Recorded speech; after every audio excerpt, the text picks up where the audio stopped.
Going May the 15th, 2017. We are 5:42 p.m. and let's get busy because there's a lot to cover tonight.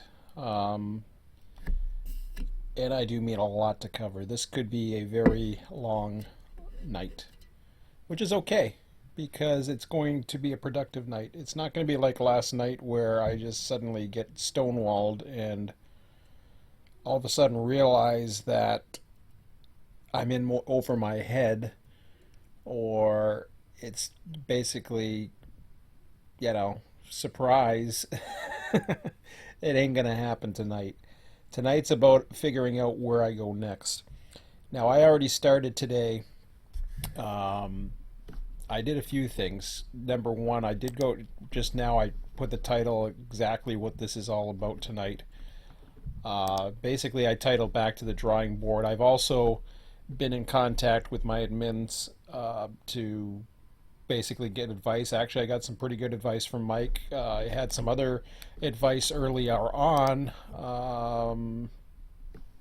John had posted some suggestions as far as, maybe not worrying about the virtual hump.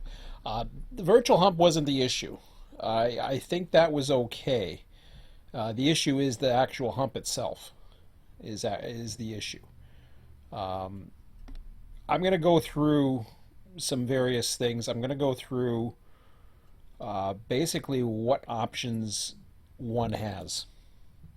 Now, for most, I don't know. I would say 90% of the servers out there is all about opening it up, running trains, doing whatever people want. That's great.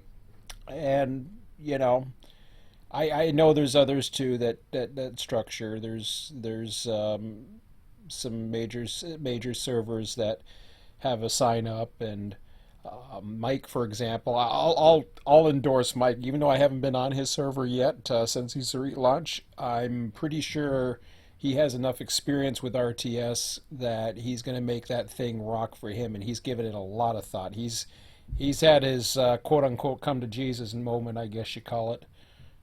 And I don't know why I say that because, well, anyways, that ain't me saying something like that. I don't talk like that. But anyways, I guess that's I guess that's what you would call it. You'll never hear a religious word out of my mouth, but I just figured I'd say that. Um, but he was on a trip, and he began. I guess you relax when you're on a trip, and you start thinking about things, and you get out of the pace, and then you're suddenly, if you had some stress, all of a sudden that stress is relieved, and then you ask, well, what's stressing you out? And you know I don't know. I'm just figuring that a lot of us in California had some stress. Mike, of course, carried the bulk of the load because he was the host of the server, and he was able to turn it around. Tom continues to do what he does in Florida the way he wants to do it, and that is great because he's got a loyal following. As you can see, there's most of the activity right now on here is about Florida. It is the active RTS server. It is the only active 24/7 server at the moment. Um, I plan on returning possibly by next Monday. I don't think I'm going to be there by Wednesday. That's just rushing it. I really got to work this thing out. But I'm going to use the adjective of keep it simple, or the whatever you call it, the harmonon or initials of keeping it simple stupid. Because I got to ask, I've had a lot of thought about this today. Not enough, honestly, not enough, and I'll go through some of my thoughts tonight with you on this. I've had some interesting suggestions. I've had some interesting input. The reason why I went to the admins was specifically I wanted Tom's feedback, and I wanted Mike's feedback. Mike is not running a quote unquote RTS server, but I did not want to directly compete with him because I don't want. And I'm not saying I'm going to compete with him anyways, because what I do is going to be totally different and more anal or more, I don't know, limited. I don't know what the word is. I'm going to put some limitations in, and I'll do it my way or the highway type thing. That's the way I've always rolled. So anyways, let's get into run 8 here. And no, I'm not going to load up the thunder shower and all the saves and all that. I'm just going into the world. And we'll start off by analyzing what we do have. I can go multiple ways, but it all comes down to this. We have 3 routes. Right now, there is no Selkirk presence other than whatever 24/7 servers carry it, and they're just basically free-for-alls. I don't even know how many operational 24/7s or even sessions that there are for Selkirk. I gave it a good shot. I don't know how many people are running it. I'm not necessarily done with Selkirk either. But I've got to reconsider my way of doing things a little bit. I got to be a little bit more flexible. I had to ask myself what's important, what's really important. What can I give up? What am I willing to not be so anal about? What am I willing to allow? I actually opened up the server. This was the first time I actually opened up a server to the entire public without a password, because I was there. I could control it. And it was crazy the first 2 nights when we started up. And to be honest, and then all of a sudden it just died off. And we were back down to our usual 3 of us. And it is okay the way it is, but a lot of the setup and a lot of the work behind the scenes was what was really taking its toll on me. And I decided that as of last night that I was going to abandon what I had started, at least at that save, at that world, at that operation. I decided that's it. It was too much, and it was worth a shot. I'm not done by a long shot, though. I'll be back. So I'm going to go through the routes, some of the advantages and disadvantages. I'll go into this route right now. Might as well start with this. First of all, it really wasn't about the route itself that was the deciding factor. I'm going to go into the extra board here. And we will go to, we might as well go right into Albany, or not Albany. We might as well go right up to Selkirk Terminal, or the Selkirk, let's go right to the Selkirk Hump Tower to begin things, and I'll start here. And I'm going to go through each route, but then I'm going to go into the Run 8 software itself at some point, because the Run 8 software is playing a role in this as well, of the limitations and a bit of my frustration. Positive, as far as this route is, I have more positive things to say about this route, far more positive things to say than anything negative. That goes the same way with the Run 8 software itself. So anything I say in this video, keep in mind, I'm a supporter of Run 8. I'm a supporter of all 3 of these routes. I wish them all the best, and I will continue to support as much as I can everything. And I am not leaving. I'm not leaving Run 8. There's times where I want to. It ain't happening. It doesn't matter what, flavor of the month shows up or whatever. Yes, I've been tempted, but no, I'm not leaving. There's just way too much to give up compared to what else is out there. So let me go into the Hump Tower. And I enjoyed my time in Selkirk, especially the Hump Tower. When I first started out, I really was enjoying it. Now, there was some frustrations, though. Let me first go to the current system time. So we're at 5:51. I'll put the clock on here. So I first started out, I spent a lot of time here watching the traffic go through. It was a very enjoyable vantage point. I enjoyed being able to dispatch what was times very little traffic. Then, Sunday was kind of a dead day. I think because I started it on a Sunday, a simulated Sunday, I was able to weed into it, and I think I purposely ignored a lot of stuff. But one of the things that became an issue very quick was this thing. This is something I found. I love it because it's totally detailed, but at the same time, it proved to me what limitations there are currently in Run 8 as far as the operations go, without having to go in and setting up a whole whack of crap. You can see there's all kinds of blocking in here. There's all kinds of set-offs, pickups.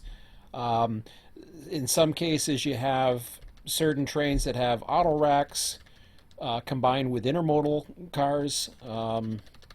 Now, what was the killer for me last night was when I came along. I had about 9 trains to set up, at least. I was planning on running about 20 trains in the next 2 days, tonight and Wednesday.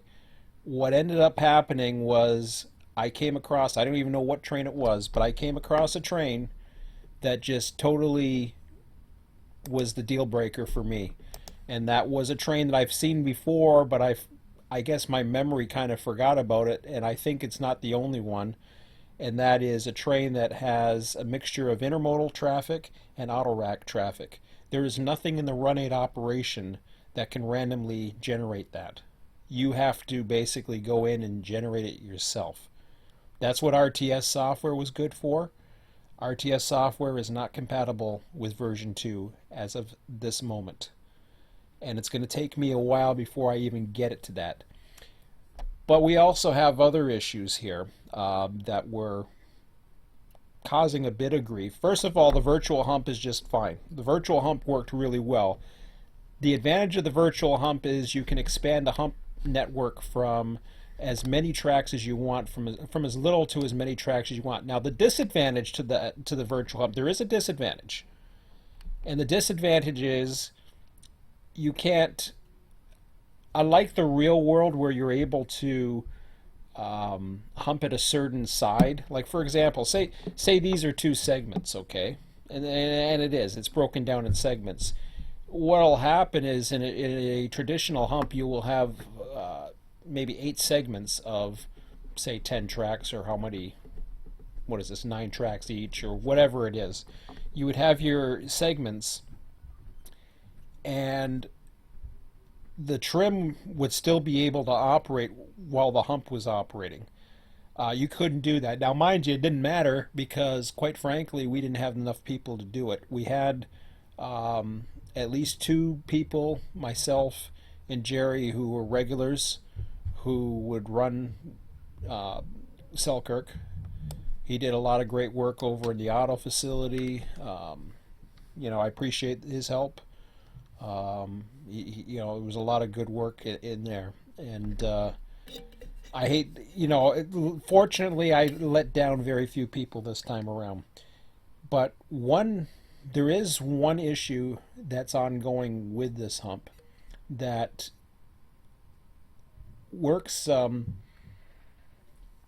becomes an issue. I've never seen it as an issue in any other hump in Run 8. But it is an issue for this one, and that is, I'm not too sure if it's this track, that track, or a combination of for all the auto racks. But a lot of the reefers have problems here. I've seen some of the smaller stuff like the cement hoppers. If there was a few of them together, they would create some kind of weird error. But a lot of times what would happen is they would get caught on these curves, and they would start giving you they would basically freeze and say that it was, the angle was all screwed up on the car, as if it was split a switch, which it hadn't, but it acted as if it had split a switch. what ended up happening is I would have to go in, and basically try to, click on it and let the pin or let the brakes go on it, and hopefully it would start rolling. Eventually, sometimes it would. Auto racks, I just didn't bother. I purposely took trains and deleted the auto racks, or if the train actually did have auto racks, I would take the auto racks, put them in TMU, and I would put them in the proper block according to the Conrail information timetable that was just showing you there, the PDF. So this had become a an issue. Not so much. It's a combination of it's a combination of the yard design itself, or something not being kosher with how it works with the Run 8 waybill system. So if you were running trains and they were set to come like just regular mixed manifest trains, they would include auto racks. You would have to switch them out, and because they weren't in blocks, you would have considerable switching to do to get them out of there unless you put it into the TMU. In other words, if you're running just basically on their random goofy schedule system, or lack of schedule system, I like to call it, because it really isn't a schedule, it's just a random number generator, which sucks. No offense, but it sucks. The Run 8 random generator, I've said this before, I've seen this in action with RTS. I have the experience. Run 8 does a great job when it comes to the trains and the physics. I don't, and I even like some of the stuff like the industry systems, the way the industry tags work. I like how it works in the industries. Pretty much 90% of it I like. I would change a few things, but I like it. I don't like full loads and full empties because that's garbage too.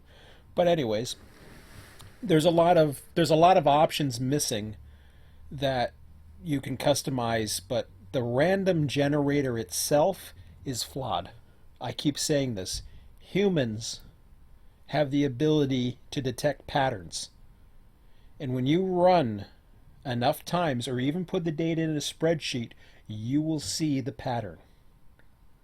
It's very clear. All you have to do is take the data that it spits out, put it in a spreadsheet and watch. You'll see patterns. They're not random, and that's because they don't reshuffle the deck. Basically, RTS reshuffles the deck. I had to put that code into RTS in the last year of it, maybe last year or last 2 years of its existence, because what happened was I relied on a sequential. Okay, it relied on what the sequential code was calling. In other words, a computer, let's say a computer follows 10 steps, and there's loops, there's logic, there's all kinds of ways, if then loops. It'll throw you off into another string of commands, but it's all sequential, and it will go as fast as the processor will allow it to go. This is also the reason why I believe, and I've seen evidence, again, patterns, of the hotbox detectors. The hotbox detectors are often, from what I understand, set, and I've heard a number once that was given, and it was like, well, then these things shouldn't be going off. But I find that when people have lag, or lots of lag, or ping, you end up getting more hotbox detector alarms for some reason. And my theory on that is because the cars are over the detector longer or something. I can't. All I know is I've seen the pattern. I've seen it many times. The times when you have somebody who, or you're doing stuff, or you have stuff going in the background, or you got something going that slows it up. That's when the detectors will go off, and they will go off like crazy. They don't. It doesn't feel random to me.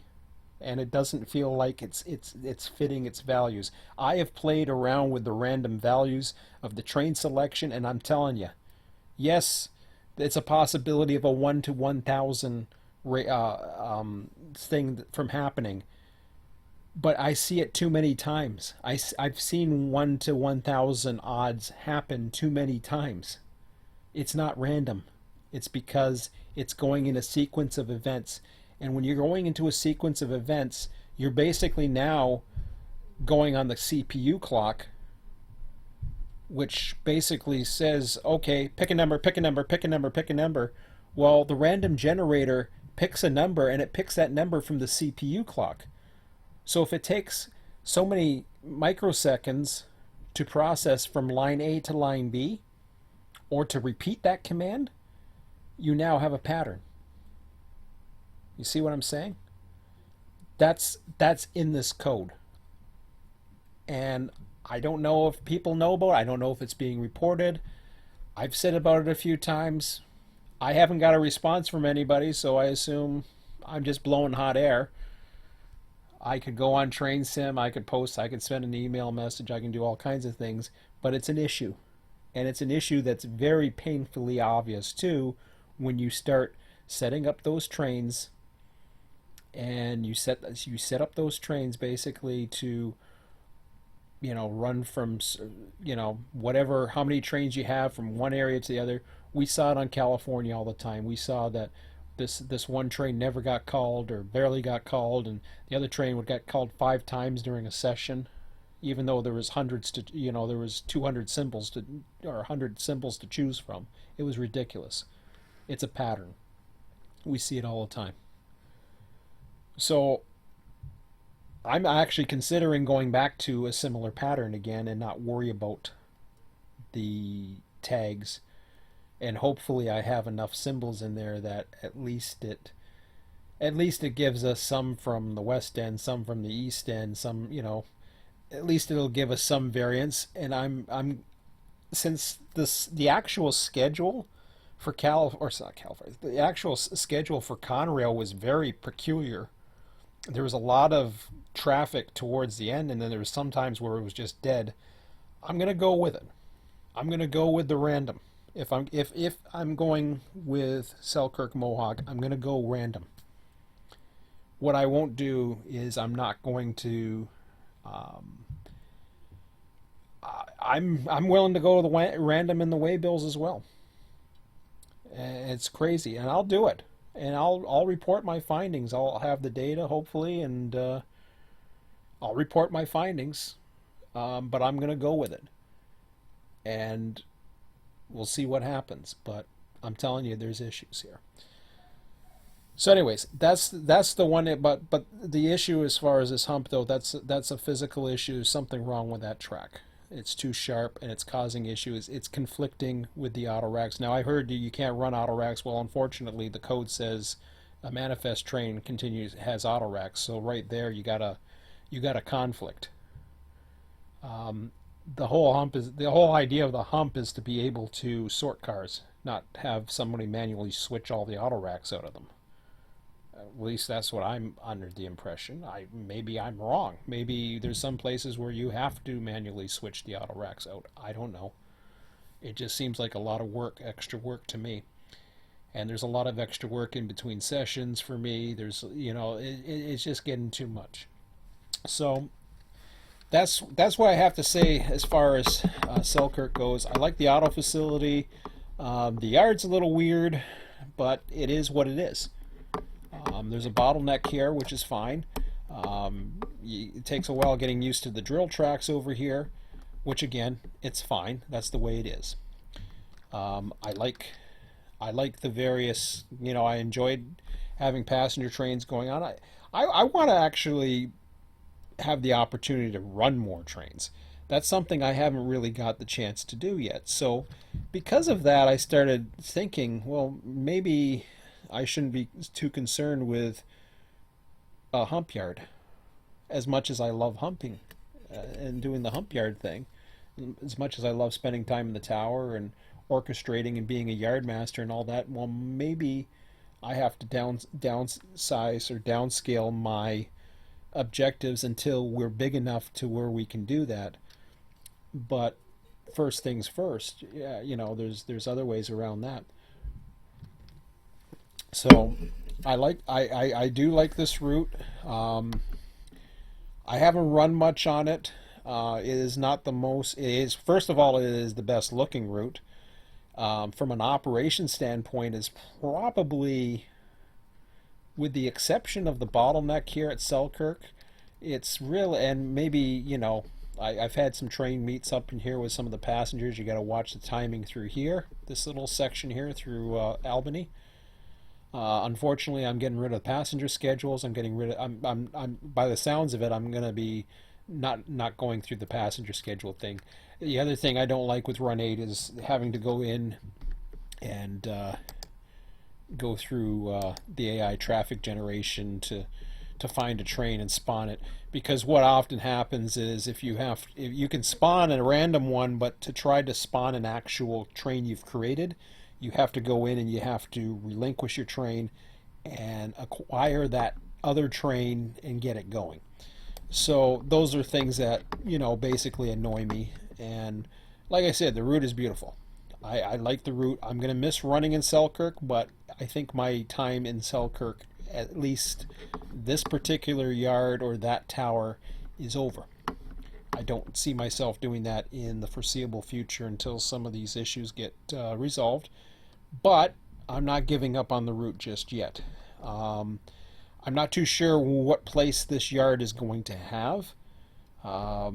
There's talk about in the real world of changes where they're talking about shutting down the hump. But I want to go over to some of the now I went through some of the other areas last night. What I did was I went through some of the local areas. And I thought, well, maybe I can run a short line. But then I started thinking about this a little bit more. So, again, I'm looking at Selkirk, Mohawk at the moment, but I'm going to look at some of the other ones as well. I'm going to look at the other two routes, and I'll show you what I mean as far as opportunity.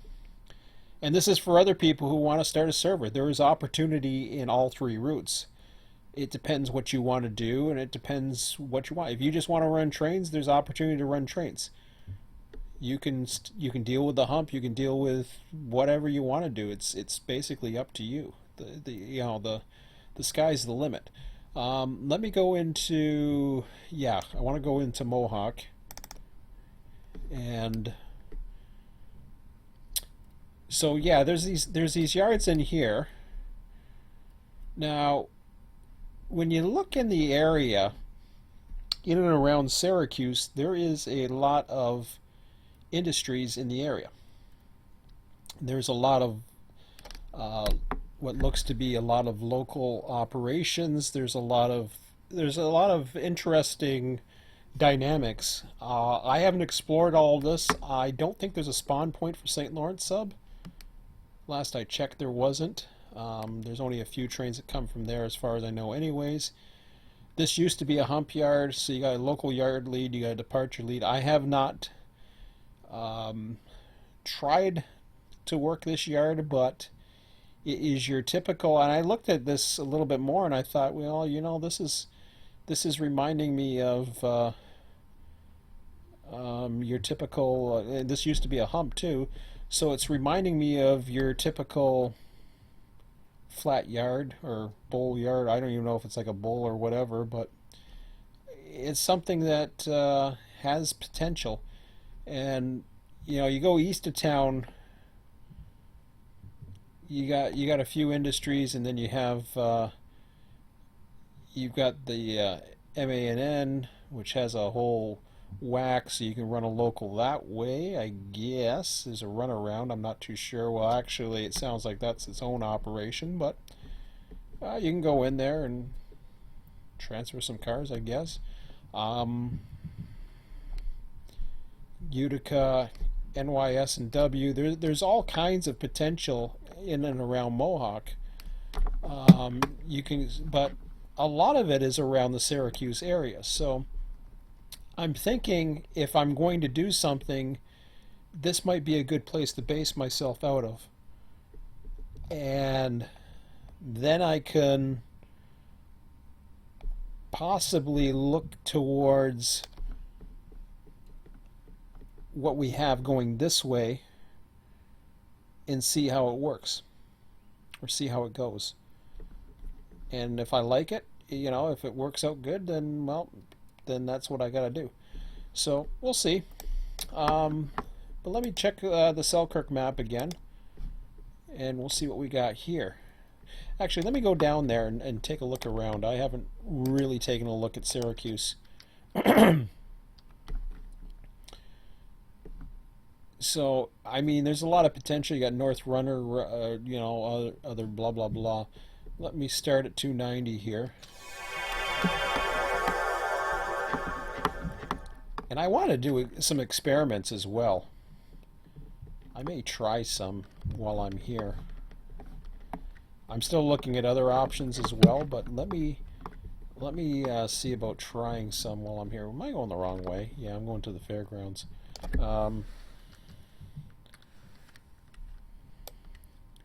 So Syracuse glass, blah, blah, blah.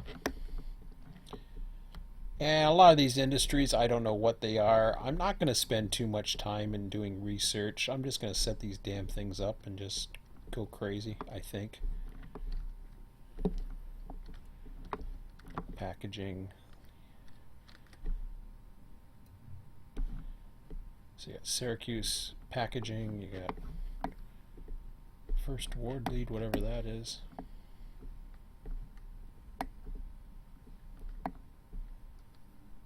Oh, I was going the right way. Oh, maybe what the hell? Was I going the right way? I'm confused now. I saw the lake all of a sudden. I'm like, wait a minute, this is a St. Lawrence sub.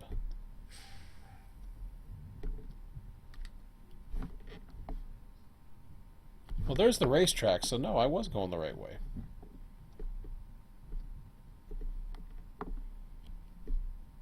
I saw it going this way, and I thought, well, maybe it's not. So I was going back to 290. I just had to follow this a little bit further, I think.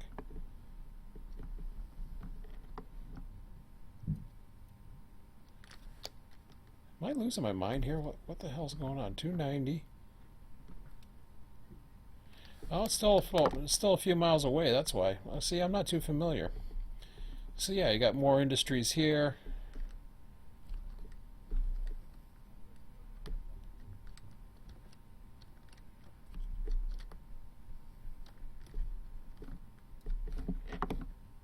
Some industries in here.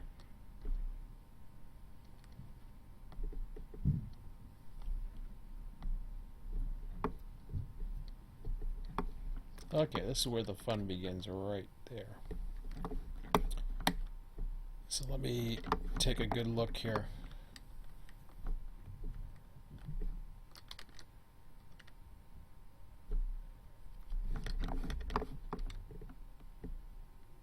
So you got the two dwarfs coming out. You've got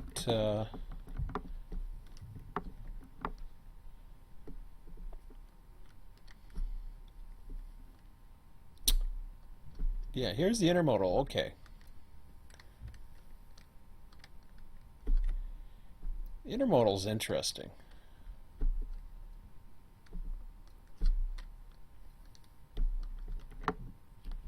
So the intermodal's only got 2 tracks. I thought it was a little bigger, which is fine. This is okay because this gives me a good chance to practice a few things. So the DeWitt engine house. Got stub end tracks, so you're going to be working from this end of the yard. I thought there was one drill track too, or at least there was. It may have changed, I'm not sure. I don't see the drill track. I see 3 tracks. Doesn't look like there's... Oh, there's your drill track right there. So you got a bit of a drill track here. That's dangerous if you're not paying attention. Then you lose your cars and, you know. But let me let me try an experiment here, and I'll take a look at what we got for industries.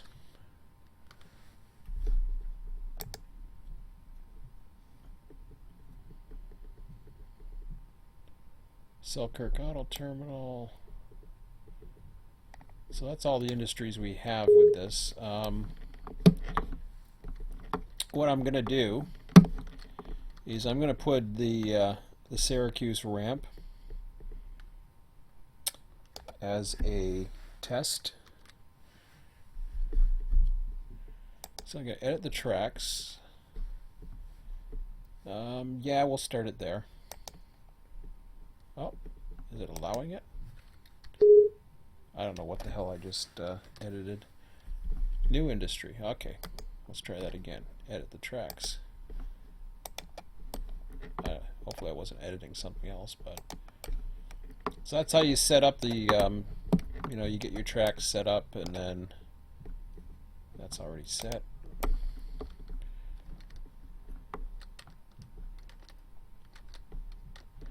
Wonder how the lighting is in this area. Really, it doesn't matter too much as far as the lighting is much, because now you're actually running the switcher. So that's another issue I had with Selkirk Yard, was the lighting at the one end of the hump.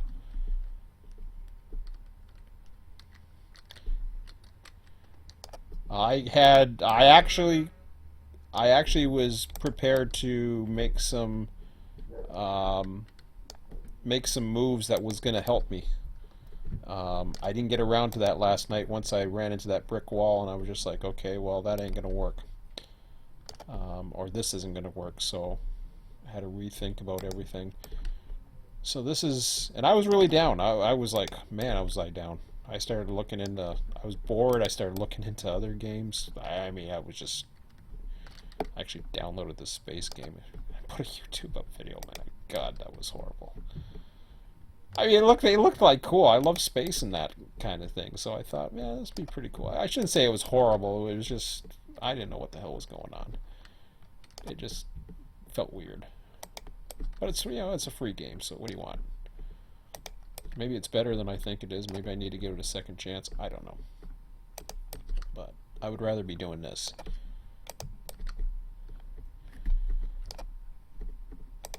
I don't know how long this is. I should check the map here and see how long this actually is, because I'd be curious. So what I'm going to do, and unfortunately I'm making it very long, which means I am screwing myself over, in theory. Okay, that's the end of the ramp right there. I don't want to go past that. That's as far as it goes. Awesome. I don't want to go past the actual cement part of the ramp. That's it. So I'm going to edit this industry. I'm going to have to do it again because I want to do two of them, because this is the experiment I'm going to. So I'm going to call it Syracuse Ramp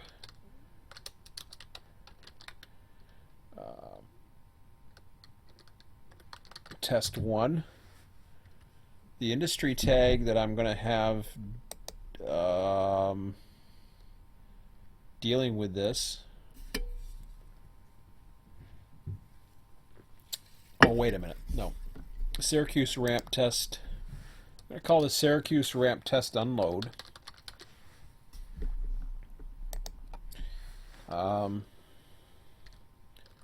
I'll call it Sim. I don't even know what it is on the map. Maybe I'll take a look. Let's see if I can find it on the map here. Come on. There we go. Let's see if it's got a symbol to it.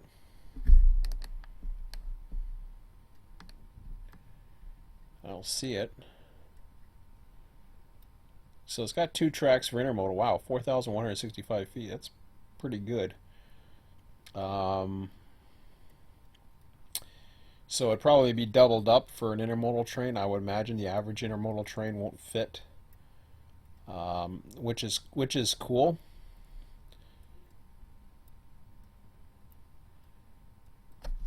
Of course, hard luck will have only a few intermodal trains, and they'll all come at once. But you know, that's just the risk you take with the whole random thing. But anyways, let me go back into it. Warning, industry configuration not saved. Add or cancel the unfinished industry first. All right, well, I take it they're all, okay, they're all in. Yeah, okay, good. Well, at least I get to. So Syracuse ramp test unload. I'm calling it SIM. Sounds good. Local freight symbol. We'll call him blah, just because we can. And process cars and blocks I'm going to turn on. And then when I go over to, what do we got? Well cars. Well cars will be see, this is just my thought process today. Okay, so what are we doing here? We're open passenger, piggyback flat cars. Yeah, we'll have those too.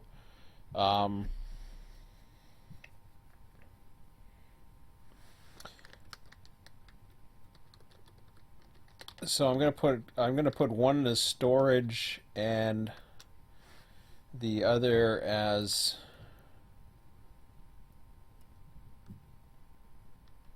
I was gonna have them all set up, but let's just say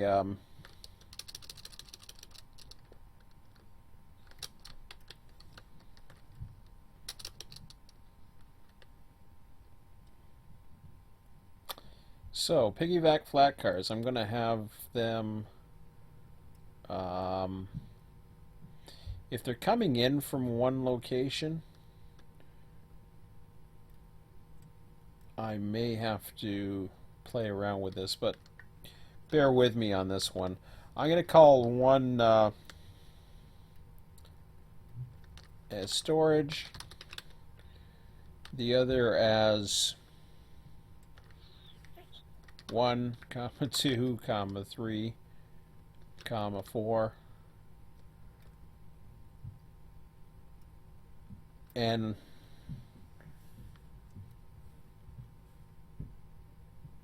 the weird thing is I'll get to what I'm doing here momentarily. I'll get to test out the lights too, which is really always a nice thing to do. So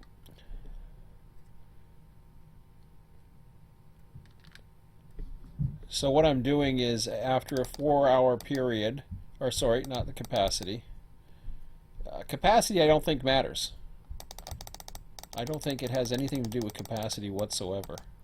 I could be wrong.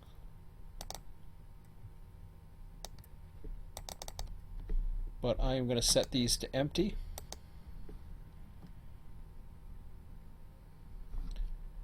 And I wish I could copy and clone these things to another one, but I probably can't. So, am I doing? Okay, I can add this industry.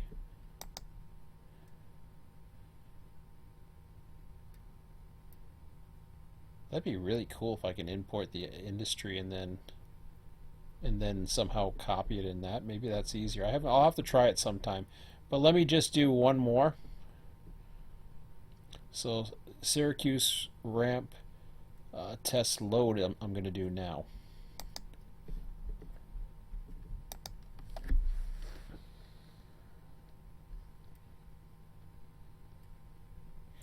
I don't know if I want to do it though.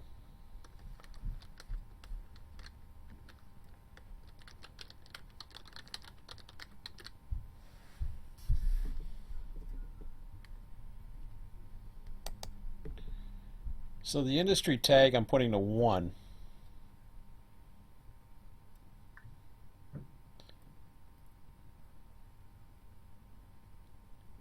Hopefully it only does industry tag 1.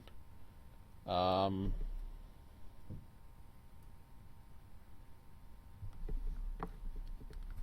piggyback flats will stay as 1. And the well cars will stay as 1. I think you have to put those in there. And again, I will put a 4-hour load time.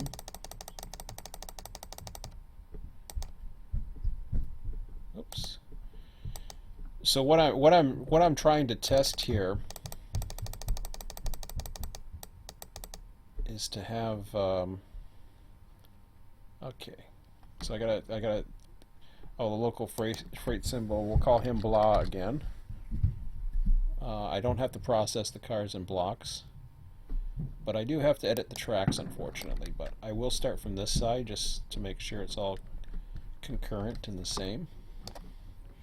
This is the part that takes a while. Again, this is just an experiment just to see, you know, what will Run8 do. You don't find this stuff in the manual. So if you don't find it in the manual, then you gotta go out there and figure it out. And the manual is really good. Got no issues with the manual whatsoever. It is good.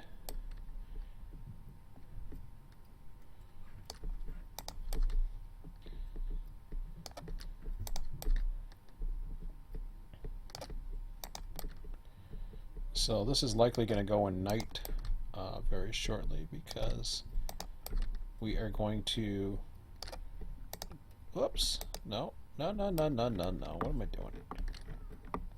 Okay, turn it back on. So the idea here is that I'm getting it to assign new tags once they're empty, if that makes sense. But I'm also getting it so that it only loads the ones that have been assigned. The problem with that is you then have to have some type of tag in here that allows it to only have one of the industries that's assigned to it recognize it.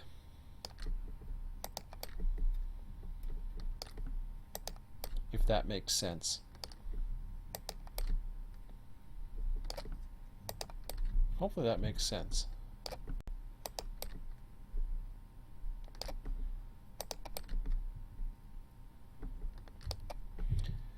So in other words, the cars are there, stuff is set on the intermodal terminal, you know, you have to unload it. Maybe we'll have an unloading track here. I don't know.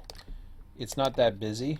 I don't think there's more than 4 intermodal trains at the most that use it. So, how come? Okay, add this industry. Thank you. So this time I'm having them load. Add this industry. Thank you. And then boo. No, I don't want to do that. Alright, what do we got here? Let me find something. Let me find a train. Can I find a good one? Well, I might as well put it at CP293. These are my old trains, unfortunately. But at least they're there, so, you know, these will be changing pretty soon. Domestic containers. I don't know what's intermodal containers. I want to do the other one. Mixed containers. Mixed intermodal. How about that one? Do I have one of those? Okay. That looks like fun. Alright, let's see what this one looks like.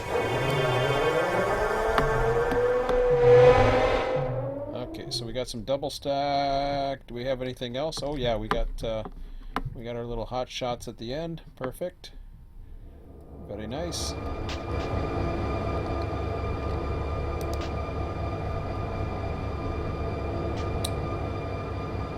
So I'm going to relinquish that.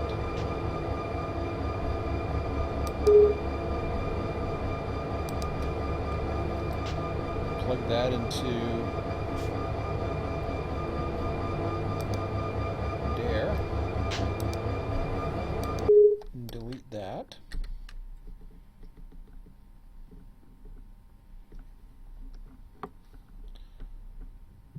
So So I gotta fly all the way back over here. Actually, you know, maybe I'll just, how about I go right here?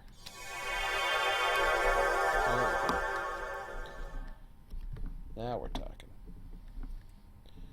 Okay. So it was on this track I was playing around, wasn't I? Now, of course, this one's going to be too long for it. It might even give me an issue. But we're going to try it anyways. Oh, it let me? Oh, that's cool.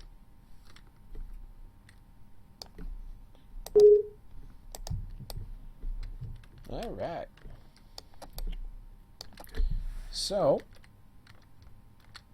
yeah, I know that part. Oh, I forgot to, never mind that. Forget it. Retake. Retake. Yes. I gotta go into,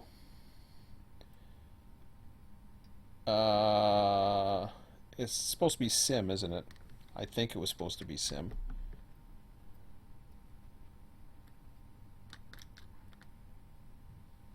I gotta check something.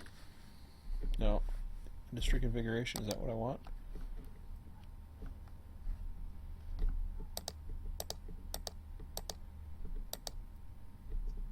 Yeah, incoming tag sim, incoming tag 1, out by blah. So I want to change that into the Syracuse intermodal, which is SIM. So I guess I have to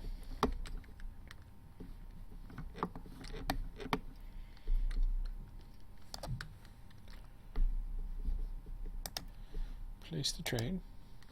There you go.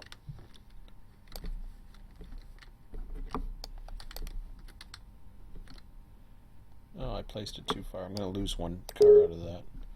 I screwed up. Okay, go to the tagger.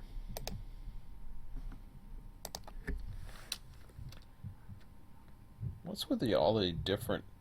How come they mix up the different weights? That's the first time I've noticed that. They actually have some that are less than full. Why don't the manifests do that? That's really cool. Huh. Okay.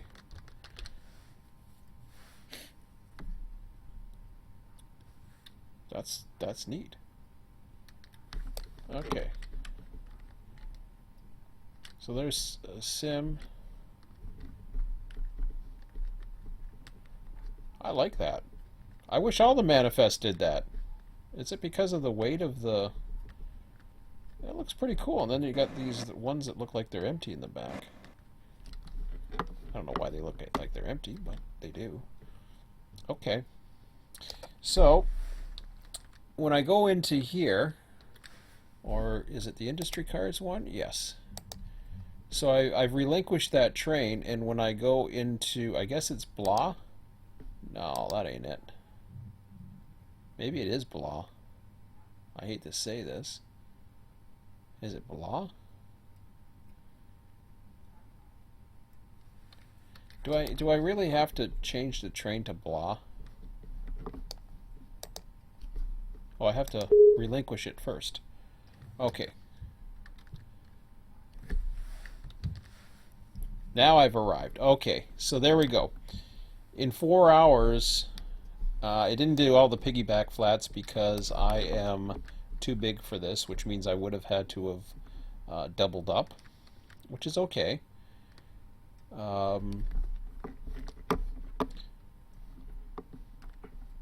But, you know, let's say that's a typical train. What we want to do now is we want to advance the time, which means we are going to see what it looks like at night here.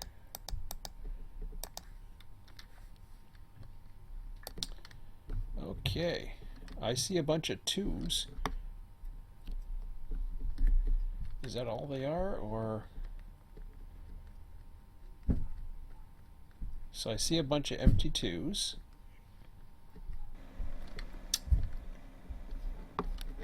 Did it empty every single one of them? I thought it was supposed to process it in blocks.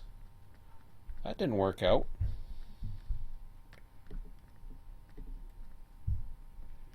Okay, what did I do? Did I do something wrong? Industry configuration. What am I doing? What did I do wrong? Outgoing tags is supposed to be. Why does it say 2? Did I really do that? Where does it get the number 2 from? What's up with that? I don't have a 2. Okay, that's test load. Wait. Hold on a second.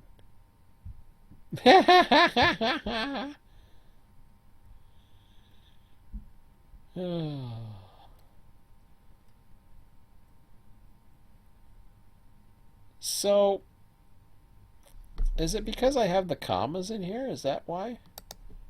I forget. It's been a while. Maybe it doesn't like the commas. 1, 2, 3, 4. Does it like that better? No, it says comma separated list. Why did it... Man, that really blocked. I want them in blocks, but holy crap. They all went to 2.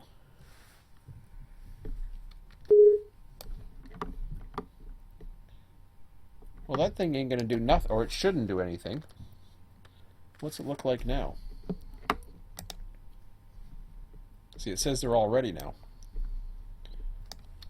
And if I go further, if I go an hour further, it ain't going to do nothing, I betcha. Now they're just ready. And they're all destination 2s. Okay, that's not what I wanted.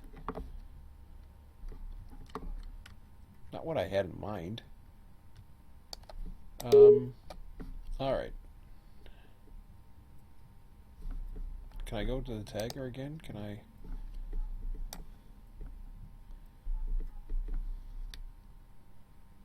Oh man, I should have saved that damn train. Here. Let's go in and do this, because we want to try this again. Oh, I didn't do that right. Here. So this is the experimenting phase. The rest of that didn't go because it was off the edge of the world. It happens. So back to sim again we go. Let's see what this one does. Maybe I should save the train.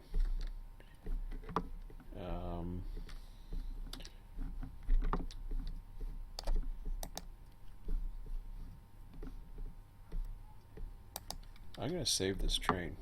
Options, save as train, save as train. Let me see if I have a test train. Sometimes I do, sometimes I don't. Oh, temporary. That's the one I want. Save overwrite. So this is the temporary train now. And then I'm going to relinquish.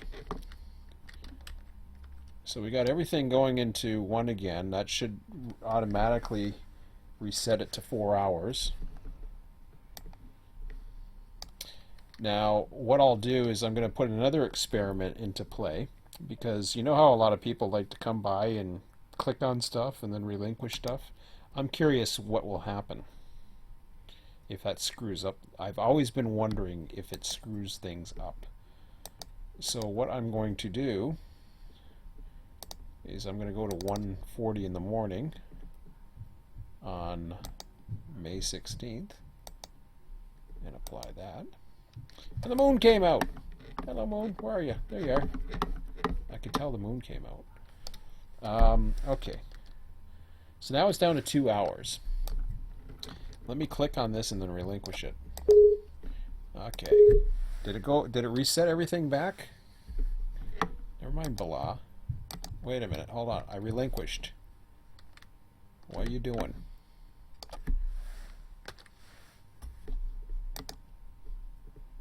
Oh, there it is. Oh, it didn't.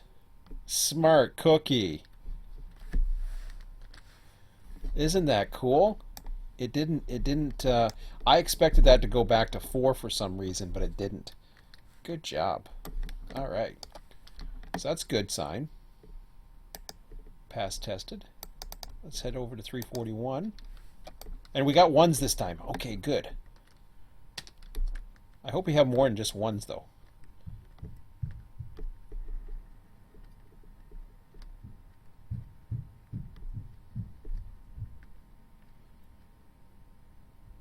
There they are. 3.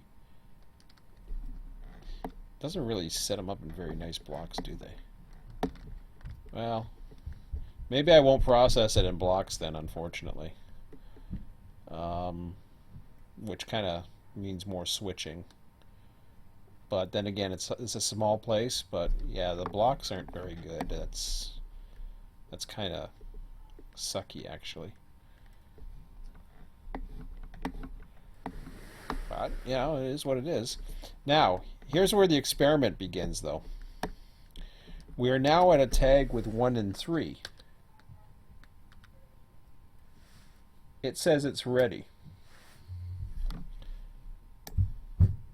I don't know about that. Is it? I'm going to go 1 more hour. Now it says it's ready.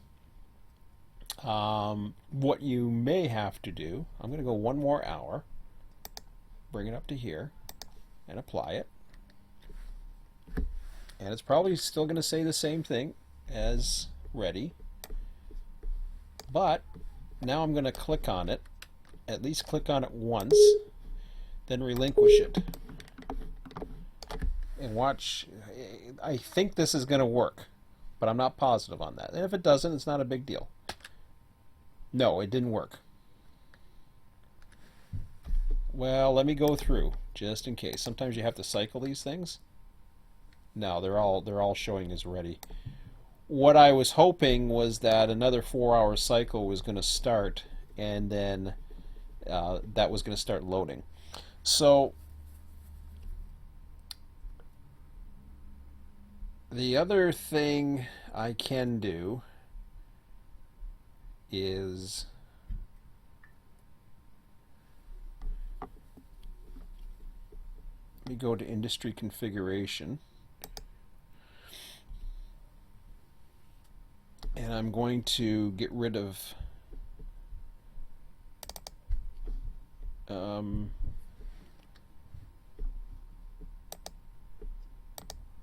so that's supposed to load. It's not doing it. Not that I see anyways. I've clicked on it. Have I relinquished it? Did I relinquish it? I don't know. I don't think it's going to work. Industry cars. Oh, maybe it did. Hello. I just relinquished it. Why aren't you showing anything now?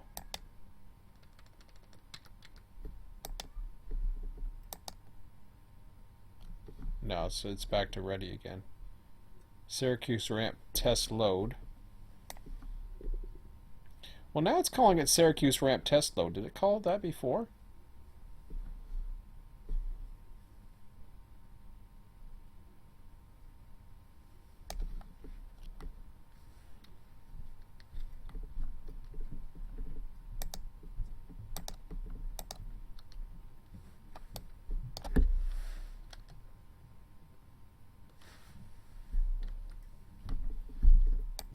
Okay. No, it just says it's ready. And it's calling it test load, which I don't think I don't think the configuration works well of 2 of the same cars of the same type. That's my theory on it. So that's okay. So looking at that, what I'll do, I'm going to go back to the industries. I'm going to delete this, and I'm going to try it a different way. So the test unload, I'm going to delete it.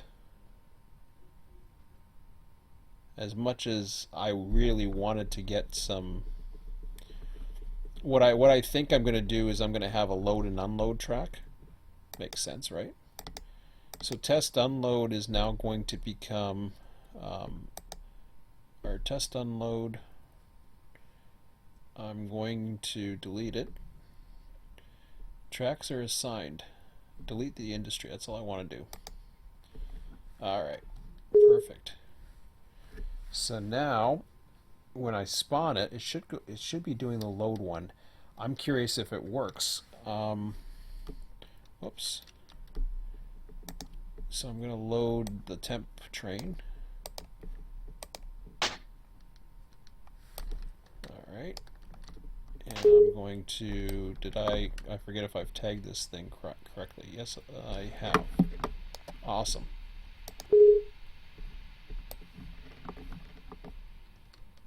So the sun's back up again for the next morning.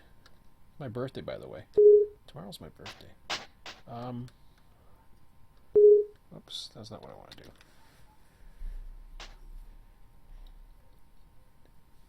Ah, see?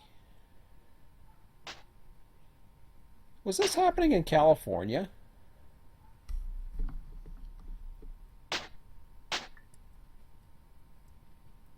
Or did we actually have to? I don't remember this happening.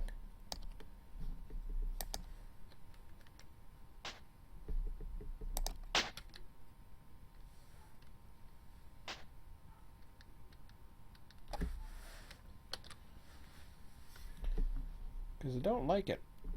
I don't know if it has anything to do with the engines or what the hell it has to do with, to be quite honest, but it will not load a load that's coming in. It says, forget you.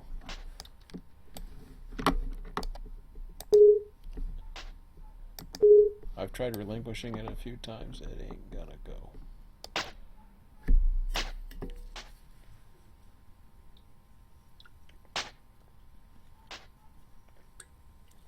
So I think the only things they will load is empty. And it looks like it has to go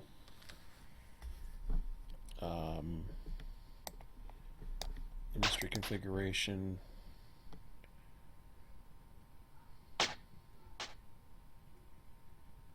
Oh, wait a minute. Hang on a second. I gotta change that. I screwed up. I screwed that one up. Let me go back into it.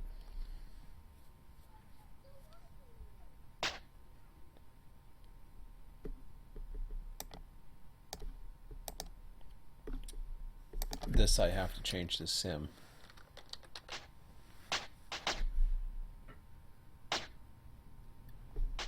And it's got process.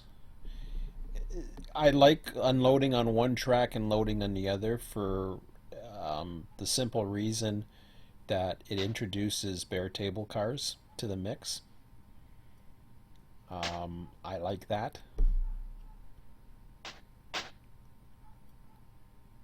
And then if you get too many bare table cars or something, then you can add those for trains, or I don't know how you would do it. I've seen bare tables go on trains and do other things and blah blah blah. There's different speed requirements when there's a bare table. I'm not sure, but anyways, let me save that. I'm going to save that as sim. Let me do that. I'll relinquish it once. Let's see what happens now. Oh.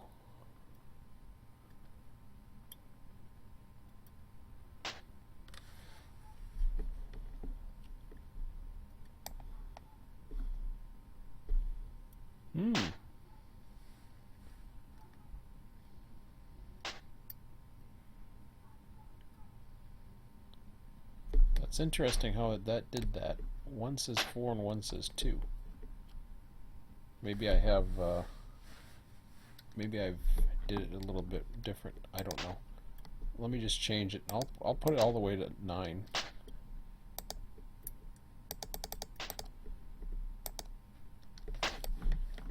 Let's see what we got. Okay, so now we got, it did reload.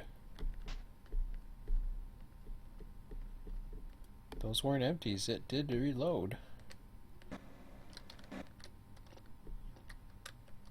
Well, that's very interesting. That's cool to know. Okay.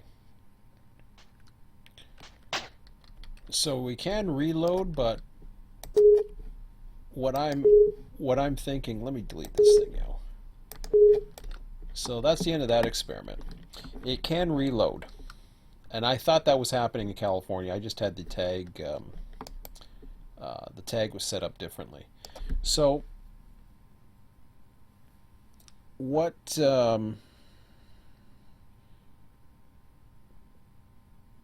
I'm just trying to think now.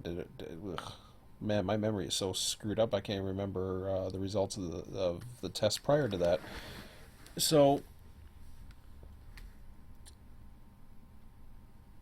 you click on, and then you clicked off, and then it started loading, or did it? No, it competed with each other, if I'm not mistaken. So it only did the one because it was competing with each other. Because then it was one, and then wait a minute, did one actually load? I can't remember. So much for that experiment. I'll have to check the video later. Oh, what am I at? 6:52. Well, that was fun. I can't remember if it did it or not. Something didn't work. Something was competing with each other. I know that. But in reality, because there's two tracks, or is there two tracks, or is it all supposed to be on this one?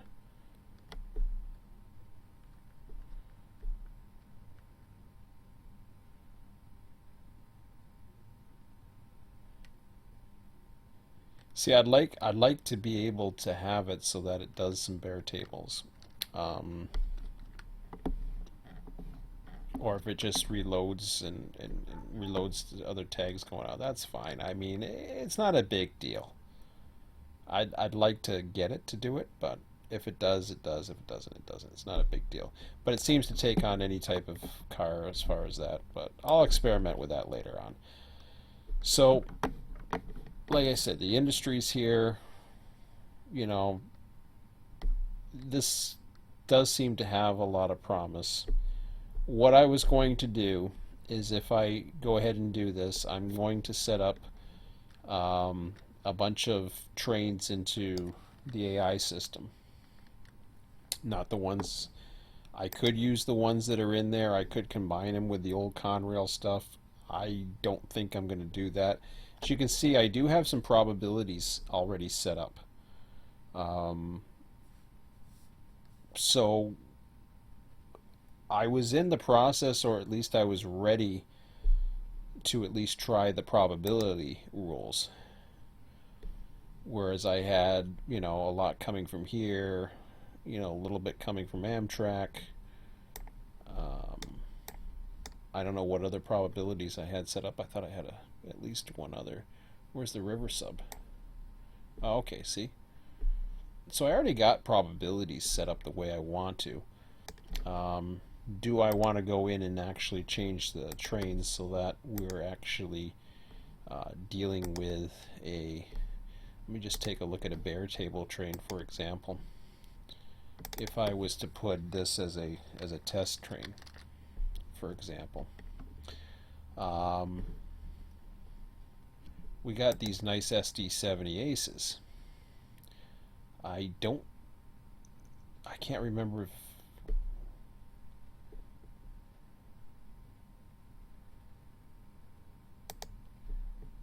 I can't remember what works. I'm not going to do Run 8 Western.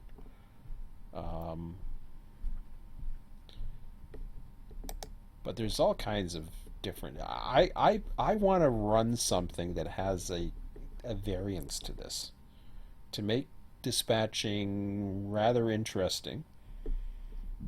But for now, I'll just put a King of the Rails and see how that looks. I'm going to spawn that now, just with the SD70 Aces, and take a look. Where are we coming at? We'll come over here. Alright. So let me take a look at this one.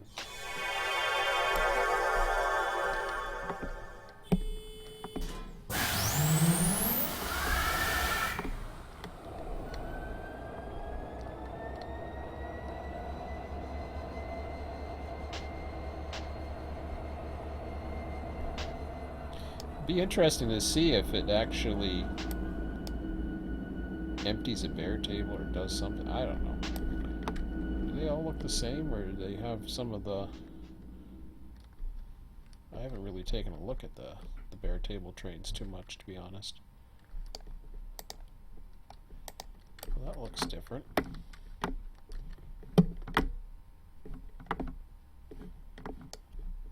So what constitutes the bare table difference between the others?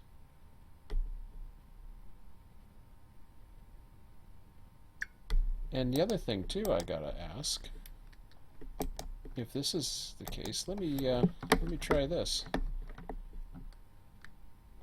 What happens when I go into the tagger and load the whole damn thing? Do they all load now?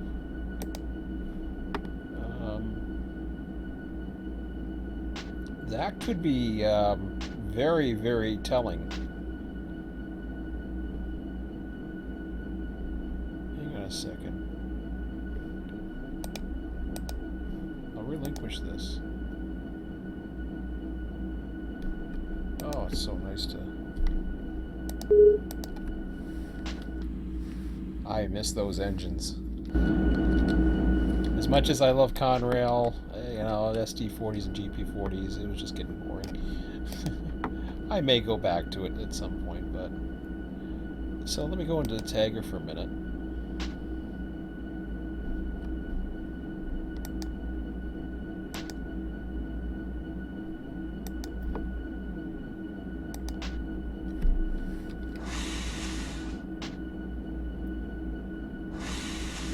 It's random.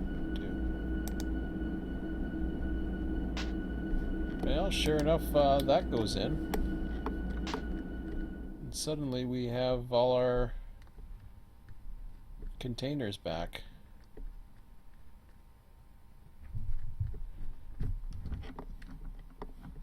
It's got the different ones too. I like that. So it's got the double stacks, but it's got the trailer ones too. That's kind of neat.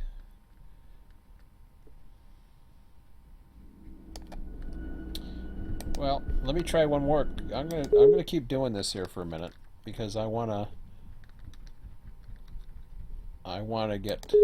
see what we got here for engines.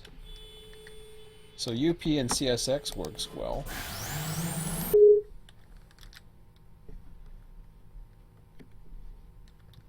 I keep putting the wrong damn one.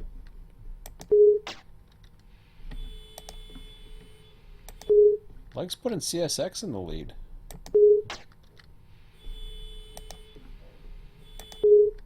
Do you have anything else up the sleeve here? There's a UP one.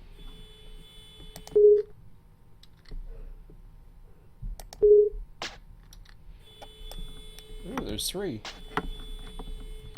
Why did it need three? Is it a little longer? Oh yeah. Very nice.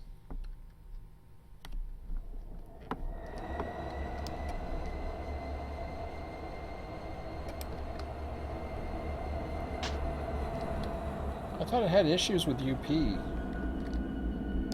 or something. BNSF. Well, no, BNSF we knew was working fine. I thought the Run8 Western was showing up for some of those or something. I don't know what the hell it was. So maybe it was the busy Barstow was doing it, but that's cool. Or have we done an NS one? Hang on a second here.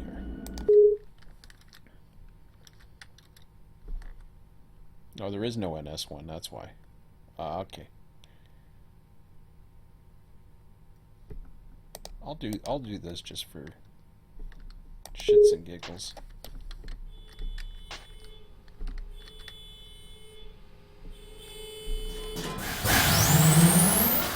Yeah, it looks kind of cool, anyways.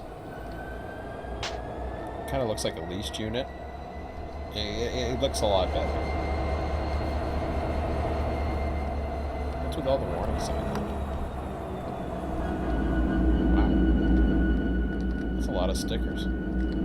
They all have them. I guess they do. Okay. No problem. Okay, well that's cool, but time to go back to our experiment one more time. Sorry, guys, but it's best to have as much information as you before you make a decision as to what you want to do. It's best to have as much information as you possibly can to make an informed decision on this. So I'm going to go back into this.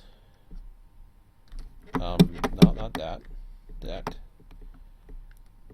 So it looks like we're dealing with one track. I thought you could have, but really, I don't know what the hell that is. That's almost like a, if I was to look at that, I would say that this is your track. You're not going to get this thing to roll over the side and suddenly, if it had a ramp on the other side, perhaps, but I don't see any indication that you could do anything other than that. See, it's got some going that way. Well, it's got a truck. Well, that makes potential because you got this one here.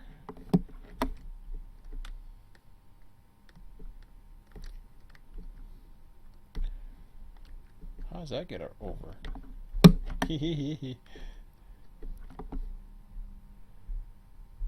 That's kind of facing the wrong way with its own trailer. I was going to say, is there a way for them? Okay, there is a way for them to cross. Not really. Oh, maybe there is. Maybe. Maybe yes, maybe no. Not really. I know I'm being really anal about this, but I gotta see. Is there a way for these guys to cross over? There really isn't.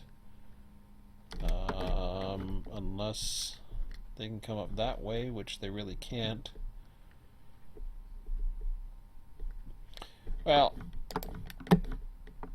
I don't know what I'm gonna say. Am I gonna assume that there's two track? Well, wait a minute. There's a ramp here, sort of. It kind of goes into the grass and just.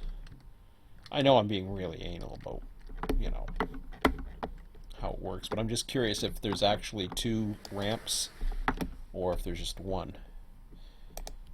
If I was to go by the appearance, I would say there's just one. Can I act it or treat it like there's two? Yeah. Or I can just have it so that the intermodal train comes in, doubles, you know, does its thing and doubles up and, you know, basically does its thing. But I want to try something else with this, and it's important that we do try this.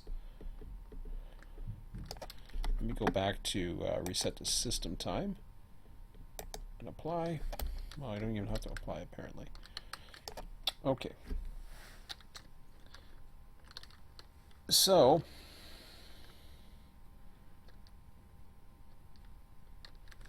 industry configure, that's not what I want.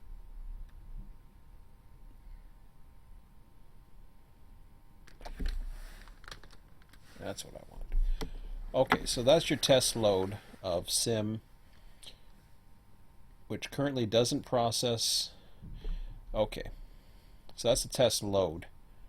What I'm going to do is I am going, can I put, oh wait a minute, there is no bare table. Alright, well,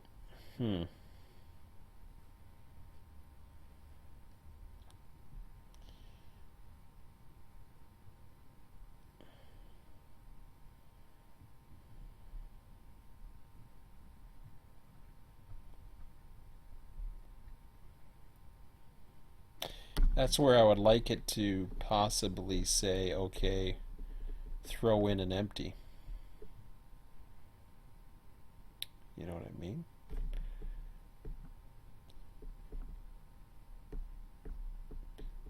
So we don't have a bare table option, which is fine. That makes sense.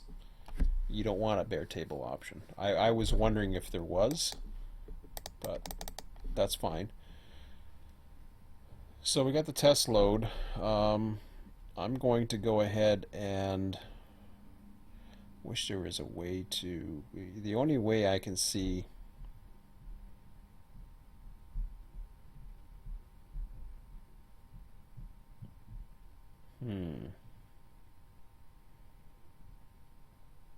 okay, I got an idea. Just thought of something. This is going to be really pushing it, but I'm going to try it anyways. Just because,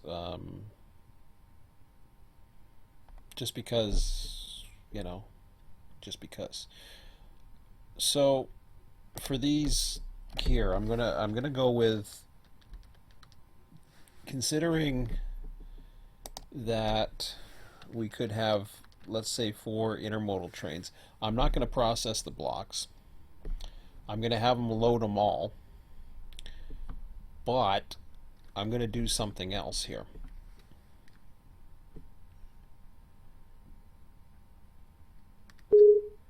And I think I may, well, it says it's saved, but let me just double check on that one.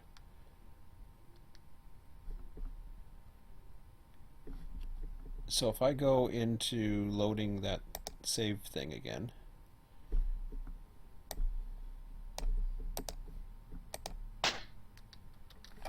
okay.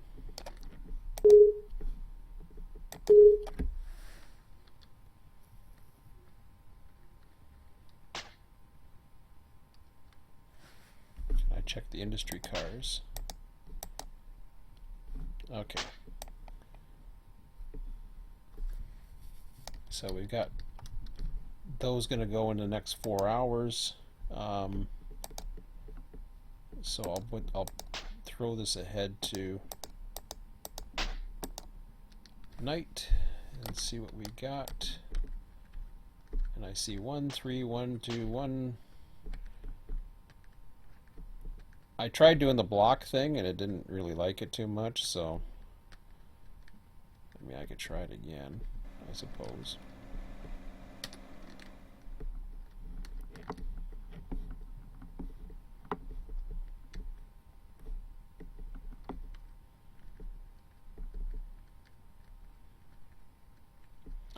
Unfortunately, that's a lot of flat switching.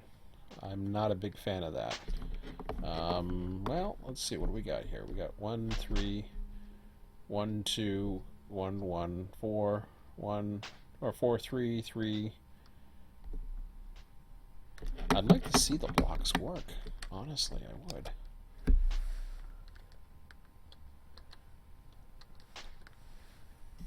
Can I try it again? I wonder if capacity has anything to do with that. Let me just try it. Okay, so it's saved. Nope, wrong one. I'm gonna save the industry again. Oh, that doesn't matter. Okay, fine.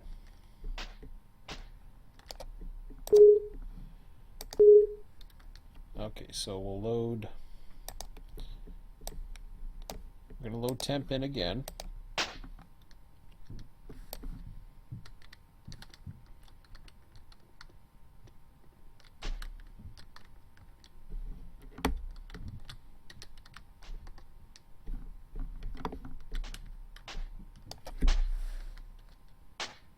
Yeah, I never touched it, so that's good.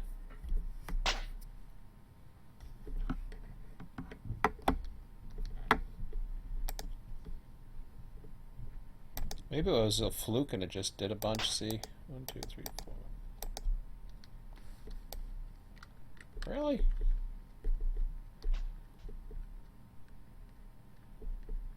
Okay, what the hell? Oh, okay. May 5th. I gotta put it back to the 16th because we went over the next day. I was wondering. I was like, huh?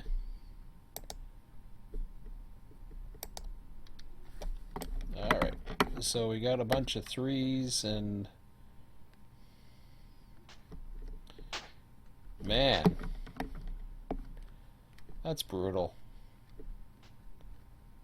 I mean, I like the blocks idea, but holy crap.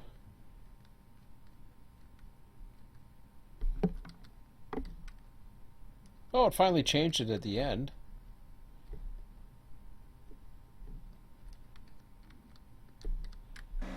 Like, was it because the thing was longer, or... I don't get that.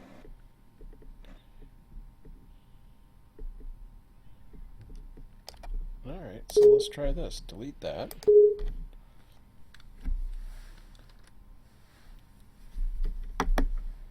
I really don't think capacity has anything to do with it, but I'll put it in anyways.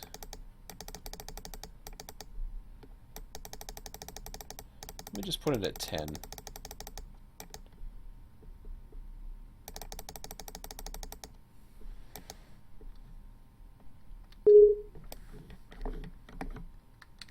Okay. So we're going to load it. Put our temp in there. And then we will advance the clock up to 7:12. And let's see what we got this time.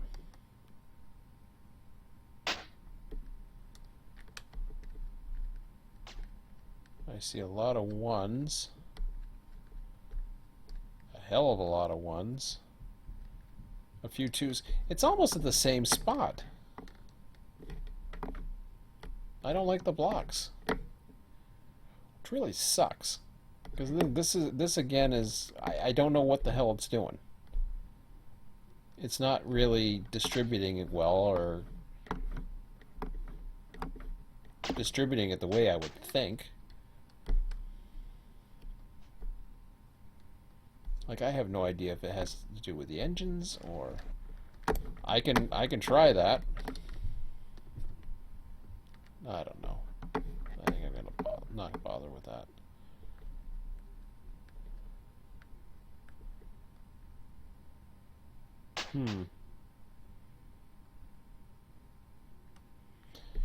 Just thinking out loud again.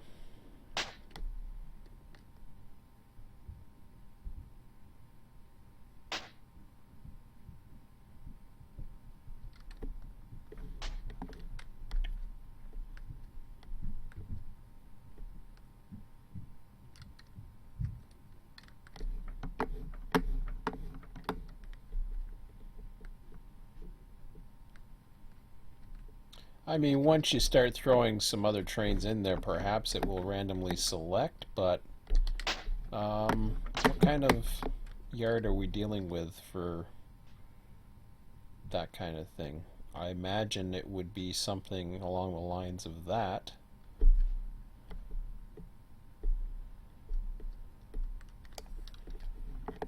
Oof, that don't look good. So he comes out of C.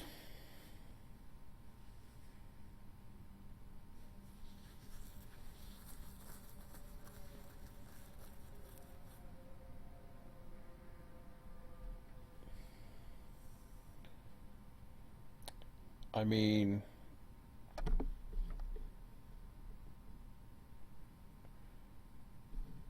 my thought would be, I think what would be ideal, at least, well, no, not really. I don't know. We got a departure yard that is down on 7. I see the classification. And I see a 13,000 foot track 2, which really leads to, it's kind of like an inbound. It says local yard, but the classification, I guess the ideal spot for that would be the tracks 9, 10, and 11. And you could get around it by going to 8.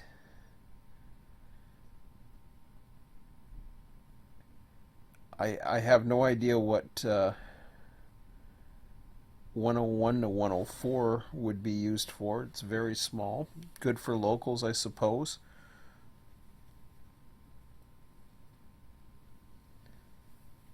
I mean, to me, the intermodal's gotta, because it's generating in blocks. I don't know, and it's not really doing a good job of blocking. Like the blocks are very predictable. This is another thing I see. It happens a lot with this whole random system. It seems to have its own way, and it's not really truly random. So let me just try doing something totally different here. And I'm gonna go in and I'm gonna. Whoops, that's not what I wanted to do. Let me. Yes, well, that's fine. I'm here now. So let me go in and kill the ones that aren't tagged and get rid of the engines and see if that helps.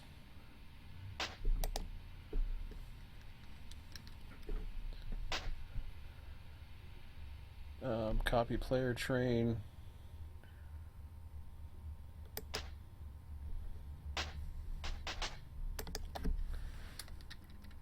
So I'm going to get rid of the engines. I'm going to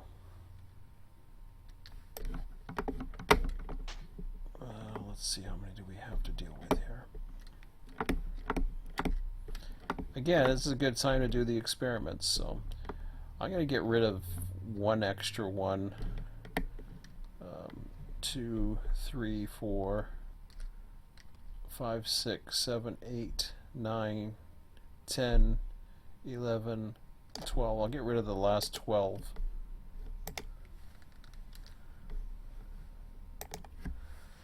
Two, 3, 4, 5, 6, 7, 8, 9, 10, 11, 12. Okay, so I'll delete these. Maybe the industry. The other thought I'm getting is the industry's too big. So if I set it to 44, maybe it'll help it. I don't know though.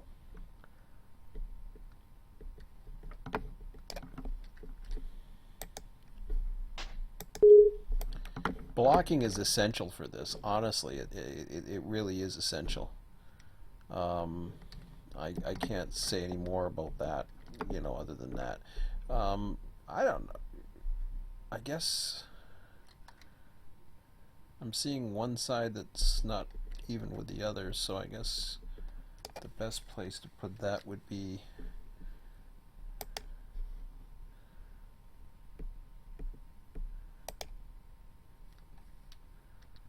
alright. Does that fit the platform? Not really. Well, it does, but it doesn't. I'm just gonna go with it for now and see what happens. So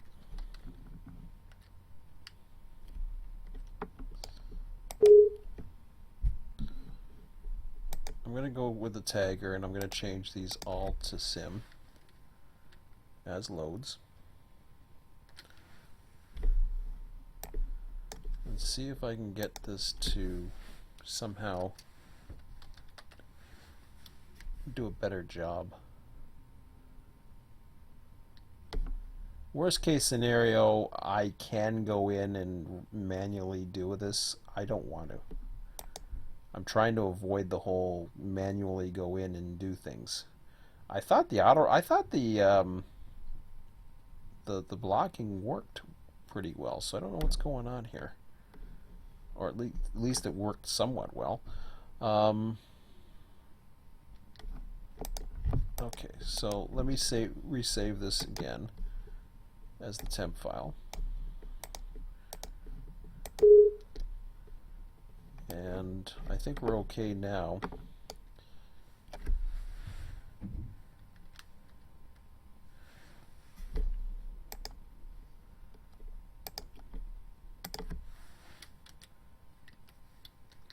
Really? What's going on here?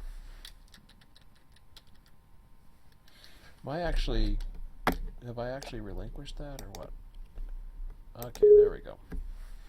Now we should be good. We should be. Sometimes you have to go like that. Really? Oh, there it is. Okay. So let's go ahead and fast forward time a bit more and see what happens. So we got a bunch of 3s.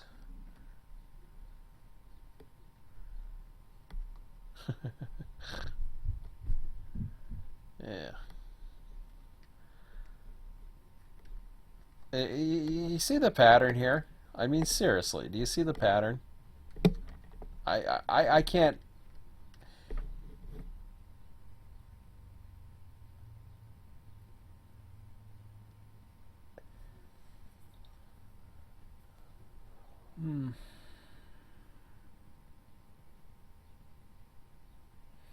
What it's done is it's done all the double stacks or the frames. It's done it all as one, but then it said, okay, well, we're just going to pick one number and that's going to be it. I thought blocks meant that, okay, you're going to have maybe 10 for this and 10 for that. I guess not.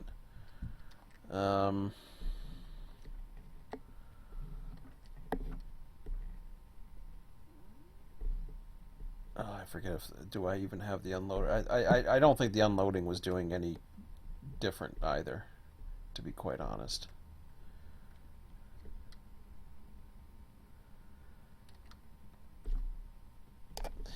Well, a little disappointing, but you know, I'm not going to try to get. And this is some of the things. I mean, it is what it is.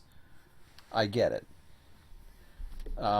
Capacity has nothing to do with it, as far as I can tell, because what it did was it just basically process cars in blocks. I guess means I thought it meant that it just throws a bunch of cars together, but it would actually still randomize so that you, if you have 30 cars, it's gonna, you know, kind of give you something, but I guess not. And it said process tags to choose from, comma, separated list. I think every other industry that's in here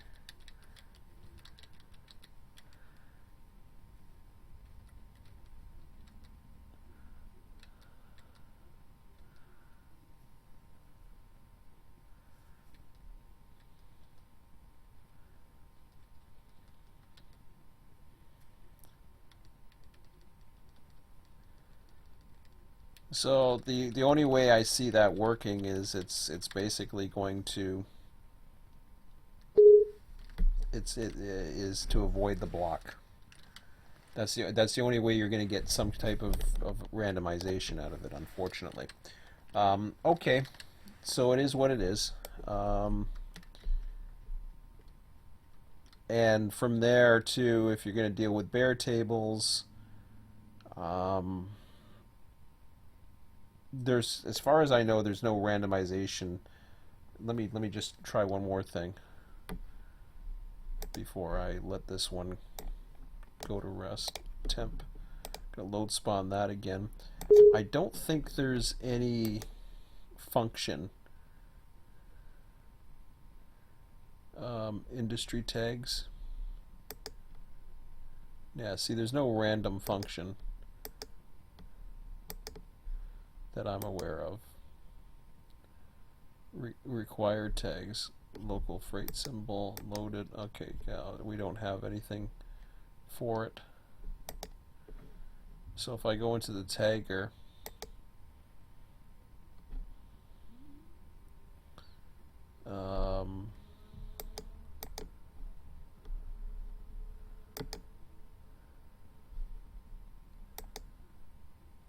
yeah, there's no random button that I can see.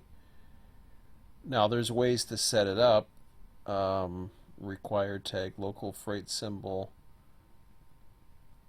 Those are industries. I'm just trying to think if there's a way to do the fake one. And what that is you set up fake industries and then you can, but I don't see that. So let me just take one last look at the map for a second and see how viable this is. You've got a departure yard that's pretty big. So you're coming out of the C section, C section. You're coming out of the C track here, and you're popping down into here. This to me, if I was to do, let's say instead of 4, I do 3 trains, 3 outbound trains. I'm not too sure how many there are, but let's just, for the sake of argument, say that we send 3 outbound trains. We're going to send one to, we'll send one off to Boston, we'll send another off to Chicago, and we'll send another to New York, New Jersey, or something like that.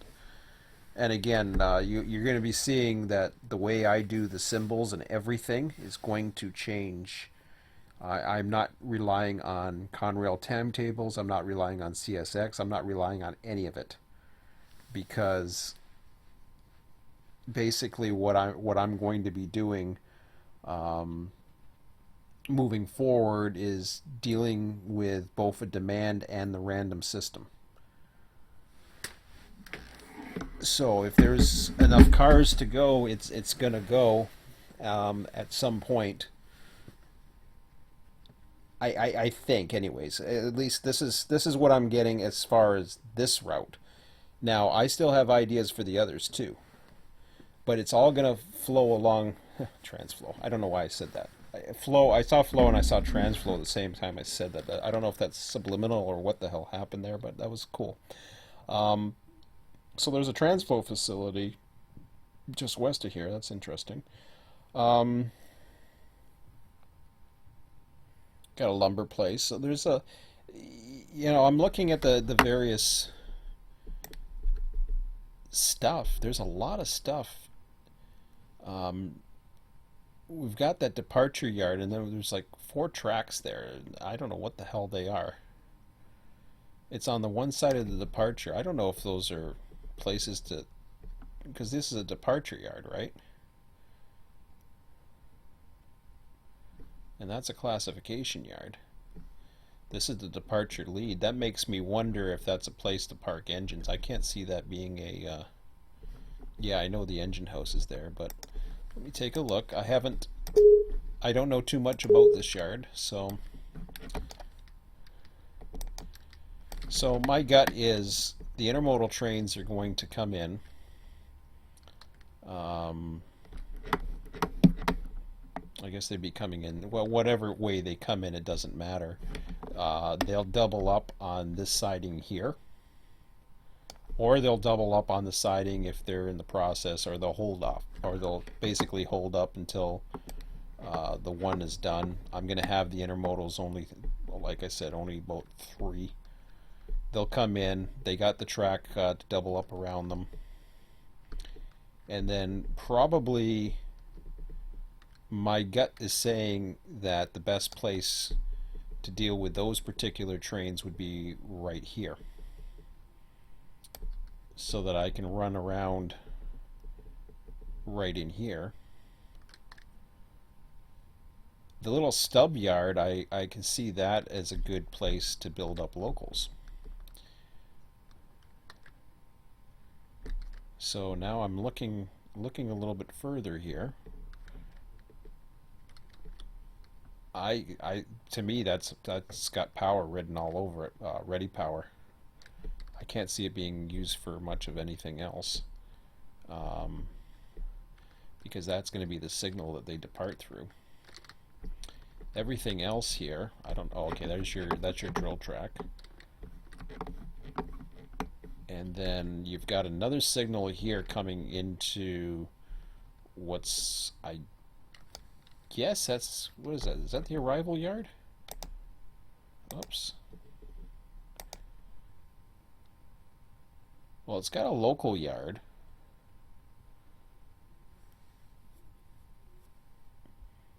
Local yard lead.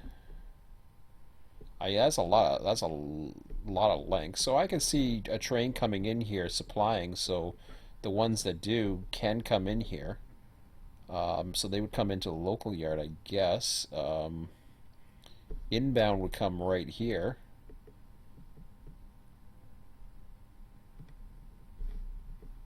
So yeah, I can see him coming into either B or A.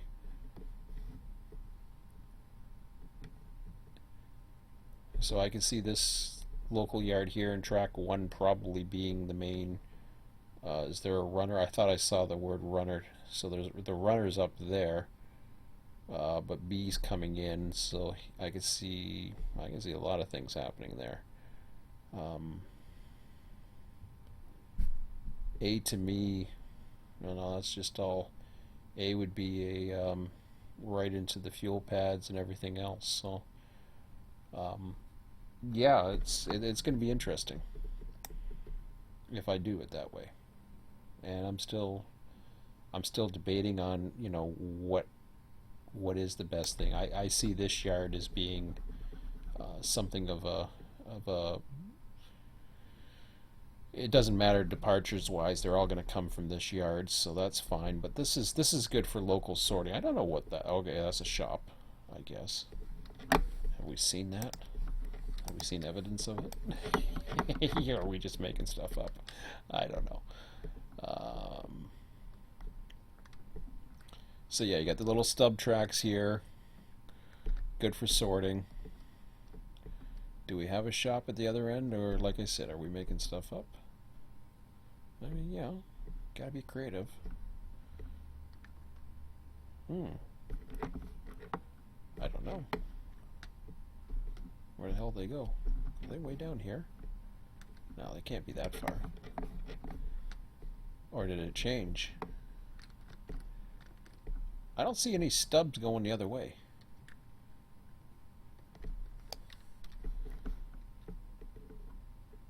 Is this totally changed or what? We got a departure yard of about 7 tracks, followed by a couple of stubs.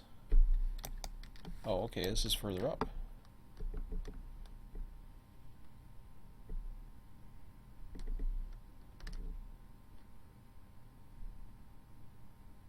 I don't see that shop or whatever the hell that's supposed to be. I see a 7-track yard here that joins in with the rest of the stuff. Oh, okay, wait a minute. Sorry. Now I see it. So it's on the other side. There, okay, there it is. My bad.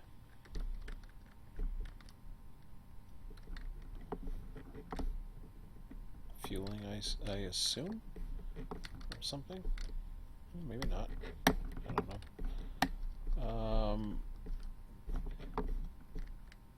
So we got an engine area. Well, that's like, there's your fuel right there, the red and the blue. Although I don't know if it's set up for it yet, but we'll figure it out.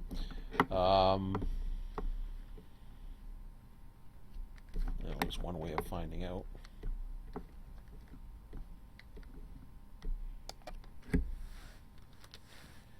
Always one way of finding out. So let me erase, clear. Let me go ahead and let me find an engine, freight locals.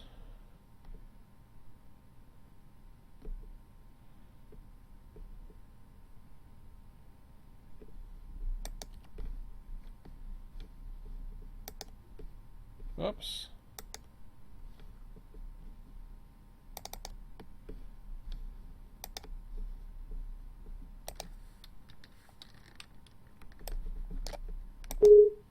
Perfect. That's what I wanted to see. Now, do I have to go back to the host option, or does it really matter? I think that's all part of the host. Crew interaction, manual local servicing. Let me see.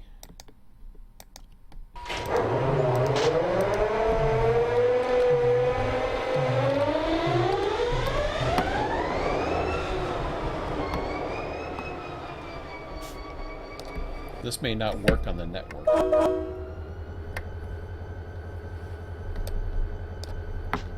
So this will become my new... don't matter.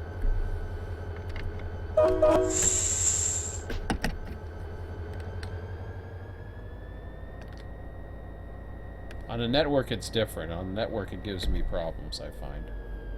Or at least it has been on most fuel pads. The ones I were trying in Selkirk, for example.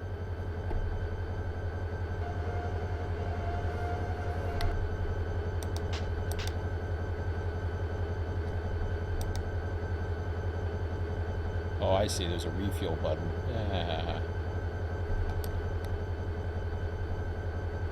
Now, it's probably going to allow it here. Hey, you must stop next to a servicing area. Haha. Okay, what's the magic key again? So when I do that, it will just magically do it. Okay.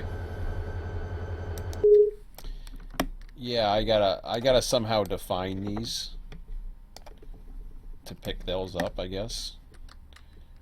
Because then there's I forget if sand is... No, sand's not a consumable or whatever. Okay. So we're at 7:37 p.m. That's really all I want to do. I've already explored a lot of the industry. There's a lot of variety of industries. I think this yard has potential to grow out, and then, you know, because a lot of people were looking for locals, and I'm thinking, well, if that's the case, I can try. No guarantees. I can always spawn in a train. You know, if there's demand, I don't mind doing that. I don't mind, you know, trying to meet up demand but somebody's got to request it. The bid board's going to change a lot. There's going to be instructions for local jobs, yard jobs, all kinds of things, depending upon.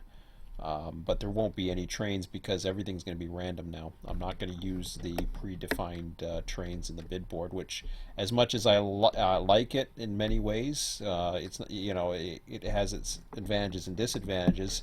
It takes a lot of time, and plus, if I'm not using a scheduled system anymore, which...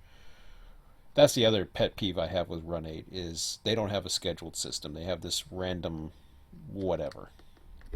They had it, they advertised it, well, they didn't advertise it. They showed it in screenshots, subject to change before the release, and of course, it changed before the release, and it's never been talked of since that I'm aware of. Okay, that's it with this one. I'm getting out of here. I'm gonna go explore some other areas now and see, because I haven't quite decided yet what I want to do. I've already gone through my emails. I'm not going to go through my emails in this, but I might go through the forum to see if there's any comments. So if you're in this for a live stream and you want to make comments, I don't have the chat available because I cannot see your chat. Post a message over in the Wikia. I don't care if you're I don't care if you're a member or not. Just go to railroadtransportationsimulator.wikia.com or just look up for Railroad Transportation Simulator. I think the website is on my banner or whatever the hell it is. Go into the forum and check wiki activity. Look at the post that I posted about starting over, basically, or starting from square one, or whatever the hell I called it, and post a message in there. I'm going to check those. I'm going to take a look at those messages later in this live stream. That's what's going to get my attention. It won't be on a chat. It won't be anything else. That's where I want the discussion to start there, and I'll continue the discussion as I'm live, and I'll show you where I'm talking about. First of all, let me go to the main. Let me not go to the main menu yet. Well, I guess I'm here now, so. Let's check Florida out. Extra board, we will go with, I'm going to go with Taft. We'll launch that up. Now, the one comment that I did have, I haven't heard anything from Tom. I haven't checked my emails either. I'm not going to go into them. If I do, maybe I'll take a quick look right now. But so here you go into wiki activity. You go into Railroad Transportation Stop Simulator. This is the thread, back to the drawing board. So if you have, and I'll even post that.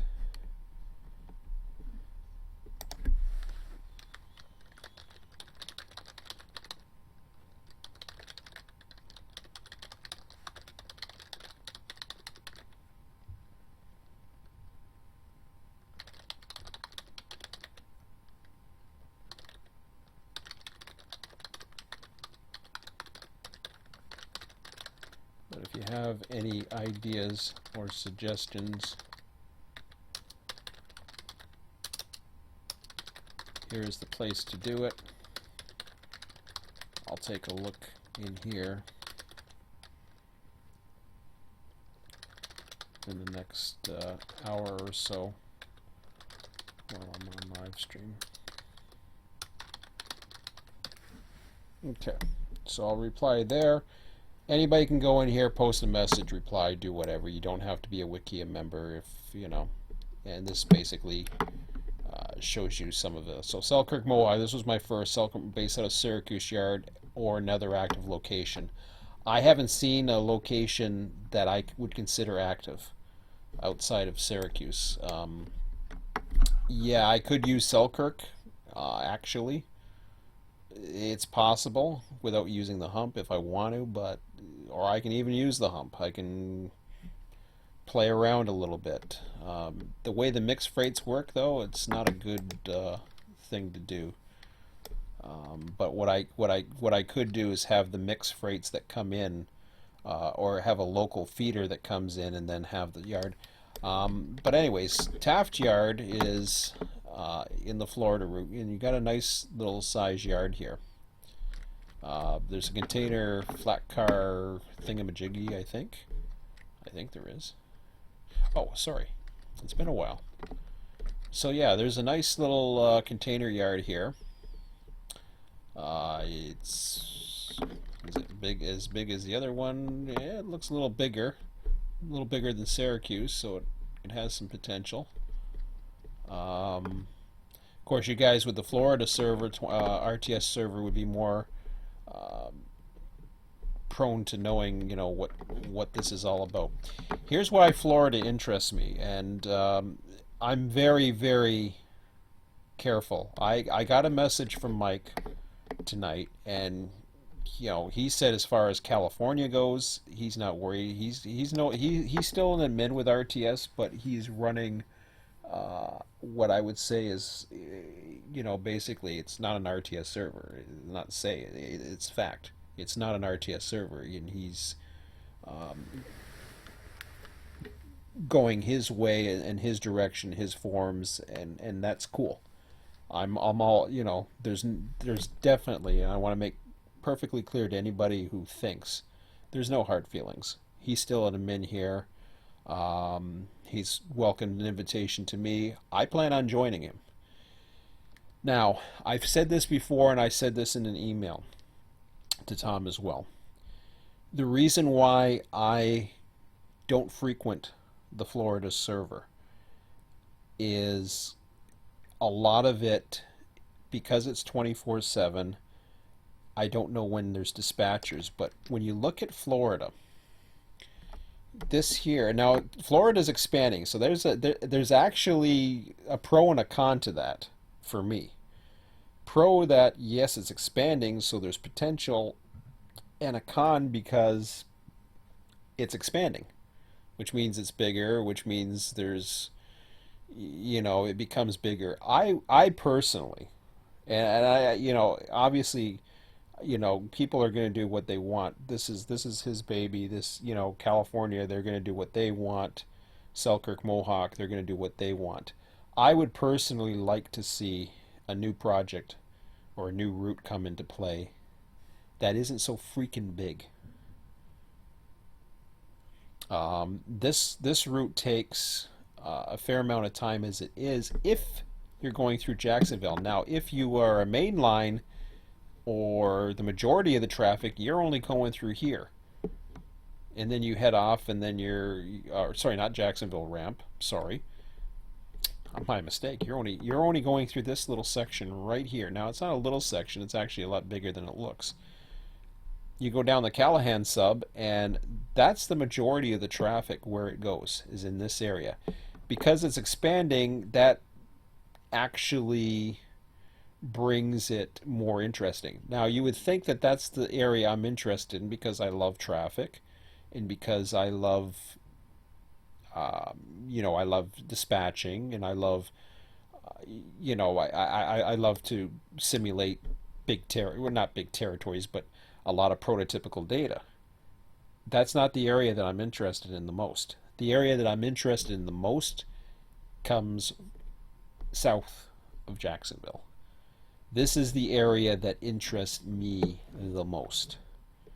One, it's single track mainline. Two, it isn't that populated as far as traffic goes. This reminds me of, when I look at this, is there a mileage chart on this one? No, there isn't. Okay.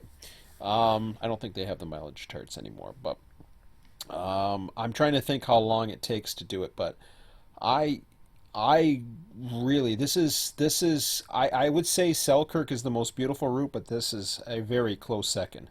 And I mean California is beautiful in its own right. It's just that's just the way it is. Sometimes with the scenery the way it is, there's a lot of heavy forest in this area where you're just basically in the jungle.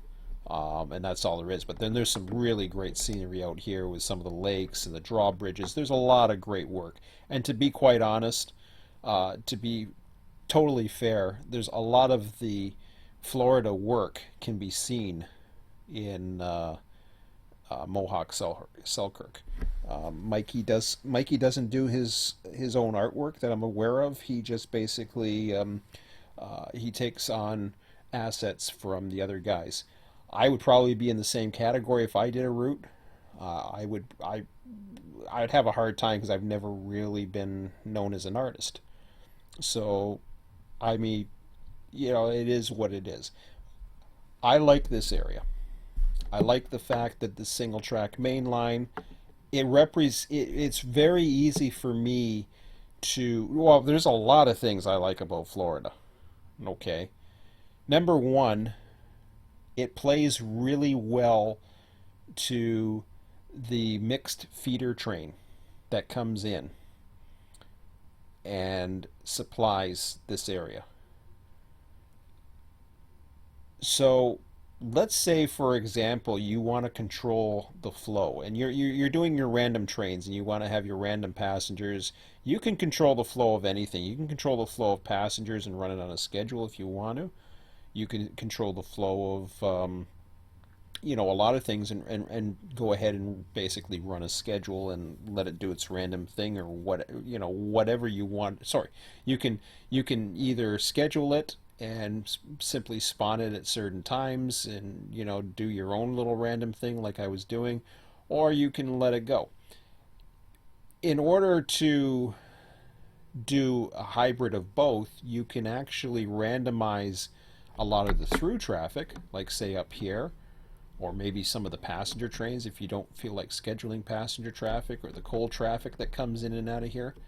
Then what you can do is you can either leave it up to the random gods to send in a supply train now and then, or you can actually put the probability down to 0, still have the train that will create a random train for you, and spawn it. And what the bonus about this is, you're in a peninsula. There's one CSX train that comes down and supplies all these industries. Actually, there's sometimes two, so there's a second section. And it can be a very big train, but it will supply all these industries. And you can set up the industries any way you want through the system. So I really like the idea that you have a lot of control, because it's tailor made. When you're in California, for example, when you're in California and you're in Barstow, You could be getting local traffic sent to you from the Pacific Northwest. You can have it coming from the East Coast. You can even have it coming from LA Harbor or the interior or somewhere around LA. You can have it coming down south. They can come from every which direction. Selkirk's very similar. You have stuff that's coming in from the west, but you can also have just as much stuff coming down from the East Coast, coming up, the river sub, or you can have stuff coming from the Boston area, New Jersey, whatever. There's so many different areas that Selkirk can get fed traffic for those local industries. So when you actually have a supply train, it kind of looks a little weird. And that was my thing with Selkirk. If I'm going to have a supply train, I can't really make it a prototypical train unless either number one, I have to play logistics to basically say it could come in from anywhere and supply anything, which is possible, but in reality, you wouldn't run a train all the way across a territory that's going to serve Selkirk way the hell down. You know what I mean? You're going to have a supply train that goes to Selkirk, services industries, and in fact, you won't have a supply train. You're going to have a bunch of trains that set off and do things in Selkirk. They might terminate in Selkirk. Selkirk was a good place to run locals too, out of anywhere. The only thing is, then you got Syracuse, which also has set off. So there's a lot of logistics involved, and it becomes very complicated very quick. This is simple because you're on a peninsula. You're bringing in the trains from the north. You're doing your work, and then boom, you do it. So this is a very good route for anybody to really get a hold of. And you can do whatever you want. You can run a bunch of coal trains. You can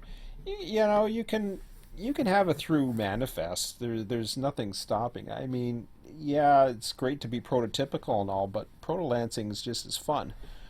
Um, there's a diamond now for NS.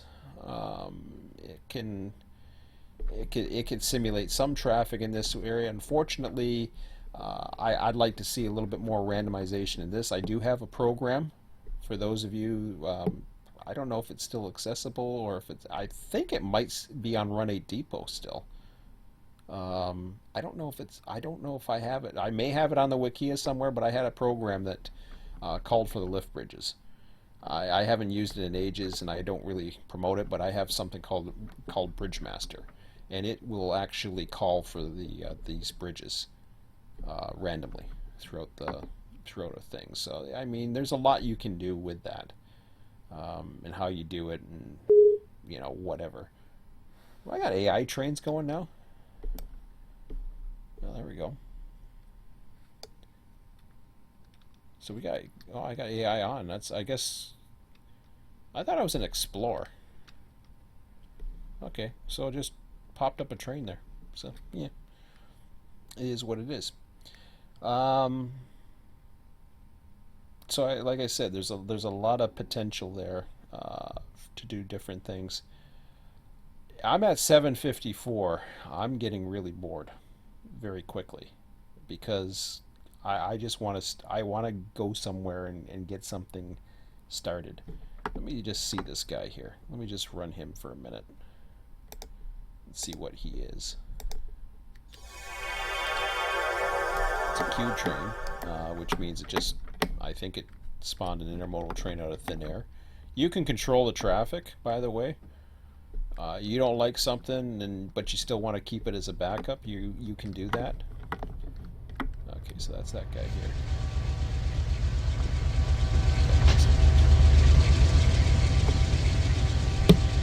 Yeah, nice engine.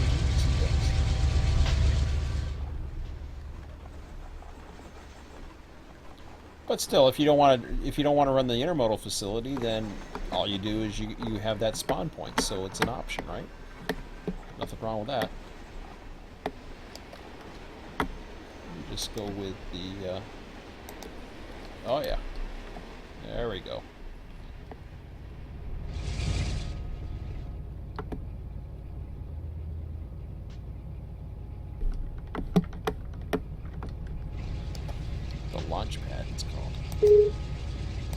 Oh, let me in.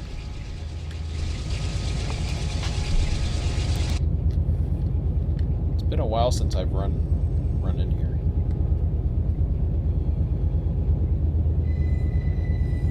And like I said, there's a lot about this that's got me intrigued.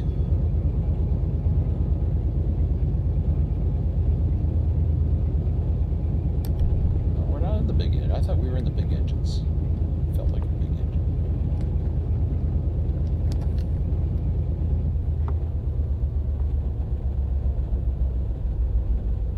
So, let me give it some signals. Get us into Orlando. And this is a beautiful route too. It's a shame that I haven't run it as much.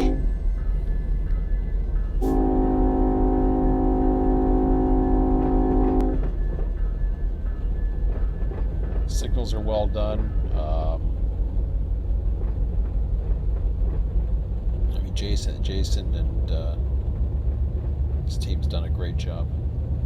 I always forget Jason's partner's way. I apologize. I always forget his name. I know Jason, you know, but there's an incredible artist that's behind this too. Look at those signals. I like to tease my son. I call them the big babies. They look like big baby signals. I don't know why. I just do. But this yard, you know, this has got a lot of potential here, and I got to admit, I'm seriously considering it.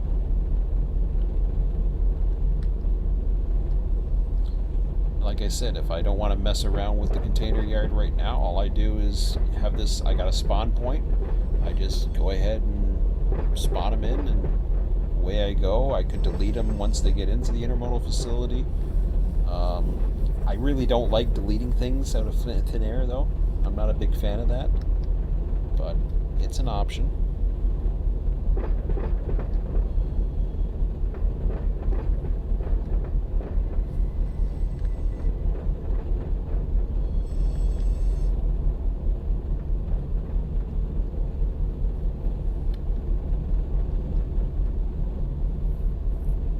Yeah, it's been a while since I've run this route. It's been too long. I can't remember the last time that I really did a lot of running in it. I set up a lot of things, or I think I was setting up a lot of things at one point, and then basically Tom took it from there, and he took it from just a basic waybill system that I had set up that started out with, and he just exploded. I don't know what updates are in here. I mean, I think I've seen them all, but I know that, you know, you have the different industries or whatever. I know I've gone in and I did see the diamond and how he's got with the AI and all that set up so that the NS trains can come in and create a little bit of traffic, which is kind of cool. So you got these diamond signals here, which are nice. Oh, I thought that was a signal.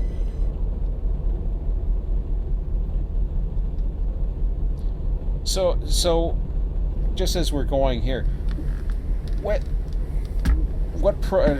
those of you who may not know the term, and I've mentioned this in the description, there's freelancing and there's protolancing. I believe they're model railroad terms, and I'll try to explain what pretty much they are. You have prototypical, and anybody who's a model railroad that just basically models a prototype railroad is basically trying to find as much, if not all, the information they possibly can and model the prototype. Now, of course, they can't model the exact scale usually, because there's limitations as far as how much track you can put in a basement, even at 1:82 scale. I mean, you're talking hundreds of miles, so you know, if you're going to be able to put 2 miles of track to scale, you know, good luck at that. You must have a pretty big place. You know, but some people might have that. I mean, very few. But it's a possibility. So, what, I'll just go ahead and let that go. So so prototype, as I said, that's basically you're modeling what you see on the prototype. Proto Lance is, well, I'll leave Proto Lance alone, and it'll be pretty much self-explanatory. Freelance is where you're not really subjecting yourself to any prototype. You're just going in and you're running trains, and you make up cities, you make up trains, you make up everything, and you just run it. And you can still be prototypical, but you're making stuff up. You're not subjected. You're not tied down to any one particular prototype. You could possibly model various railroads. There's a lot you can do. One thing that's made me appreciate freelancing and proto-lancing a little bit more is I run something with my son, which is called Transport Fever, as I've mentioned, a few times if you've heard it before. Transport Fever is almost like a freelance proto-lance type system. Yeah, they don't honk at those crossings yet, do they? I'm not really sure why they don't do that, but they don't. They only honk at the lights. But I was wondering if that was the same with that. I noticed it in Selkirk, but I guess it's the same with that too. So you have the setup with the proto-lance, freelance type thing. You can still make it feel as real or as important, but what like I said, as I was saying, okay, I lost my train of thought. Now I got it back. So Transport Fever is sort of like the Railroad Tycoon type thing, where you might have the various cities,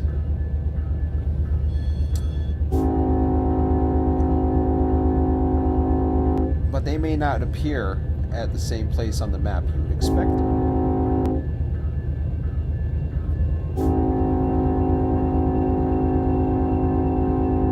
So what they wind up doing is they have random maps that you can have people that you can actually go in and I believe, I don't know, through the workshop, the Steam workshop. It's the only game I have for Steam. Steam sucks. I can't stand it, but it is a Steam game, so yep. But you go through the Steam workshop, and there's people who've contributed maps and all that other stuff. There's North American maps, there's European maps, there's local maps, there's all kinds of maps.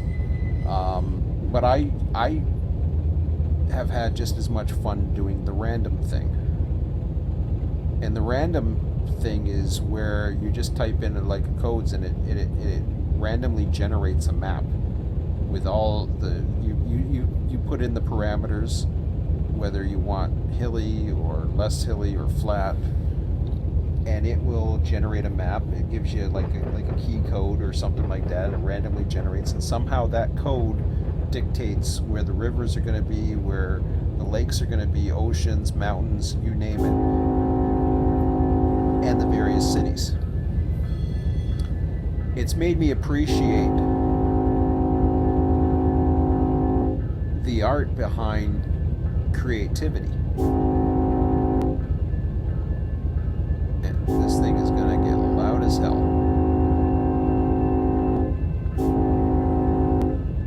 I forgot about this.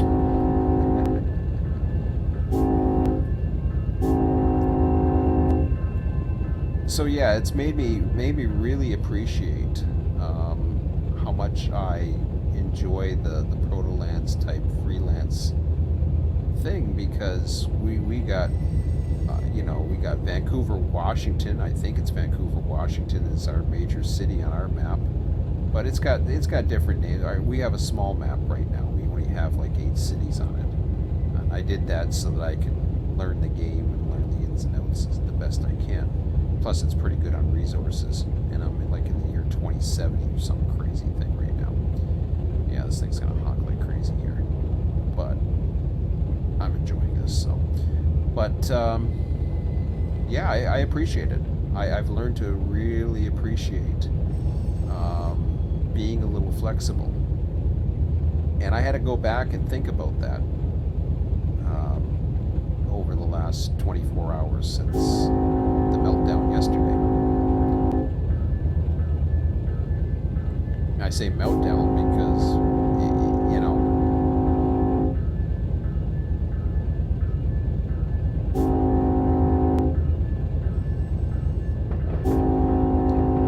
yeah, I forgot how noisy this thing is. Might not be the greatest thing for doing for live streams, but so yeah, I it's something I'm considering doing, and there's no reason why you can't, as long as you set up the routes and the trains the way you want, and you just execute, and you stick to stick to whatever you like to do.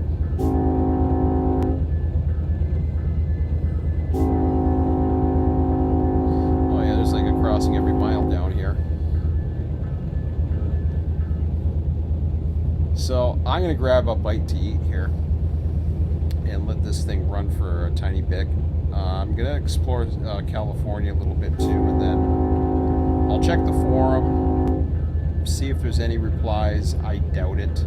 I think I'm on my own on this one, so maybe within the next hour I might start building up a territory and see how I do.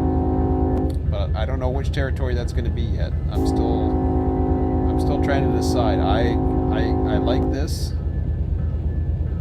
I like Selkirk. They're both great. Even California. There's some stuff in California. I'm gonna go check out California shortly. But for now, I'm just gonna enjoy. I haven't been in Florida for a long time, and yeah, it's pretty cool. I think the last time I was in Florida was after version 2. Well, see what I mean? Now here we go. We got another intermodal. Now this is the.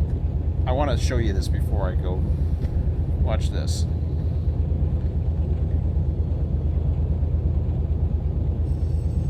I'm at 293.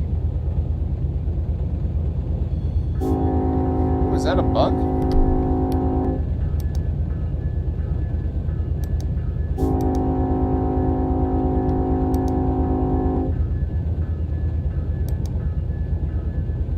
That was cool. Did you see that?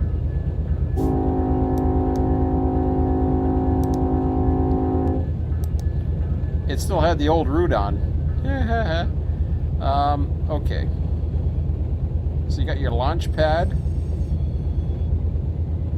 Oh, that's Jacksonville ramp northbound. Okay, fine. I thought it was at the same one. That's not too bad.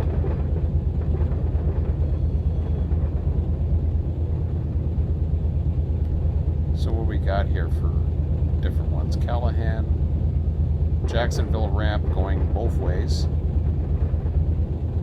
Moncrief northbound, southbound, in case you want to avoid doing yard work in Moncrief, which is a possibility. This is the diamond, these two.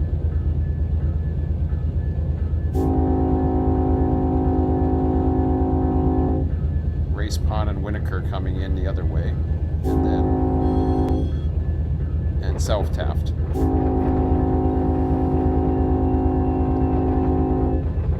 So it's got a good combination of various start points, and it has the yards, which is important too, in case you don't want to do the yards. So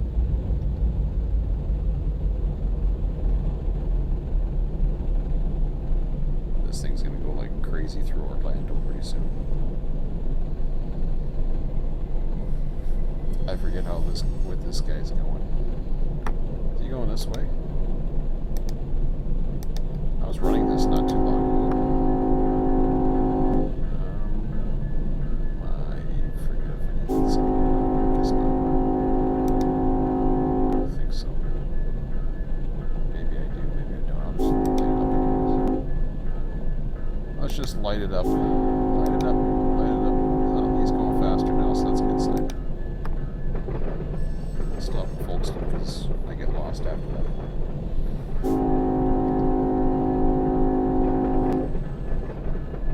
So I'll let you enjoy that for a few minutes. And I'm gonna grab a snack, and then what are we at? We're at 8:11 already. Crap. Hopefully I'll get going in about an hour and set something up, but we'll see. I'll be back.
I gotta get some crunchy food.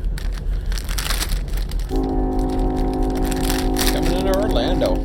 Gonna be noisy as hell anyways, so hopefully you won't hear me too much. I'll let you enjoy this for a bit while I ponder.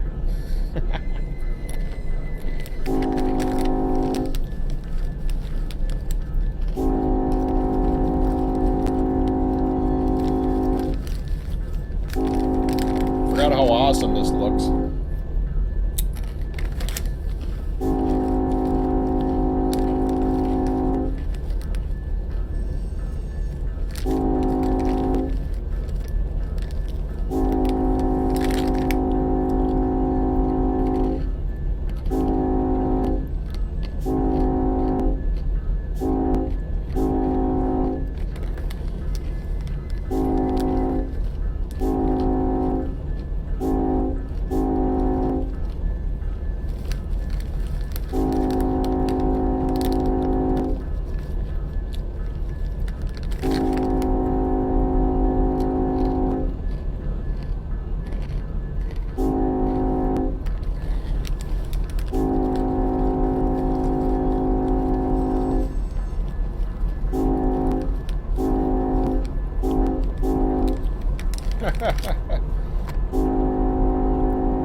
pretty awesome.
decided to mute the microphone while I stuffed my face with the rest of it. But now the funny thing was, I actually ran this line not too long after version 2 came out. I actually ran in the passenger car.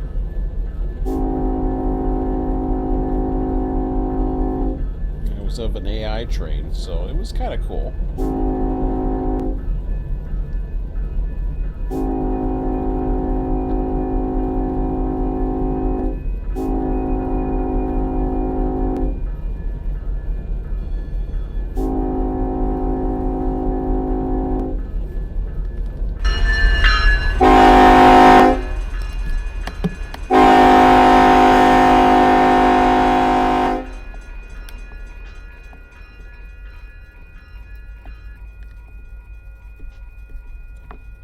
So yeah, this is definitely a really cool route. Watch this train go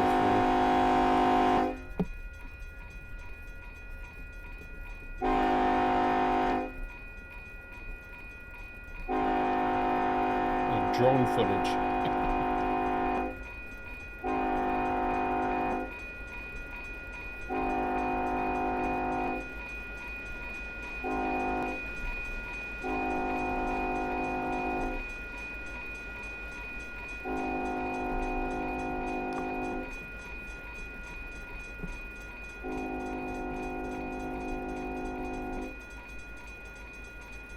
I mean, there's one potential, and that is I could run two different alternating setups. It's possible. Nothing says I can't do that. Maybe I will.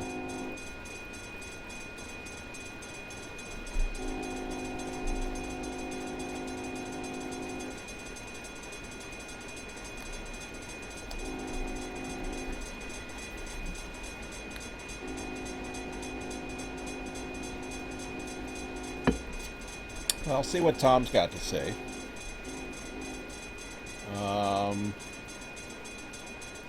Once this goes through, I'm gonna... I'll check my email. In fact, I'll do it right now. What I'll do is I'll bring this over.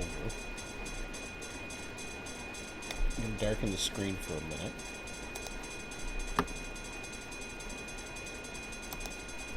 So that you can't see me email. I'll check the activity over on the Wikia. Nothing going on. Didn't think there would be.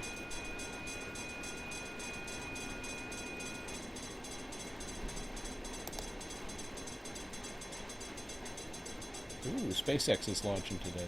That's about all I got.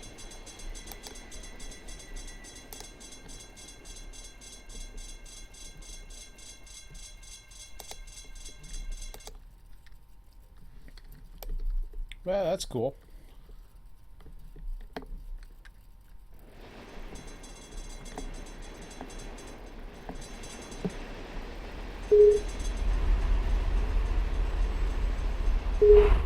Train coming out of Callahan Sub.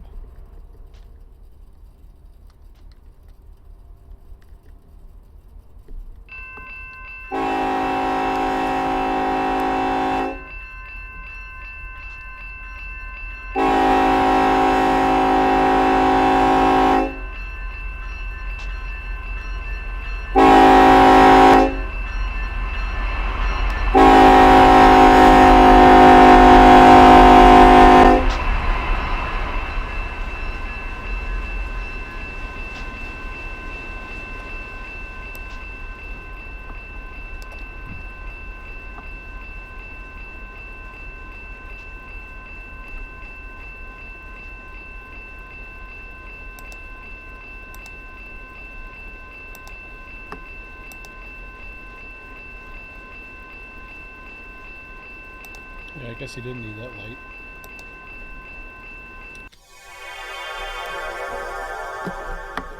I'm just checking a few of the other areas. Comes one off the Callahan sub.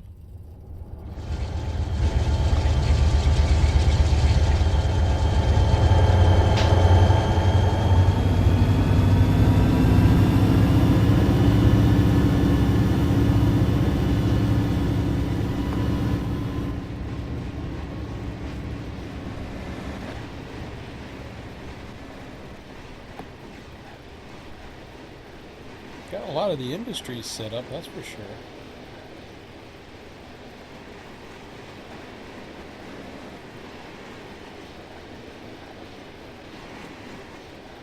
I'm not too sure. I don't understand that train though. It looks like it's all going to locals.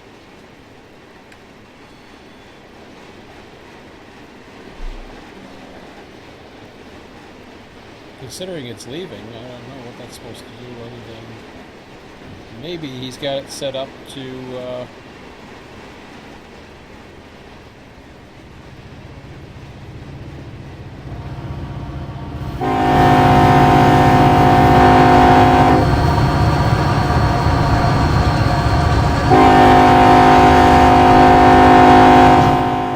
I haven't checked the industry configurations. I don't know if there. Yeah, I imagine there was some that came with it. Kind of interesting to see. Again, I have not seen, but wow.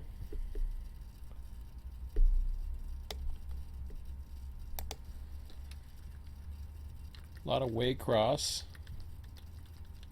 Did I do all that? No, I didn't do that.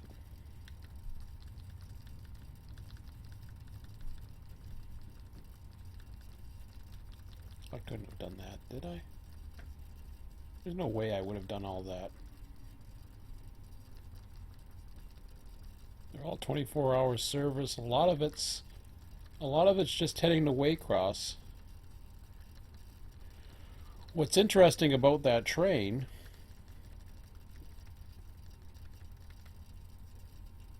I saw one that did everything in blocks. What's that? Atlantic Chemicals? I don't know what that is. There's a 1 hour one. Like empties it right away.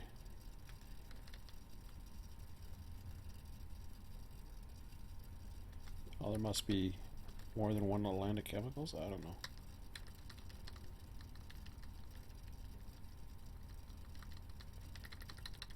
It looked like there was a lot of various ones. I like the fact that these industries are already set up.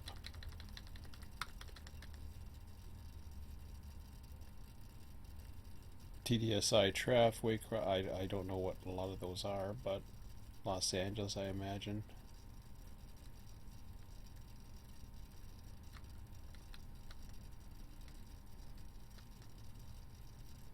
Well, that's interesting.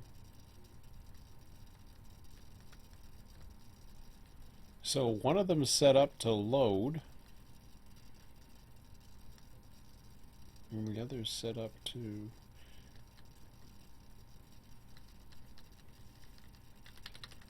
Yeah, there's a lot of...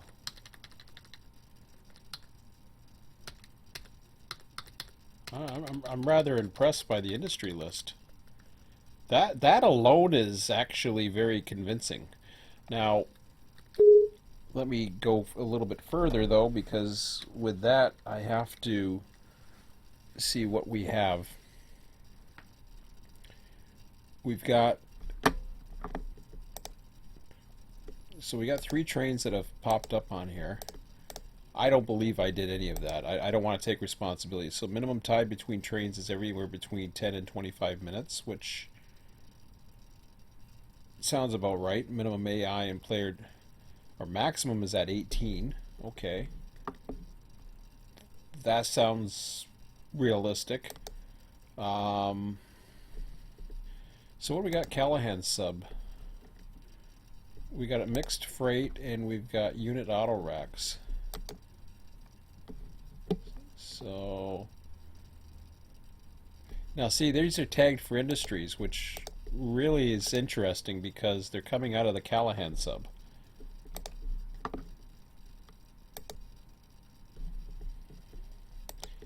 And again, when you're talking about trains that are, now this one will choose anything.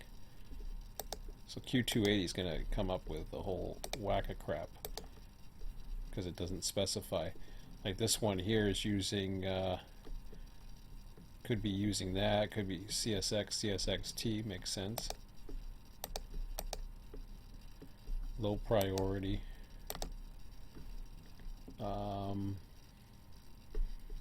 It's interesting. Jacksonville ramp northbound.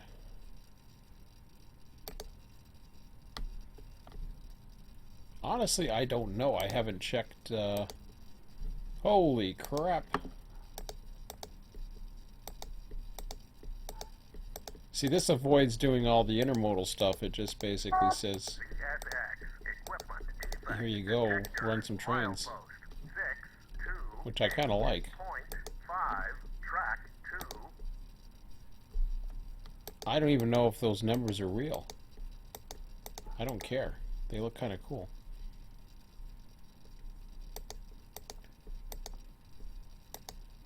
I don't know what MBG, Chicago, Baltimore. That's Jacksonville ramp, and he's got low, huh?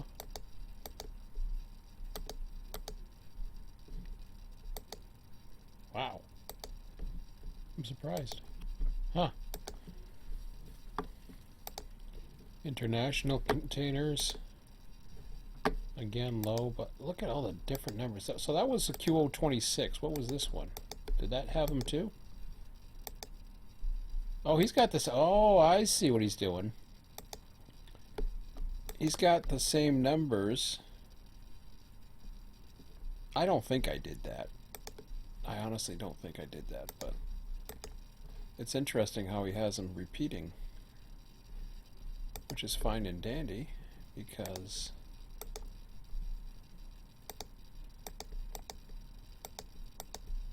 see, those ones don't have tags. Equipment defect detector milepost 628.5 track 2. There's one little unit refrigerator train. 370 end of transmission. Q740 loaded. So you got one reefer train. Got a Callahan sub. Now, it's very important to look at these because this kind of gives you an idea of, okay, well, what is it that you want to do?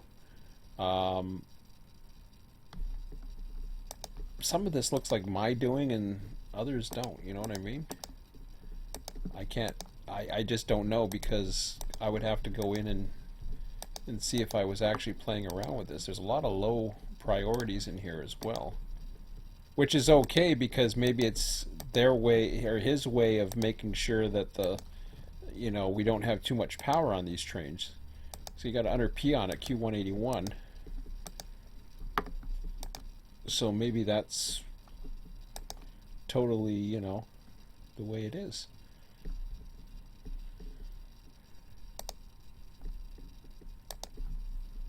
I thought I put some Norfolk. Yeah, I did.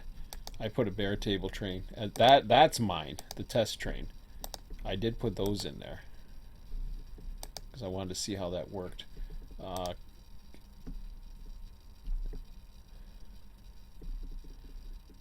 So there's a Moncrief northbound, which really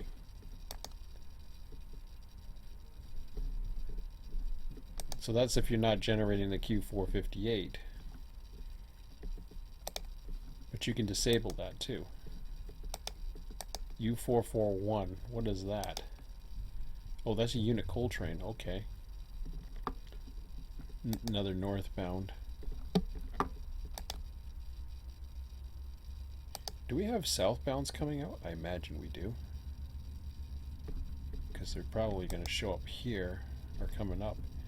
Unit oil. I haven't seen any passenger trains, but then again, I'm looking at the wrong areas.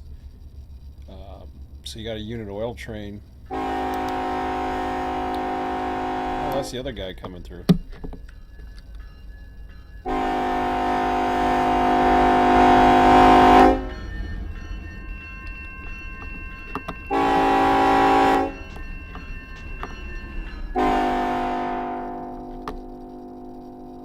was like, what the hell's that? It's a train. So yeah, you look at the HPT at 1.4, that's fine. That's more than enough, so I can see that being an easy setting. So you got the unit oil trains. Then you go over to Race Pond. I didn't see South Taft had nothing. Mainline northbound. No, it didn't. But on Race Pond, no passengers set up. I'm just wondering if I tried to set up something here. Because it's starting to look a lot like me, but I don't know. I could be wrong. And again, I apologize for if it isn't me, but I don't know. Did I set up a bunch of goofy trains and just say, see, I don't know, these numbers. Mixed containers. Like some of those tags, I have no idea what they are, so it's definitely not me, but. Now mixed freight's coming in from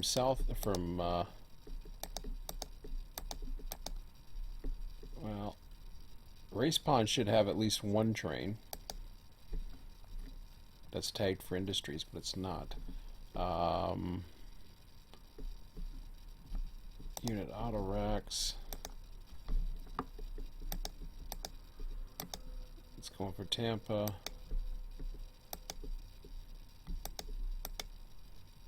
The rest aren't. Unit coal. Bostwick. Stanton.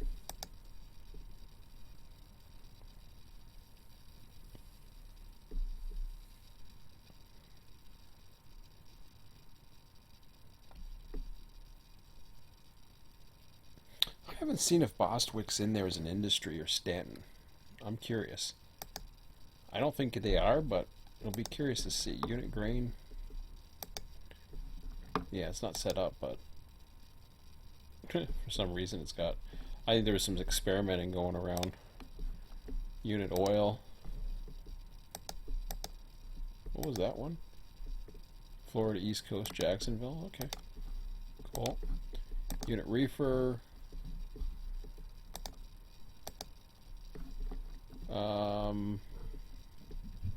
So South Taft, there's nothing, huh? You can't spawn now because there's nothing there. Taft Launchpad, Winnaker. Well, let me see what the Taft Launchpad has. Intermodal. Couple intermodal trains for Jacksonville. I think they're both for Jacksonville. Yeah.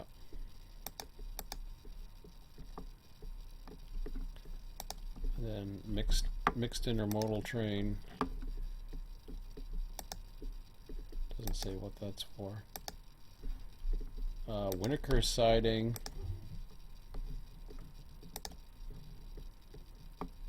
Got a bare table train. Domestic containers, all kinds of stuff.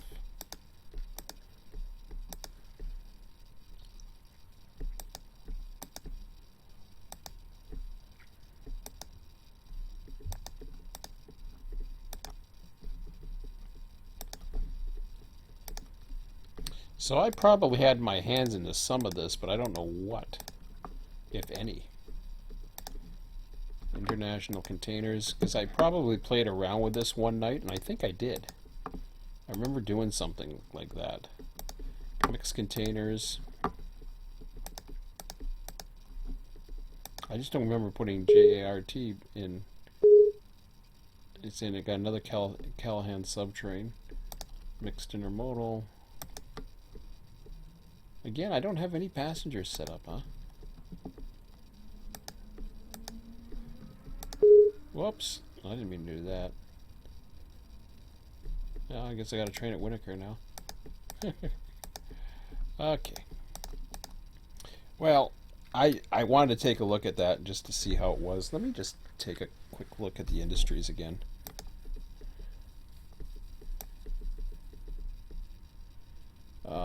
Bostwick, do we have? No. I don't think we have anything. It would be the open hoppers if it is. I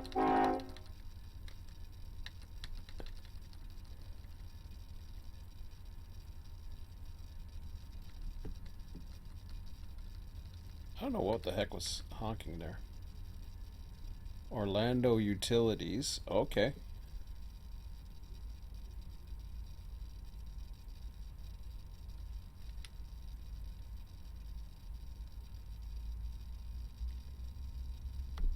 Oh, that's another one I ran out of Callahan, I guess.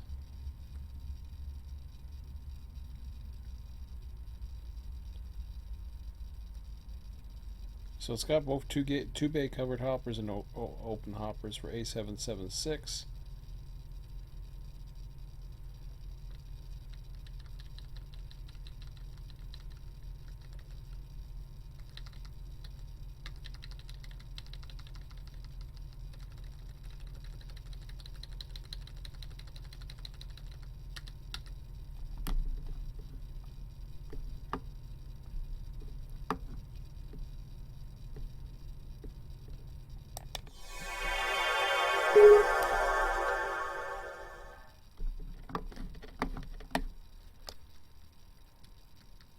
Alright, so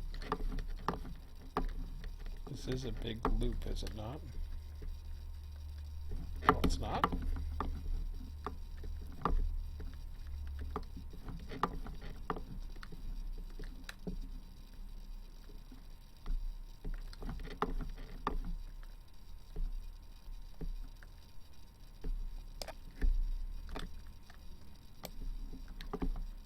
I thought it was a big loop, but I could be wrong.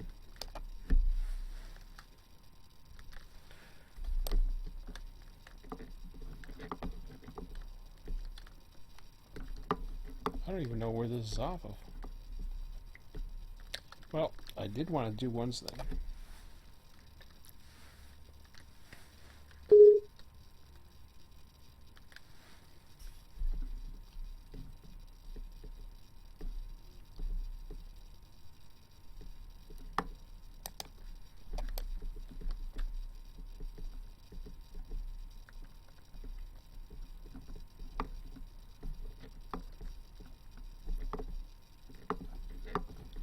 So there you go, see? Just like that. Night's the best time to set up your industries, by the way. Because then you can go in and you can just, you know, away you go.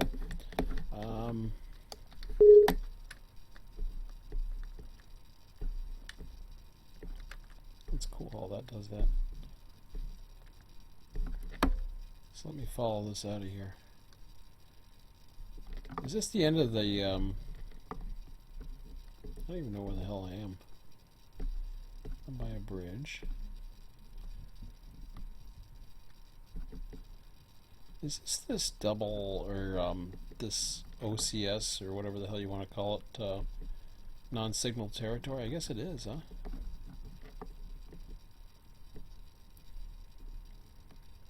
It's pretty cool stuff.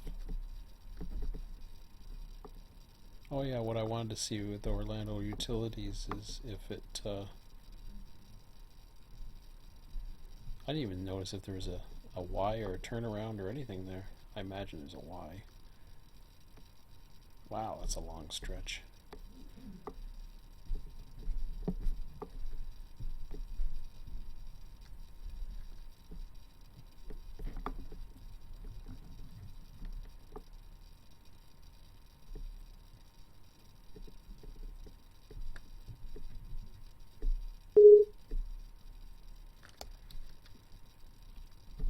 Oh, I know, I was supposed to give you a signal. Problem is, you're in my way now. I'm not running this for very much longer. I'm just using whatever I can to try to convince me otherwise of what I should be or want to do. That's cool. Must be the interstate. At least that's what I would gather. Okay. We're coming into appears to be a more populated area.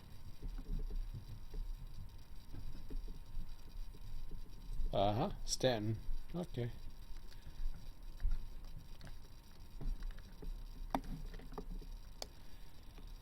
I'm gonna take one more quick look at that.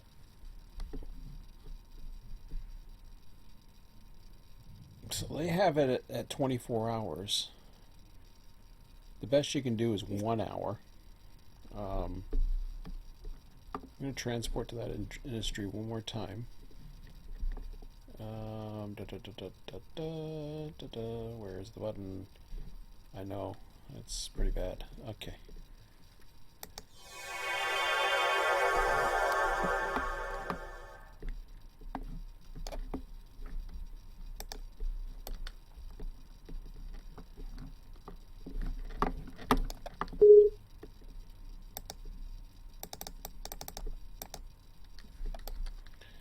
I just wanted it to light up so that I can get a good idea. I've seen this since the change or the okay. So there's your loop right there. I see. Okay.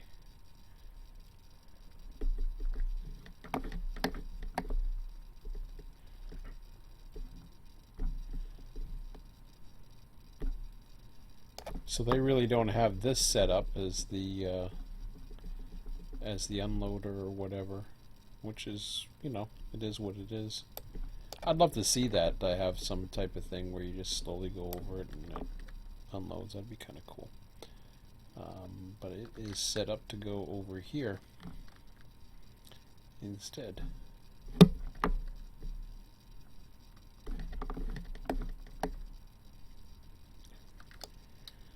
Okay, well, let me get out of this one. Back to the main menu. What are we at? Man, we're at 8:53. I really want to get moving on this here.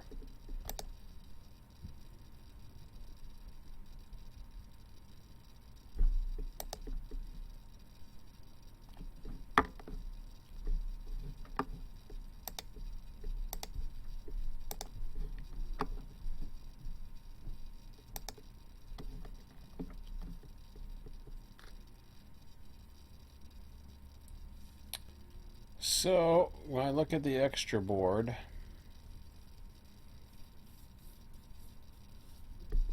I'm going to go over to UP Bakersfield for a moment here. Now, I think I did have a world for the Selkirk Project, but whatever. So this yard is a pretty good size yard. It's able to take, you know, it's, if you're serving, and this is what the Bakersfield project was originally about, was about bringing in, let me reset the system time, but I'm going to put it to what the real time is on the West Coast. There's a lot of industries in the area. I mean, you got this huge freaking yard that really, I mean, yeah, you can use that, but do you really need to use it? Probably not. A lot of industries here, a lot of industries in the Bakersfield area. So I prefer, if I was to base something, I would probably want to base it out of UP Bakersfield, and then from there run a UP type thing if I was to do it. This is probably, as much as I, and Mike's got his servers, so I'm probably going to be able to get my fix for California, which leads me to the other two. I know that sounds really quick, but it's, I mean, I'm looking at this here. I'll do this just to remind me if I'm missing something here. But Bakersfield is a or sorry, California is a monster. Its whole thing to me is Barstow. Barstow is the center of the U, and Barstow is perfect for doing it too. Barstow runs the hump runs really good. Um, where is my? I got Cajon, Mojave. I got see. So it's a monster. Mojave isn't going to give me much. I'm just looking at the other stuff to see if there's really not much on needles. There's a few industries. There's not much. Of course, there's an expansion going on where this is going to expand to the east. I'm hesitant to do that, though I may consider, since there is a California server up now, I may actually consider, if they do expand to it, I may consider running on it. Like I said before, though, I want to be running on something that is prototypical. Mike's going to do that as best he can. It doesn't have to be perfect, because obviously being able to have enough dispatchers to dispatch that many trains is going to be very difficult as it is. Um, but like I said, I'd be willing. Like West Colton, I don't need to look in that. Needles, I really don't. I guess Cajon is. So you got a few industries around Kaiser in that area, so that has some potential now, and I forgot about those ones. But once you get outside of West Colton, then you really have to go a fair amount. Like here's your Cajon side. Now there's a lot of industries at Hesperia, uh, Thorn area. So there's a lot of potential there as well. Um, Definitely when you look at Victorville, Oro Grande, there's a lot of potential there. I forget what Mike said he was setting up or where he said he was setting it up from. I believe that was probably a lot of the area he was looking at. Um, I'm forgetting to BNSF Silverwood, page 5. Where am I getting into here? Okay.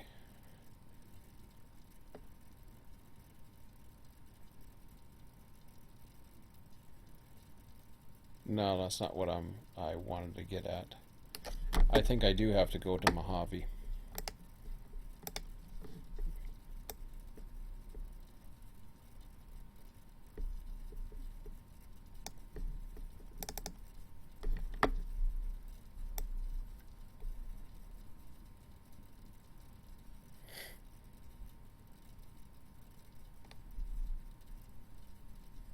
Well, that's Oil City, but if I was to go down, not the Buttonwillow, but yeah, here we go. So you've got Southern California Edison at Havolt,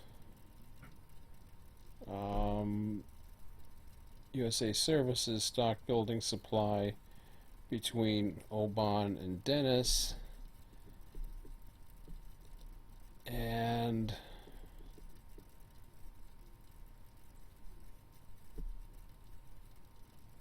okay, to the Mojave submatch on page 6. Excuse me. So then the Mojave sub, you got Paramount and PPG. You got a fairly small yard, Mojave. We know what that pretty much deals with. So there's pockets of potential. I see the potential definitely. So we're looking at. I'm just trying to think of the mileage here. Let's say 370 approximately. I'll check the mileage.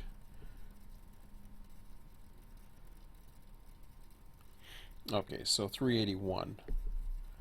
So you got milepost 381 all the way down to um,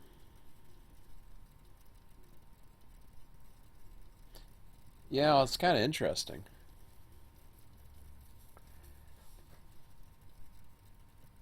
Because I'm looking at that now.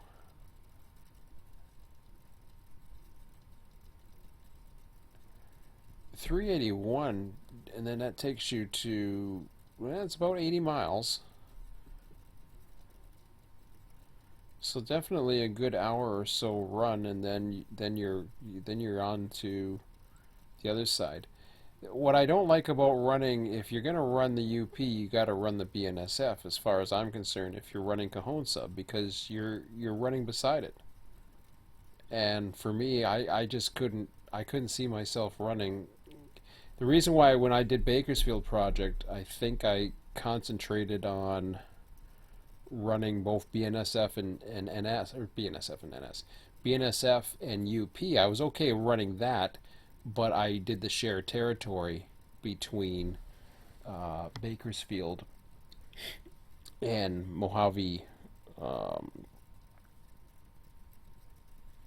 did I do Mojave or did I have it come out? I think I actually no. Sorry, I did do up to.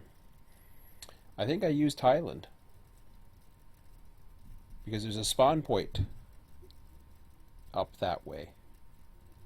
So I was able to actually limit going all the way to West Colton because what I did for Bakersfield Project was I spawned it at Highland.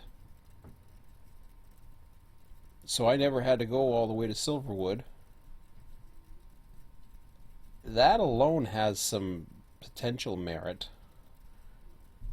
I'm not too sure what it was about the Baker. I can't remember what it was that. Oh, I'm sorry. I was doing the Bakersfield project and I was fine and dandy, and things were fine. And then that's when I think the fix for Florida came out not too long after that, if I'm not mistaken. So what you're looking at, and you know, there's this whole 23-mile section. You're looking at a territory that goes from 461 all the way to um, well, let's go with no, we don't go that way, and I don't want to go there either. You're dealing with a territory that is roughly 150 miles, and with the grades and the speed limitation, you're talking about a 4 to 5 hour trick as it is just to get from one side to the other, which is okay. There's nothing wrong with that. Um, I'm just going to look here a little bit further. Um, Lots of industries at Edison. So when you start at Bakersfield, you kind of can branch out.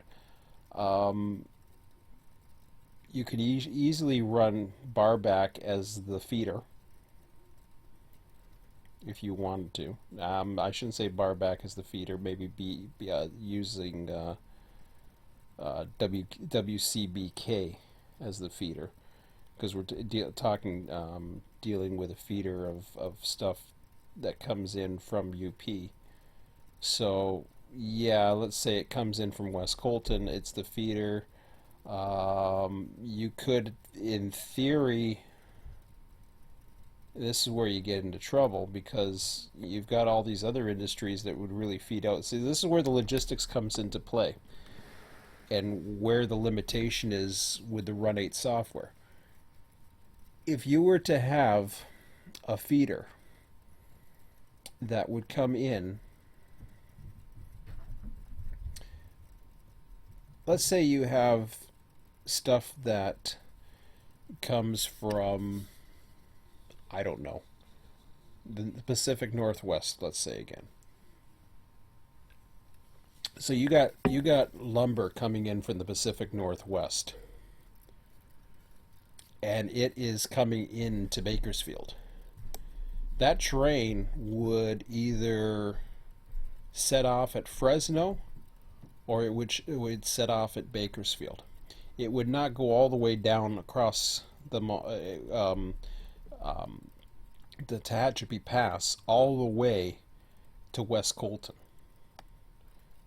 There would be set-offs. So with Bakersfield Project, yeah, you can have a feeder come in,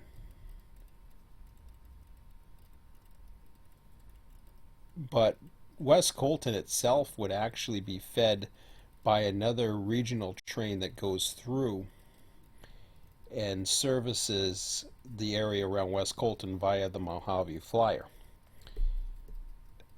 So the switching district would start from Bakersfield, go as far as probably Edison, and that's it. Because everything else, I mean, yeah, there's Woodford West, that doesn't mean anything, set out track. And then you get over onto the other side, you got Tehachapi, that's served by Mojave Flyer. So there's a split there.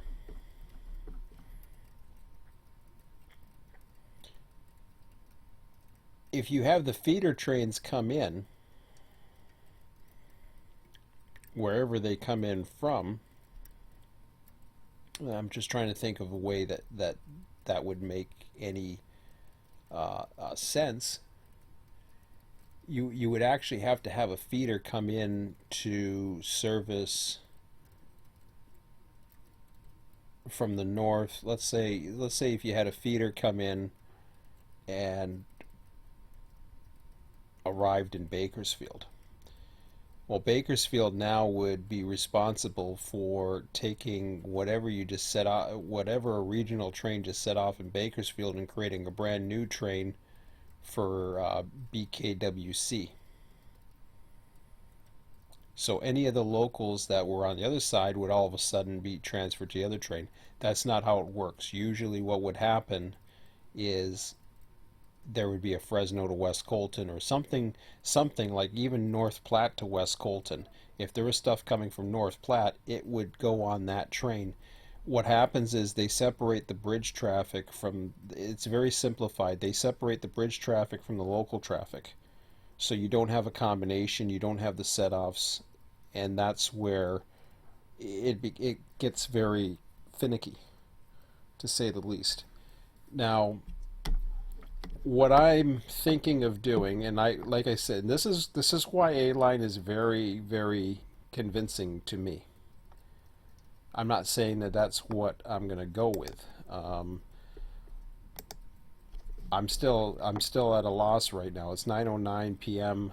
I'm leaning. I'm definitely not gonna go California. I'm almost convinced I'm not going California now. As much as Bakersfield Project was fun, and I'm gonna get enough of my own California feed, and whether it's switching the industries or whatever, or all that stuff, I'm not worried about it. So let me go back over, and I'm gonna switch over to Mohawk. Now, of course, you could do California and Proto Lance and do whatever, and there's going to be a level of that anyways. Here's where I'm thinking. Like I said, yes, Florida has a very potential. If I was to go in, let me get out of that for a minute. If I was to go in, let me just, yeah, I do want to get out of that for a minute. Do I have any updates? No, nobody's been saying anything. I'm going to check my email one last time. It's 9:11 p.m. I may check one more time tonight, but I probably won't. So I'm just checking my email and going dark for a moment so I can do that in my privacy. Okay, I got nothing going on there. And get back out of email. I will put the monitor capture, hello, back on.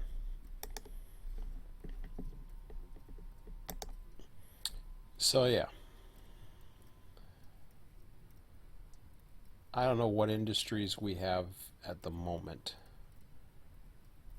but what I'm thinking, at least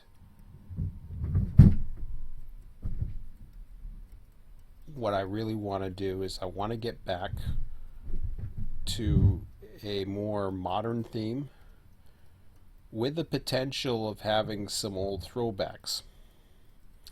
Maybe a mixture or a transition phase, if you will.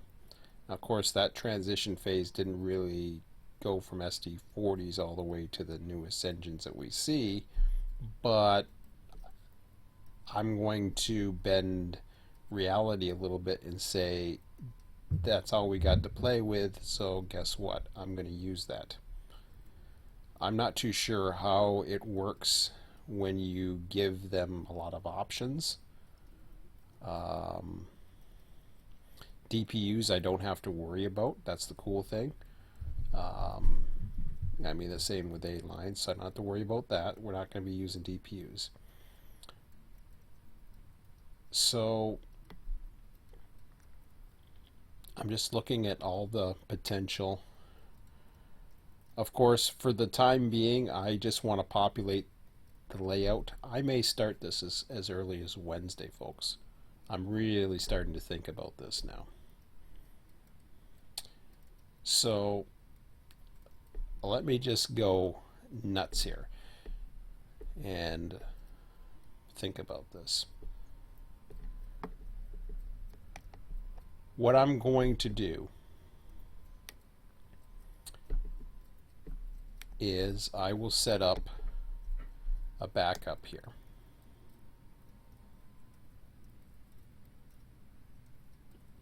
I may even use the old Conrail symbols, to be quite honest, but I'm going to modify a lot of stuff. I don't know if I need to, like, do I really have all the Conrail symbols? I don't even know if I have them all, to be quite honest. And if I don't, I don't care. I'm not worried about it. You know, that is what it is. So let me see here. The locals, I can slowly get them into play. Will I do it right away? Probably not. Tomorrow what I'll do tomorrow night is I'll start setting up some industries. And then by the time I go live, we will have at least some form of industry switching available for those that want it. Because I know people were asking for it, so I'm not too sure how many industries we're going to set up, but I'm going to set up as many as I can. I will make some backups. In fact, I'm going to make the backups right now. This is where I'm going. I mean, my heart is here. There's no doubt about it. But I'm going to change things around a little bit. You know, I'm not too sure exactly how yet, but, you know, proto-lance it as you will. I'm not going to worry about schedules or however the hell the prototype does it. I know enough about certain railroads and what our limitations are. We'll just wing it. And I'm happy to say that because that takes a lot of pressure off of me. I'm not even worried about, and I'll show you tomorrow night, I'm not going to worry about too much what's in these industries or what's actually part of it or whatever. I'm not worried about it. I'll find out what's in the industries that are set up in the system, but then other than that, I'm not worried about it. Okay, so let me do the backup. I'll show you if I haven't shown you this already. You go in and yeah, Selkirk region. You go to, well, I see I already got copies right here.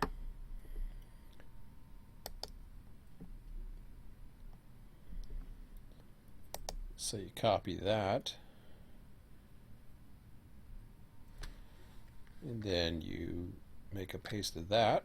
So there's copy number 2, and then you take the traffic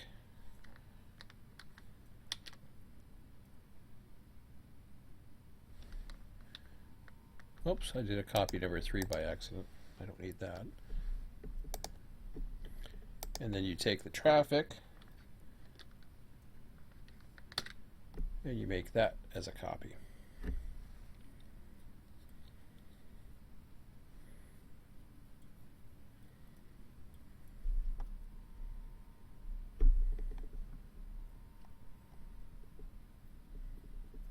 So now what I can do is this config copy thing in the traffic, I can go ahead and I can delete these files here. So config and traffic. I'm going back to the old, whatever the old was, and see what the heck's in there.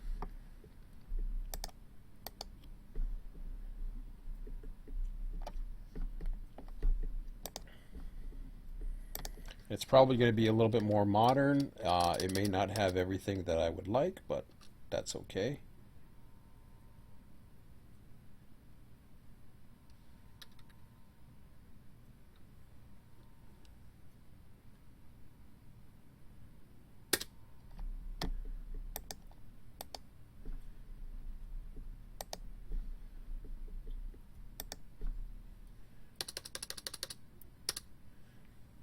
So what I've done is I've taken the original copy and put it back in. I'm also going to go ahead and I'm going to copy this, and it's making another copy of what I just did. So basically all I did was I took this, made sure that that was no longer number 2, and traffic copy, I'm going to do the same thing. Okay, so I got a copy of each. Now that's how you back it up. So now I've changed it over from what I was working on the Selkirk project to this. The initials are going to be the same. It's probably going to be called the Syracuse project. I know it's lame. I know it's original, but that's what it's probably going to be called. Let me go in and take a look and see what we got. And I've already got backups of both what I was doing and what was in both of these, so let's run some trains, shall we? It's going to take me about 10 minutes to set up. So I'll go into the Selkirk, New York region, and so it saves all the trains, so that's okay. That's not what I'm worried about. I'm just going to go extra board. Do I have Syracuse extra board, Selkirk, Hudson, Albany? I don't know where that. Let's see. Let's just go here.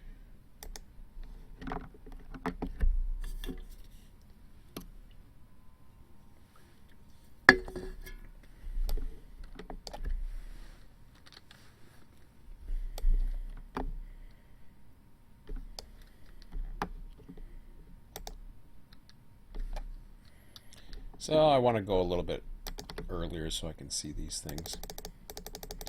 Maybe I'll start at 4 a.m.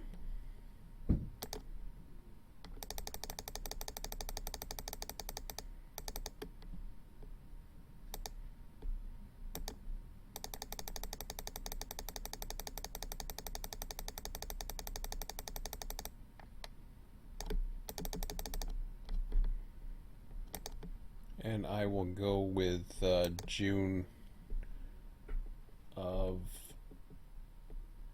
22nd, maybe, since we were getting pretty close to that anyways. We just go with June 22nd and see what that looks like, and I'll apply that.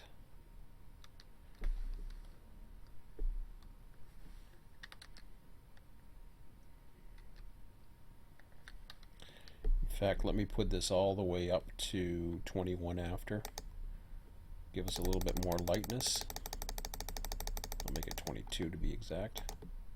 There we go. So now it's getting brighter out so we can see what we're doing. When I go into the various industries, what do we have as default? Colt recycling, loader, Loader taker. I don't know what the hell that is. Amtrak HUD. Colt Recycling's got some stuff. Gilderland Cement. Boston's. Okay, so that's what did I do there? Oh, okay. Maybe some of this looks like my stuff. Old Dominion. Sealed Air Corp. Yeah, I got one, a loader and a taker. I think I put those ones in. Upper Hudson. That was before I changed everything around. Okay. So, AI traffic generation. Let's see what we have. Wow, we don't have much.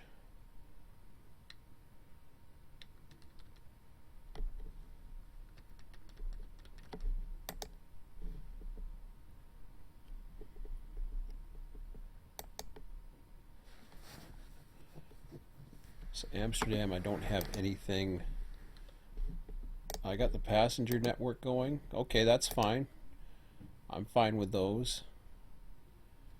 I'm not going to stop anything. I'm just going to keep them running through. So I got 4 passengers going that way, and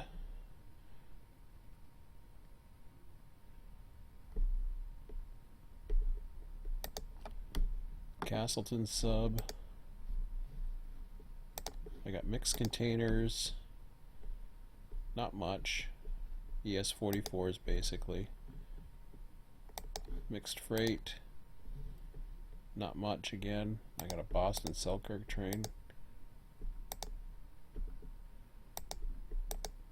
So see, I was already thinking of Selkirk Project before I was getting into that.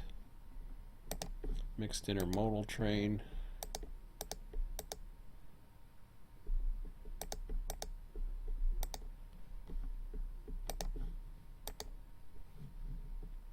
That one's tagged for industries. I don't like that. I'm taking those out. Nothing currently is tagged for industries. Mixed intermodal. Do we have any SD70 aces? Like, what's going on here? That's a Castleton sub. Okay. CP293. Now, CP293's got a lot.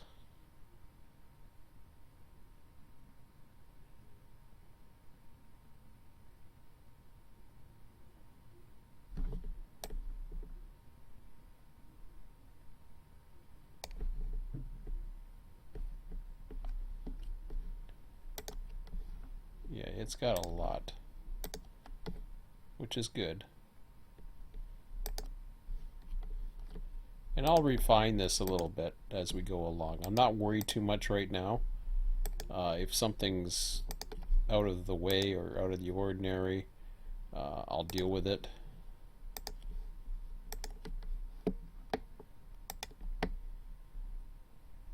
Do we have any SD70 aces, or is they... Ah, crap.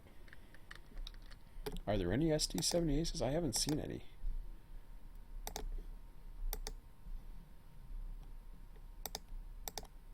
Well, there's one.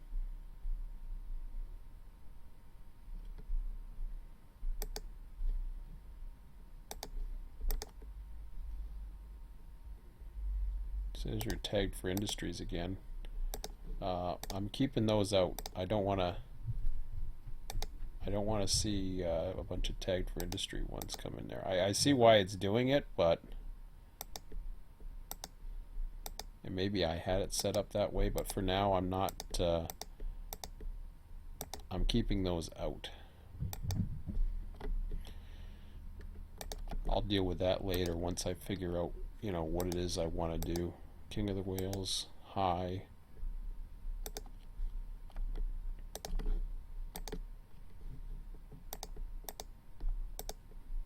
One's not loaded. I wonder what that means. Unit auto rack trains.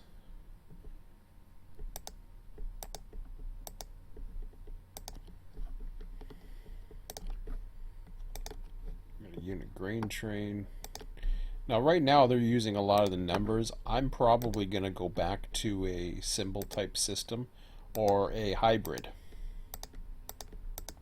I like the letters. I even like the numbers in a way, but the reason why what I may do is I might put a combination of the letters and then, basically take it. So this is unit oil. That's interesting.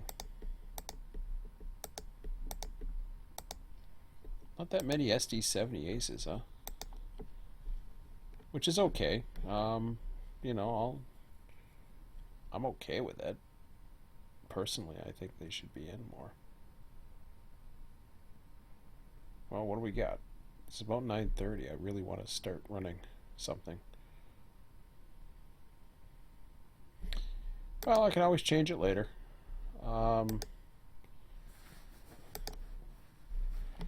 Riverline's got its, a little bit of a bump there. Not much. Doesn't look like much. Riverline's got nothing.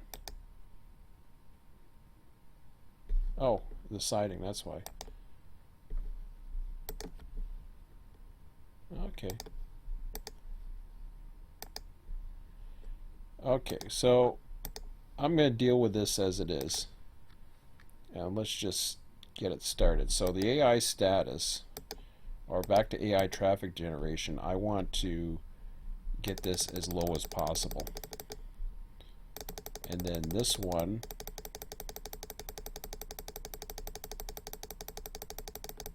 as high as possible. So yeah, you can see it. You may have a situation where you don't get a train spawn for an hour. I think that's good, personally. So you could have it.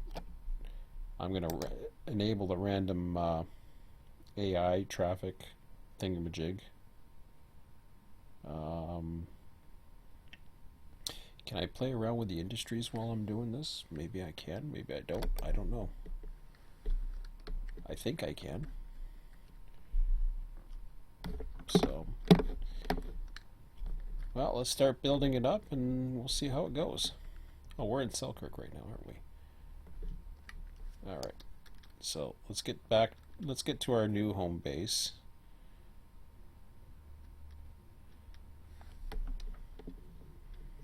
Which will be here.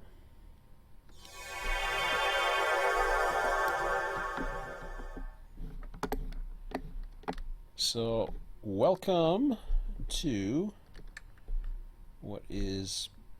I don't think I'm going to run a session tomorrow night as much as I am wanting to get stuff going. So we've got yellow, yellow, and some restricting thingamajig. I'm going to deal with all the industries and just build up the territory tomorrow night and dispatch. I know that's boring. Why is the one red, red, yellow, and the other one's yellow, yellow, red? Any reason for that?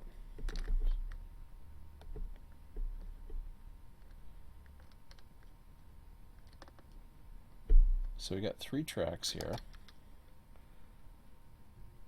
coming in.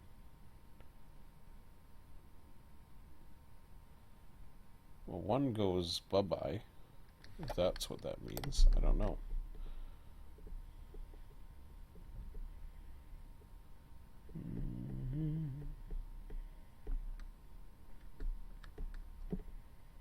Well, it's still red. You'd think it would have a yellow light, even though it kind of goes to nowhere. It's kind of weird.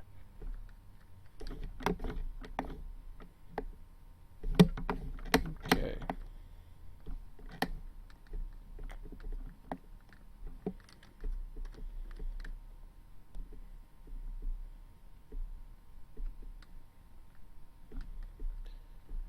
So I like the fact that the intermodal facility's lit up nicely. That's good. Although, it's pretty much lit up now anyways, so it doesn't really matter. I guess I have to redo the intermodal facility track, per se.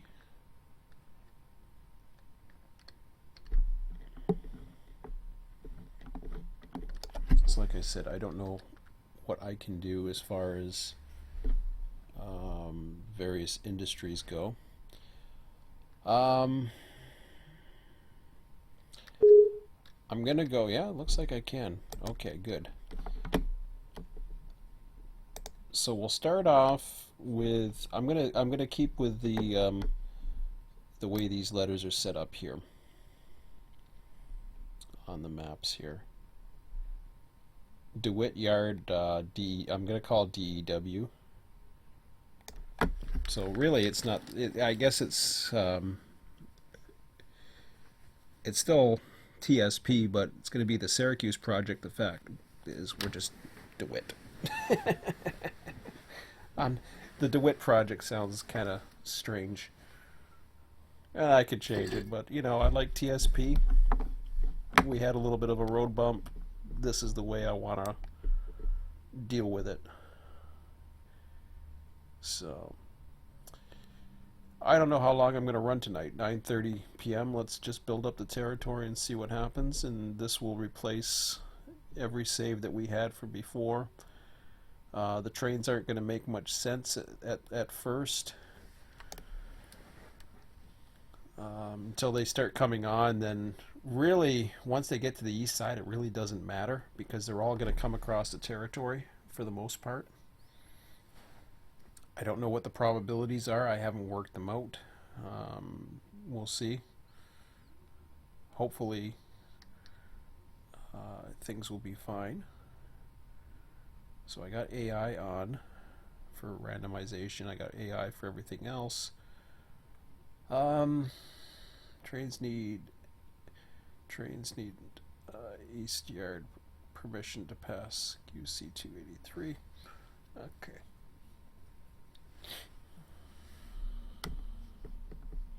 Well, that's track 4 westbound.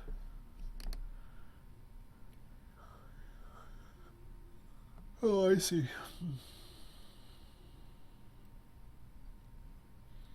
Trains need East Yard permission to pass QC 382.3. Why is that?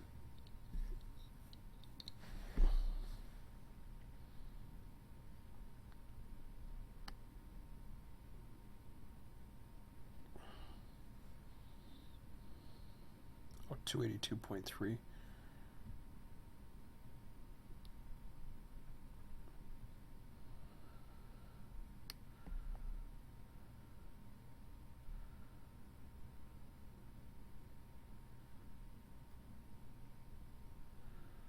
So I guess there's an additional permission required if you're on track 4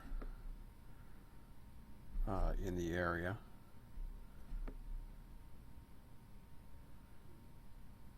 I guess. Is there any other rules here that I see? I don't see anything else. Okay.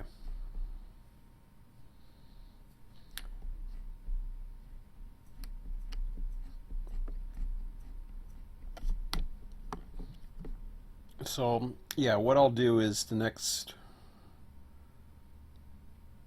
Tuesday, tomorrow I really want to run it tomorrow, but I'm not going to. I'll probably build up the territory first. So I'm going to go and stick with my original plan and start again either Sunday, depending upon the weather, or Monday. But we'll get back to it. So we're just waiting for the first train. Oh, a bunch of nothingness, and then maybe we'll follow a train around a bit, or I don't know what we'll do exactly. We'll figure it out. So, East End drill track. Okay, that's Selkirk.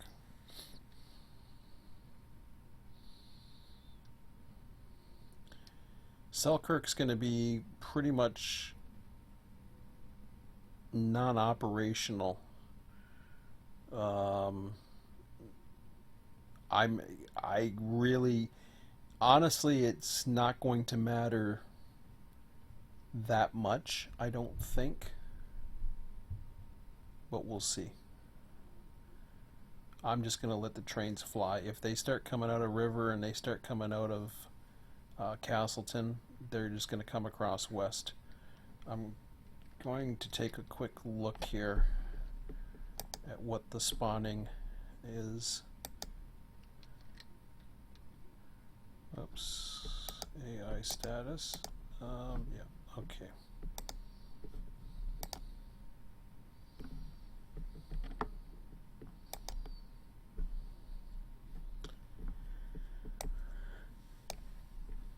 So of course this is a little goofy because it kind of looks. You got Castleton CP293's got some spawns. River's got a little bit. Selkirk Yard's got a little bit too, which is interesting. I don't know what the heck's spawning out of there. Mixed freight.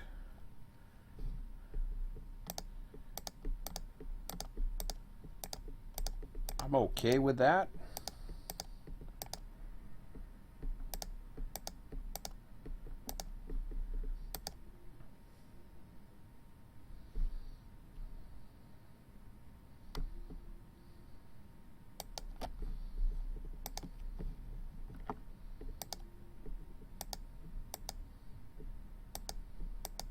They actually send loaded trains out there?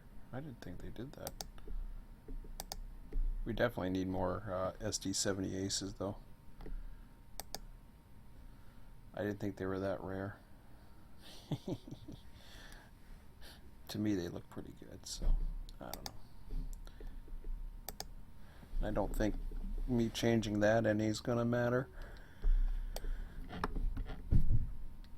So let's explore our industries and try to figure out where we're at here.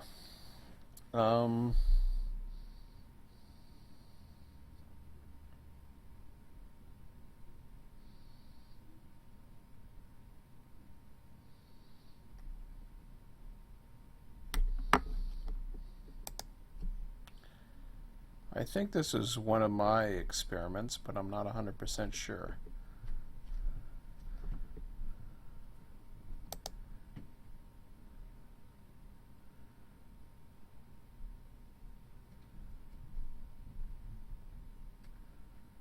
But yeah, I don't know. It's got a whole whack of industry tags, but that I don't think it did anything. I don't think it works, so I'm going to take it out.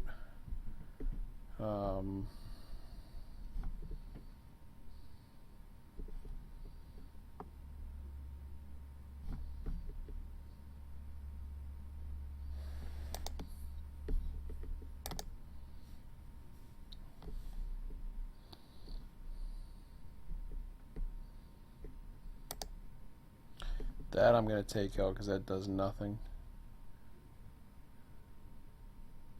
I don't know what that was supposed to do. But again, you got industry tags with a bunch. I don't think you can do that.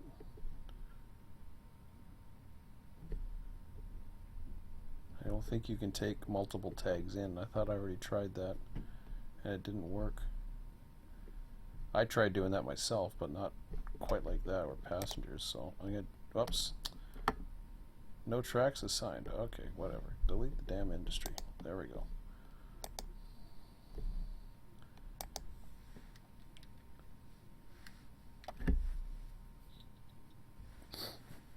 So Colt Recycling has got Gilderland Cement, which again it has emptying going on,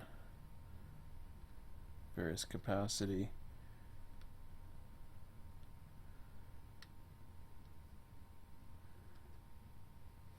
I thought I got rid of that loader. Hope I didn't lose anything, but nothing would surprise me. RJC, sealed air, SIG, SQP supply store, Upper Hudson. Oh, that's AMD.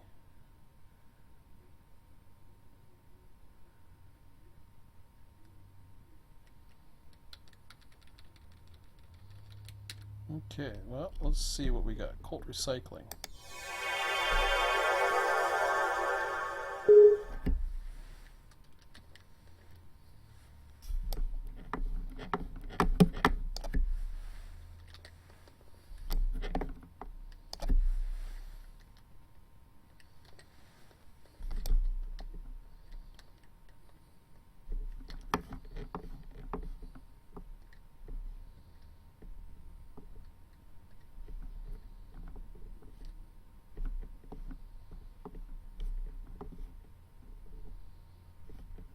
Hmm. So old Colts. Oh, okay. There's a lot in here. That's interesting. Where are we at here?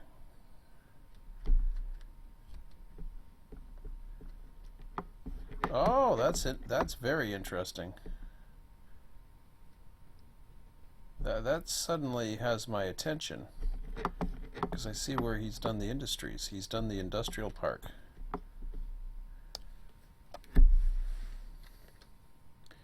Interesting. So yeah, Gilderman, McCain, Old Dominion, RJC, Sealed Air. That's all in here. Hmm. How far away is it?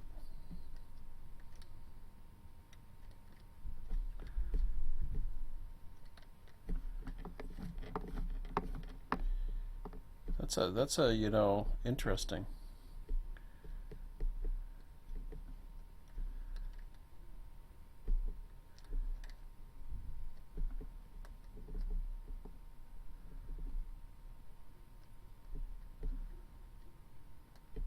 So that's the Baltimore and Maryland or whatever the heck it is railroad here.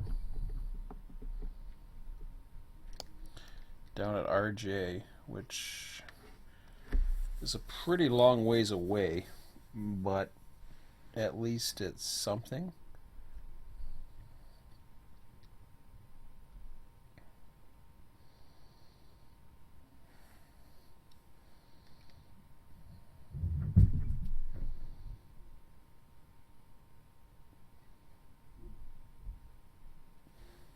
How many miles would it take to send a local that way versus sending something coming up the other way?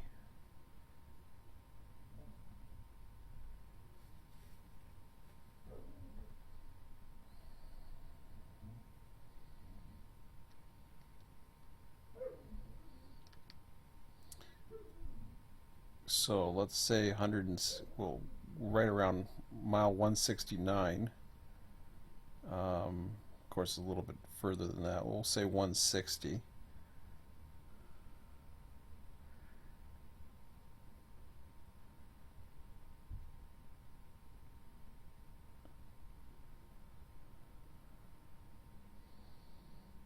Okay.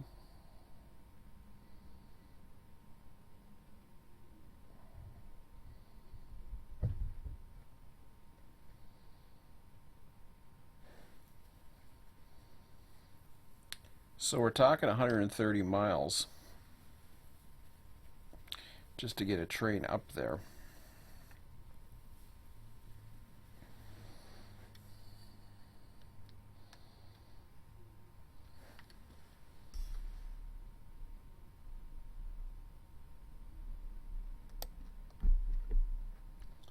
What is that flashing down there? Oh, it's a car.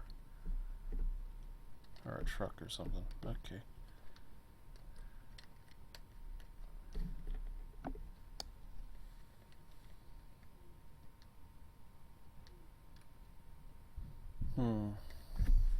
Okay. So it's RJ1 is the local freight symbol for that? Let me just see if they're all RJ1. No, Gilderman Cement is on a different train. So is... See, they got this Q633. I don't know what the hell that is. And what's weird about that is it's saying send me stuff for, the other. Okay. There's RJ1 again. McLean. Well, where's Gilderland Cement? Let's just double check on that one. Transport to industry.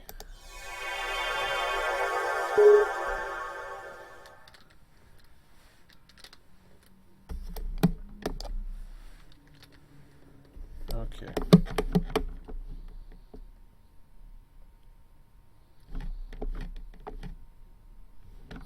Yeah, it's in the Gilderland Industrial Park.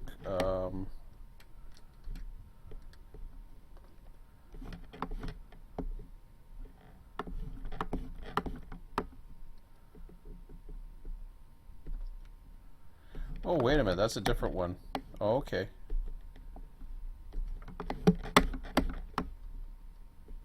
And so now we're French Hollow.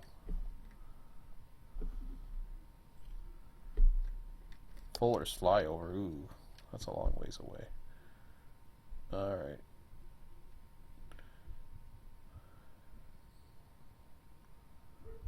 I can see that being an issue.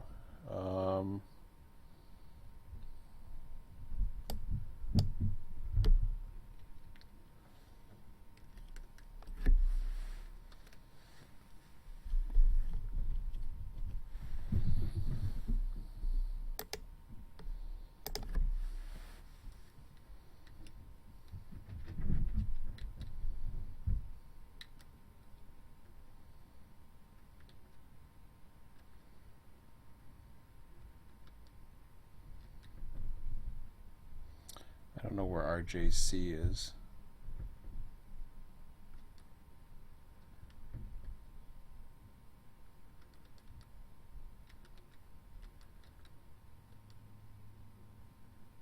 We'll find out in a minute.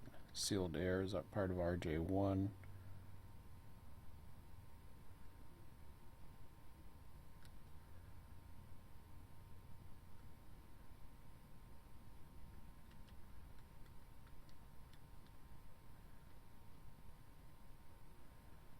That's Upper Hudson, which is covered hoppers.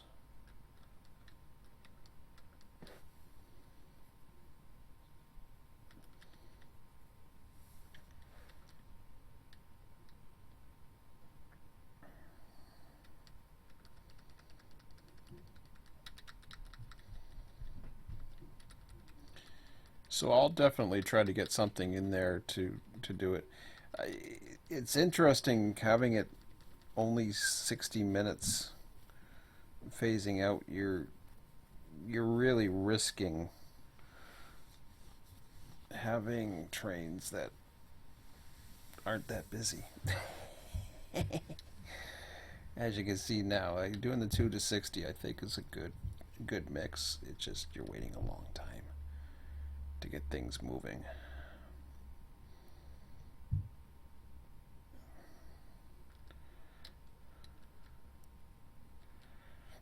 I don't know where McLean Food is either.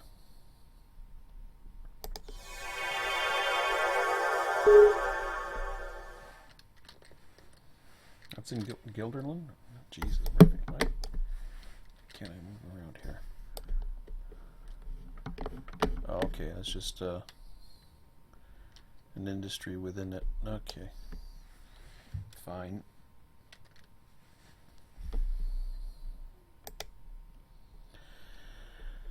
RJC. I'm curious where that one is. Why? Y122. It's going to be right outside the yard, I bet you, at Selkirk.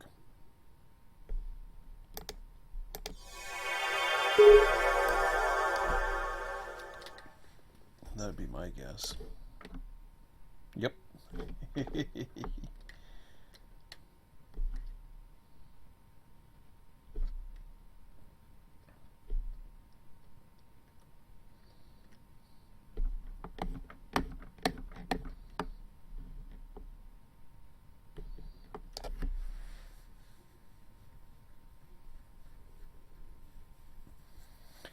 One thing that I'm starting to think about as a possibility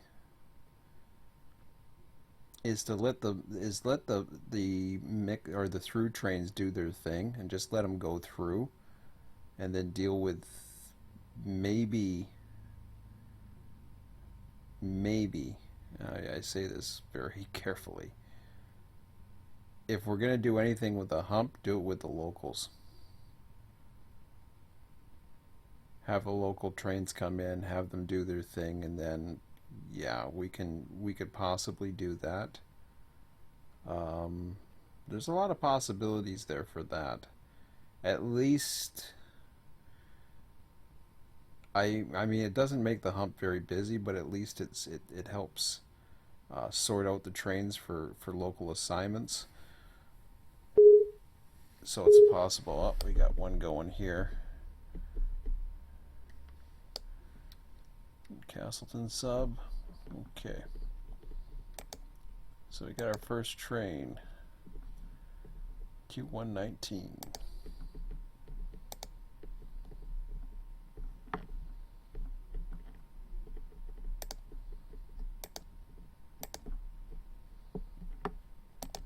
I guess we'll ride him through just to enjoy ourselves.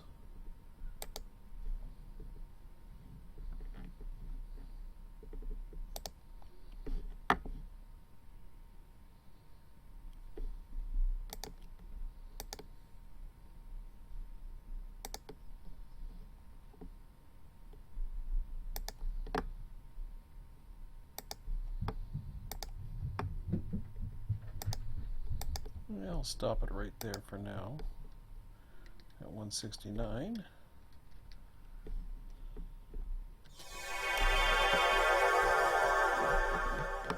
Oops, I'm on the wrong side as usual. There we go. There's that one.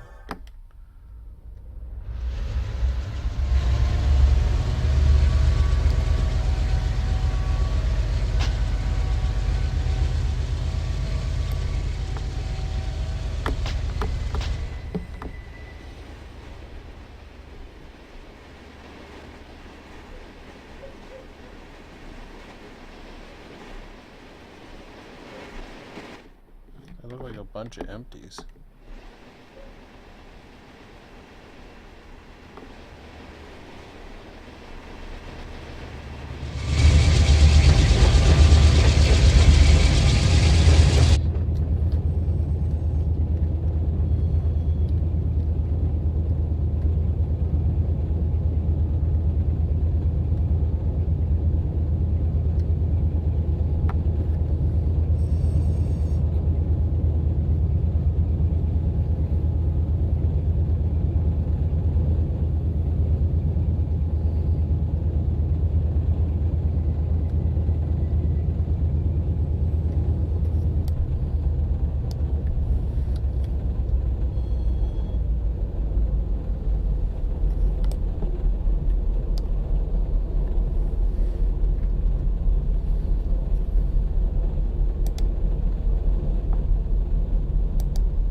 Enjoy the ride. I don't know what I'm going to do yet with all these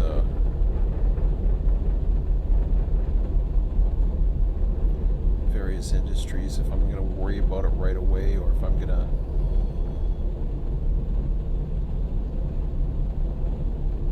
go with something, I guess. Oops.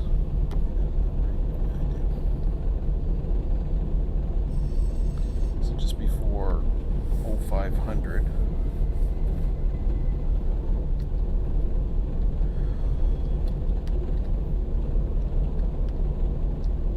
Ooh, that's scary. I'm still scary.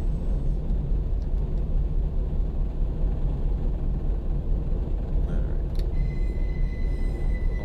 his face.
The problem with using the hump for just sorting the locals is, what about the stuff that comes from the west, like Chicago?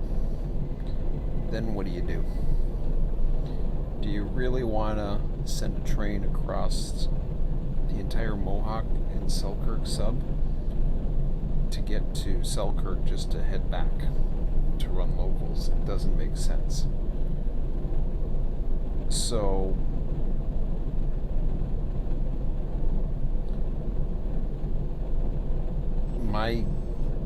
I would say my gut reaction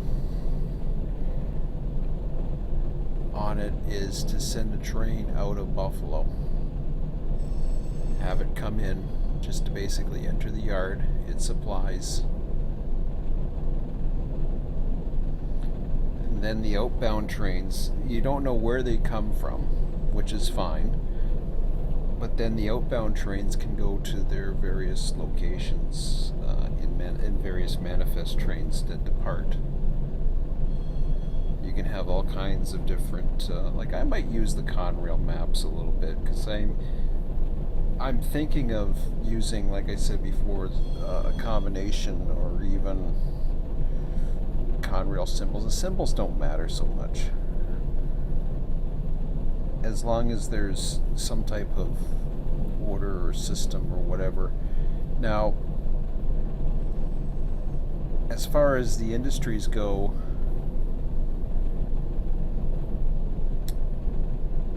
we could have a transfer. I'm going to take a look at this for a minute. See how this looks. Well, we're looking at Mohawk right now.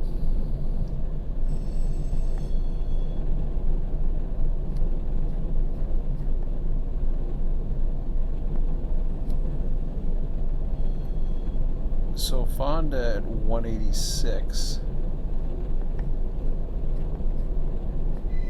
or even if I was to stop at the Mohawk Selkirk line,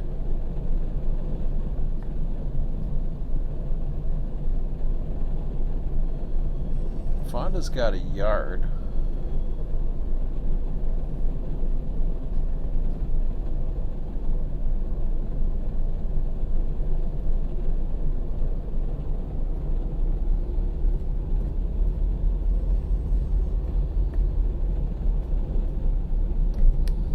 There's nothing wrong with sending some stuff some way and then bringing it back, but again, I don't know as far as industries how I'm going to do it. What I'm thinking about doing is having a 7-day turnaround. And you might be thinking, like, what the hell is that supposed to be? Do I got a red light here? Oh, he's stopping for a crew change, but does he? Oh, he says signal's going the other way. So yeah, he's gonna do his crew change. Forgot about that.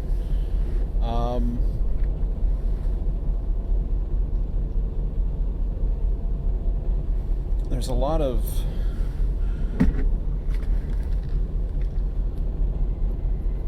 like, I believe having all the industries in play.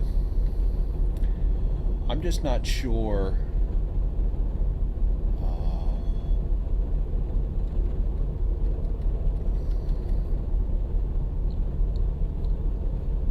if I can get away with having a supply train, actually, now that I think about it,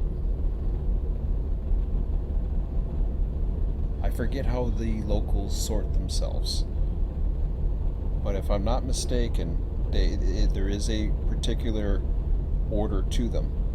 If I have it set up in a certain way, what I could do is even have a train that is blocked.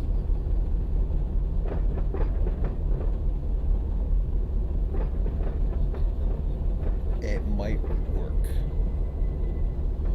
Actually, it might work to a T, and I'm thinking about trying it. Let me try this. Like I said, there's going to be some experimenting tonight. I'll come back to him in a little bit. He's going to do his crew change now, anyways. Let me just take a look at the various mixed freight trains here. Let's see what we got coming out of. I'll start with here first. I don't know if I turned them all off or what the hell I did, to be honest. Knowing me, I turned them all off.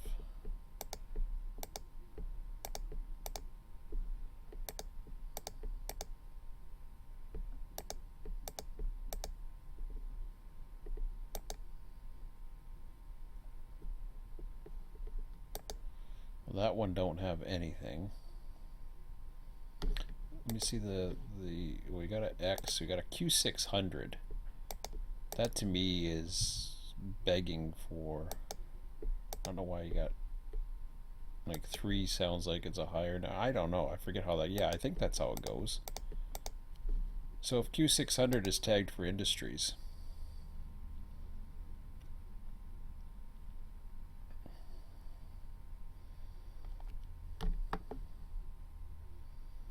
and I was to spawn it, let's go take a look at it.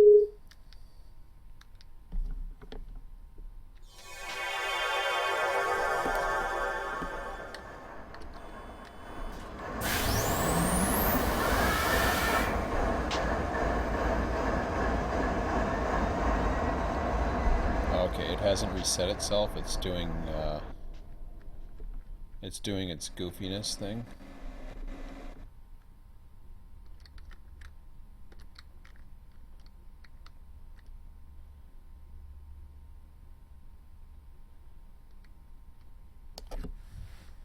So it starts off with AMD, which again, I'm not too sure of the sort. It's been a while. AMD, what the hell's that again? I don't even see it here.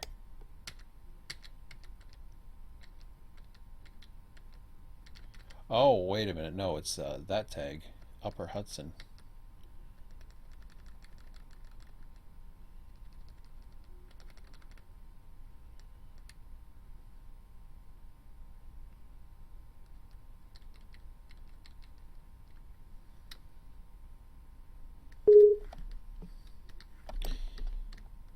So far it looks like it's going by tag alphabetical order.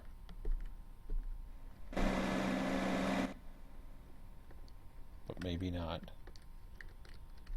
So it did G, AMD, it already did Bose right at the front. G, 051.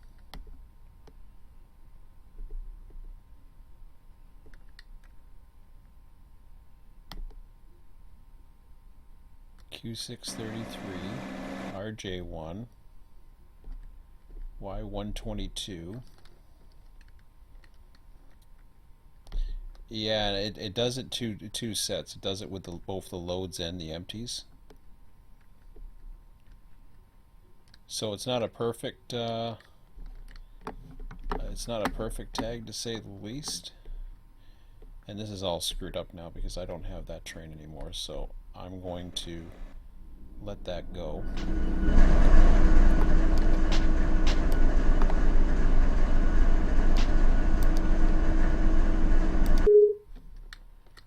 All right, let's go back to what we were doing.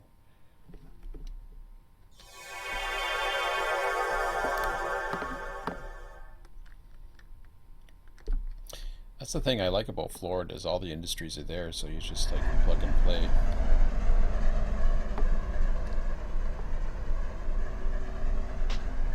And I think tomorrow night I'm not going to actually run. I'm just going to go through the industries. So I'll do an industry thing tomorrow, and then Wednesday I'll run 4 more hours with those results and see how they go. But tonight I'll just start populating it again.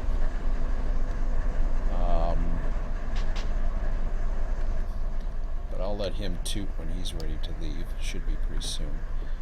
Let me go into the various territories here. I'm going to open Selkirk first.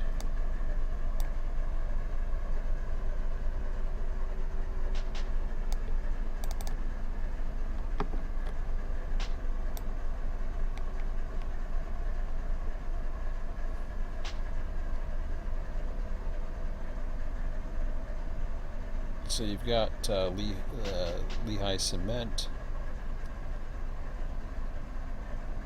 If you start sorting by train number, what happens is it will sort by train number for the loads, then it'll sort it by the empties. So you're dealing with 2 set-offs. That's just the way it is. It's already ready to go.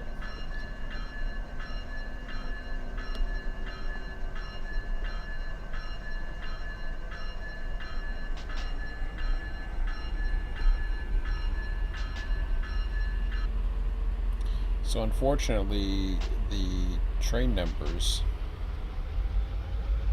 if you want to keep them all together, you've got to be willing to do 2 set-offs for each train as a supply train.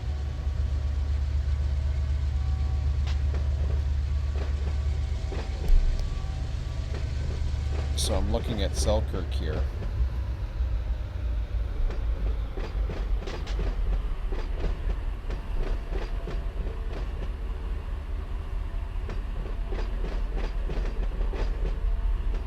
I'm seeing a lot all the way up. Cool thing is you can start using some of these various yards like South Schenectady.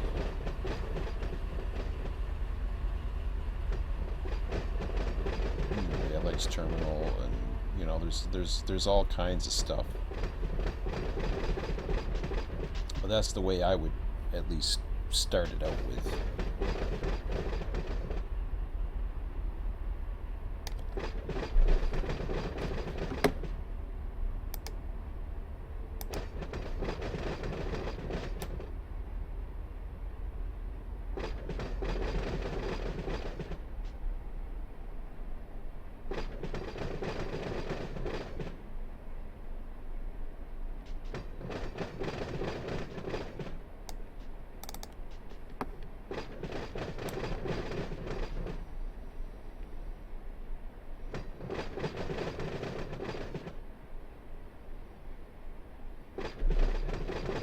Is at 186.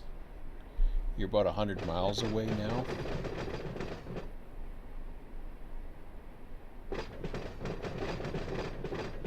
Again, you're having 2 set-offs, but it's not too bad. And what I mean by 2 set-offs is as long as it's set up in a certain way, it should be okay.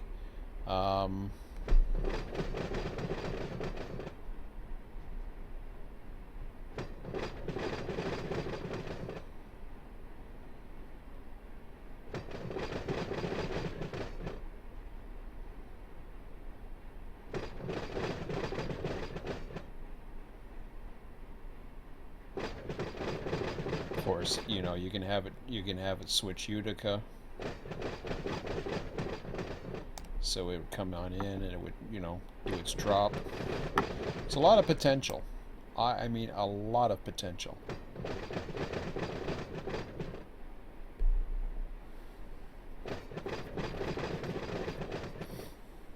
Now, to get it into an order, well, number one, it's by train number anyways. So if, for example,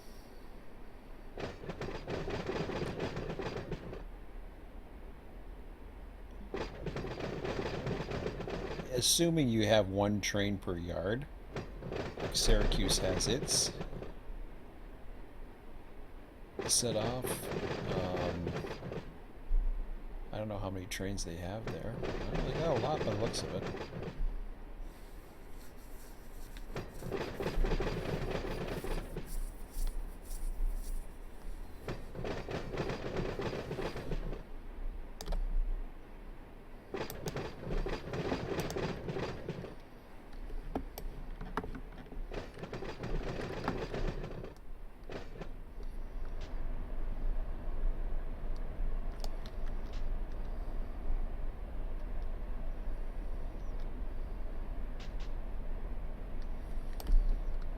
So I'm actually quite excited about this.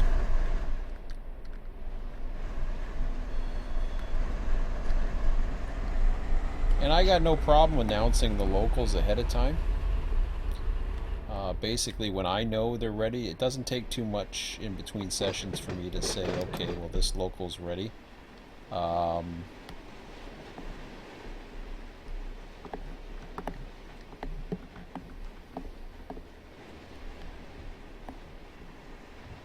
It's going to take a while to feed all these yards again.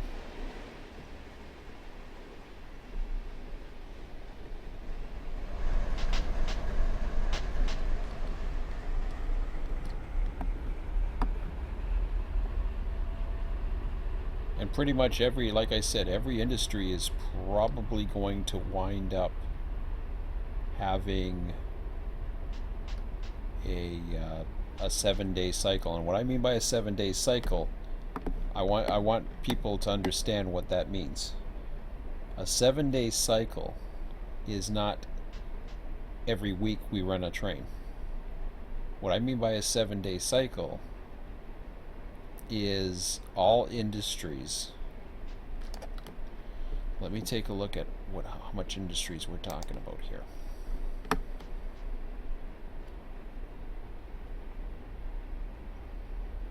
And I may have to run more than one train too. It's something that it might take a while to build up. If I look at the number of industries, I'm looking at them now. Let me count the industries here and see if I can go from there and see. I mean, NYS and WER, I don't know what the hell's in some of those, to be quite honest. Rock, Tennessee. Okay, so there's one industry there, like Finger Lakes. So 3, I see 4, 5, 6, 7. We're not even at Syracuse yet.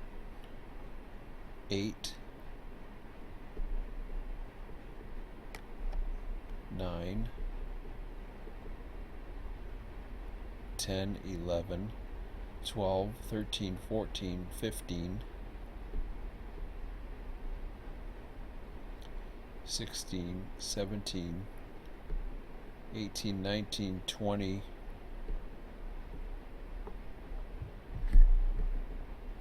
21,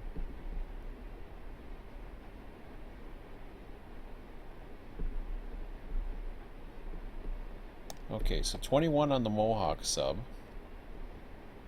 That's almost like a full train load right there, interestingly enough. And then if I go ahead and do Selkirk, not counting the auto facilities and some of the bigger ones, but I'll add it in there anyways. But so we got 22, 23, 24,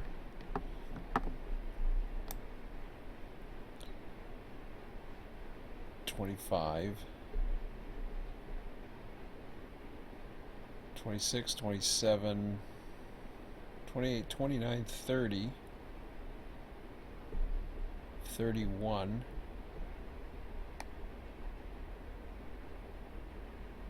32,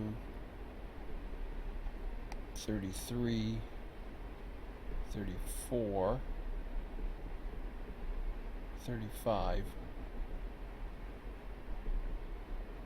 36,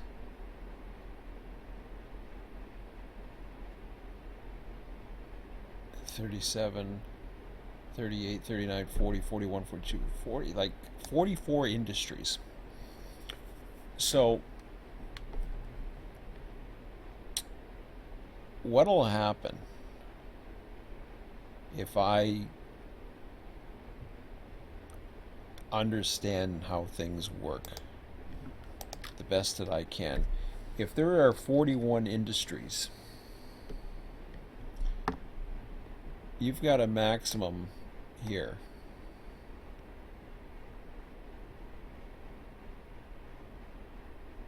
Wow. 168. Okay, so that's 20. Yeah, 24 times 7. That's 168. So there's your 7 days right there. The reason why I make it a 7 day is because what I plan on doing. Now, capacity, I can put it to 0. Capacity can go as high as probably about 100, I would guess. 99, okay. I was pretty much right on that. So, while this train is just scooting in here, let me, I don't know of all the various train numbers. And Mikey, I don't know if you're around.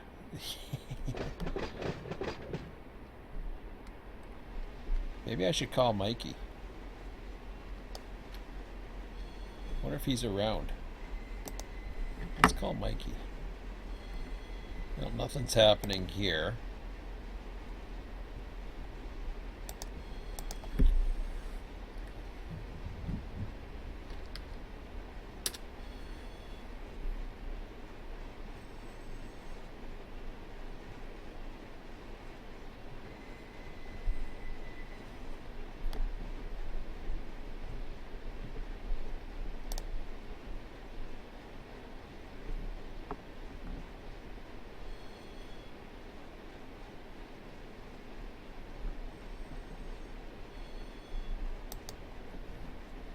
He's not on right now, so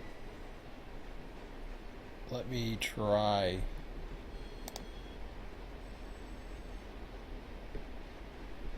I don't think that would work. Get out of here. Close that. Close. Done. Get out of there. Skedaddle. How the hell did I get that there? Whoa, whoa, whoa, whoa, whoa. Hang on a second here. Do I have another window open? Alright.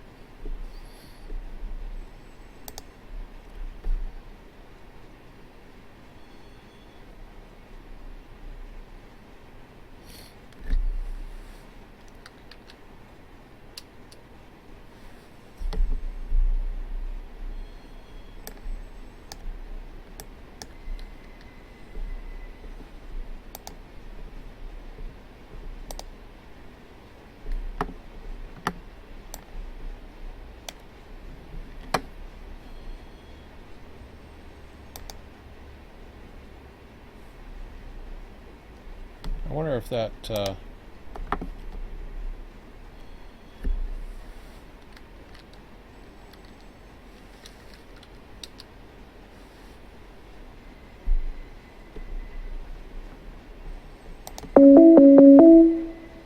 that thing's noisy.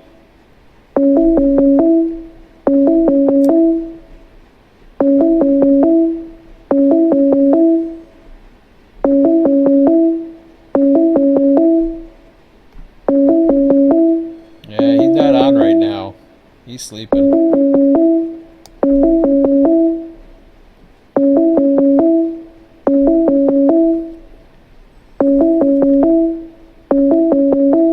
I'll keep ringing him and see how. Well, he's not on right now.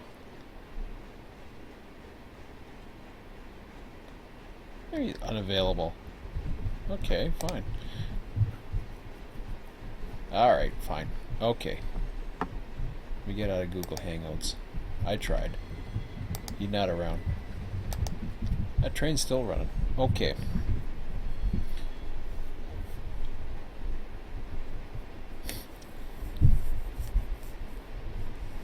So the way the trains are named are going to determine quite a bit as far as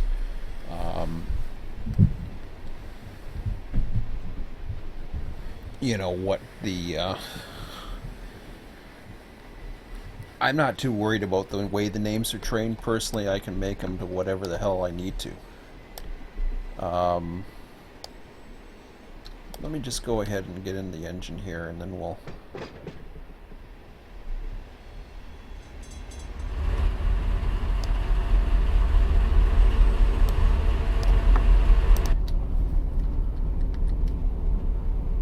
So I'm actually kind of excited and re-energized about this, to be quite honest. Oh, do I see redness again? Is the sun gonna rise? Getting clear.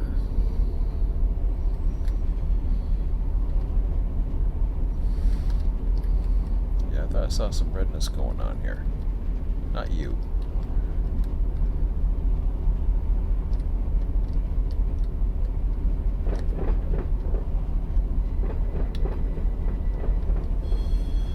I get to watch his ear.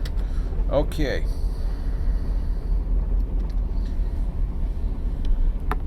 So, let me go ahead and I'll open up a notepad. Well, I'm also going to go ahead and open this back up again. Well, it's 10:24.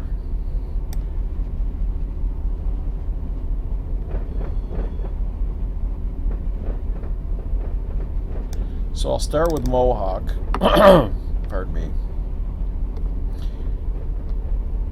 And can I? Yeah, maybe I can. That'd be really cool if I could. Oh, that looks kind of goofy.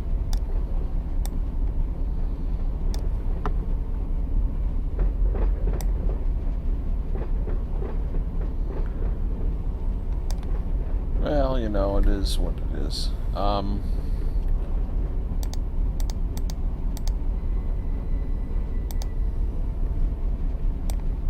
Alright, so that's fine. I should be able to zoom around.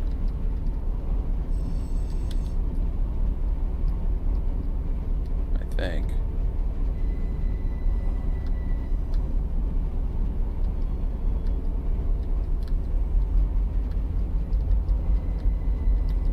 Let me see if this works. No, that's page 2. It's not quite what I had in mind. Oh, maybe it does. Does it work? It says page 2, though.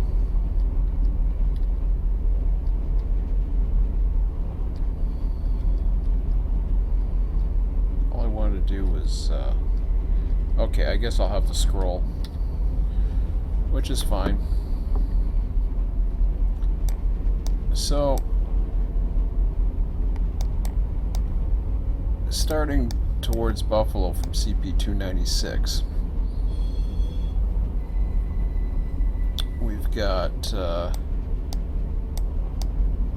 these industries here, which are well close to Selkirk, or Syracuse, DeWitt Yard.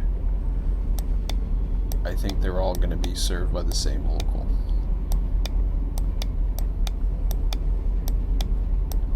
And they might get quite a bit, all depending. We might have a short-range local, we may have a mid-range local. Perhaps I can even get so far as to figure out some of the letters and the symbols, but we'll see what goes on there. So once you get outside of Syracuse, though, you're on a main line for a while. There is a team track not too far out by 270. I don't see it being that plausible, but it's potential.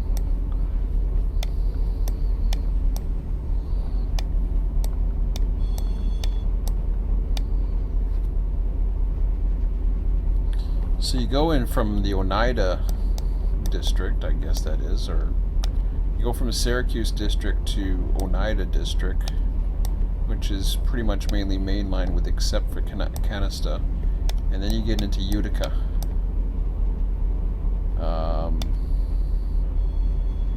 This is where I see another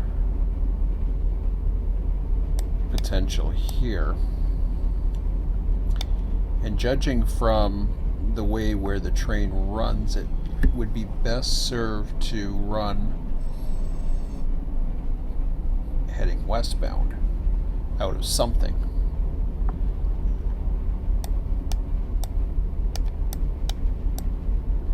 My guess would be that that would be Utica Yard,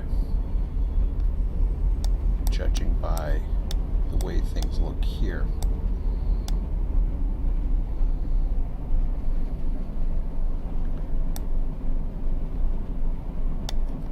So Utica Yard could have, what'll happen is the way in which the locals generate out of Buffalo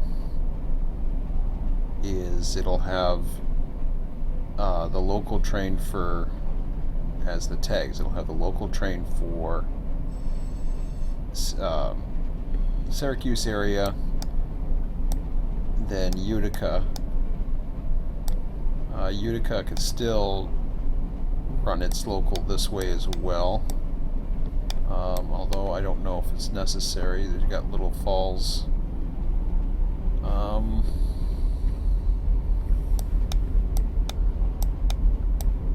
Again, there could be some small and long range trains there, so he might run one way, and one way, one day he might run another. Something along the lines. But you need some type of storage if you were to do that. Fonda Yard's another one. Although Fonda's not that big, you could be running off of here, setting off at Fonda, so it's possible. There is room here for a couple of engines, so that certainly works. So you can do it that way. So you could have Utica and Fonda as your two local bases, and Fonda would end up, I don't know. I guess Fonda could go all the way up to St. Johnsville. Maybe Little Falls. But then you're getting into an area that after that you're at 231. Yeah. I don't even know what the heck that is, to be honest. Like what those are. So now you're all the way to 218. So you're going another 20 miles. So it's probably best to hold off there. Oh, we got another train. Yeah, let me deal with that for a minute. Oh, we got some nice sunshine starting to come. I knew I saw some. There's some shines going. Oh, Castleton sub again.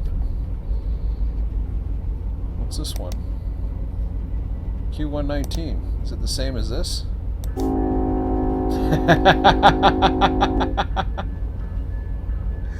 Oh man,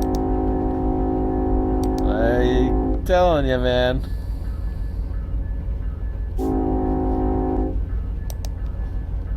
What did I say? Okay, so let's highball these greens. Okay, well, what's going on with that? Do we have that many? Like, really? Hang on a second here. Okay, so let's just take a look at Castleton for a minute. See what we got. Out of all the trains that can come out of Castleton, well, there's not that many. So, okay, fine. Yeah, there's really not that many. So, you know, that's just the way it is. It's interesting it chose that one, but there was others. Bose is still in there. Well, it wasn't too much to choose from, so okay. I'll let it go. I've got to add more trains. I've got to add more everything. I imagine the river sub probably is just as bad. Well,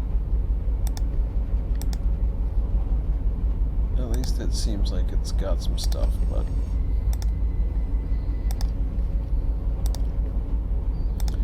and again, I might start going with CSX symbols.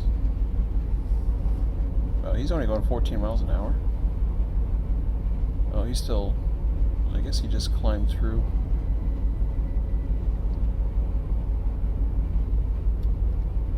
So anyways, yeah, I was saying through that. So Utica, Fonda, you know, Fonda's Fonda. Then you're into Amsterdam. You see, you're into Amsterdam, not too far away. I'm not too sure about Fonda. You got about 3,000 feet. You got no industries there. You got the Fort Plain team track. St. Johnsville's got Select Plastics. Little Falls has its thing, so yeah, I suppose you can have a Little Falls type turn if you ran out of Fonda. But I think the next map is going to change that, because then you're dealing with the Selkirk map.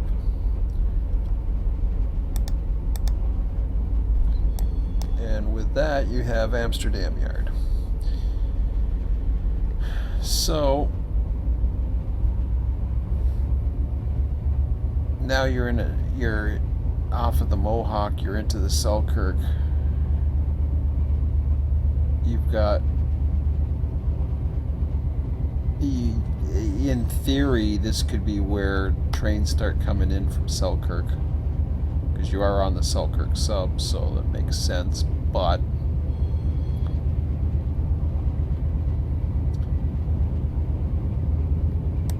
you get Amsterdam Yard.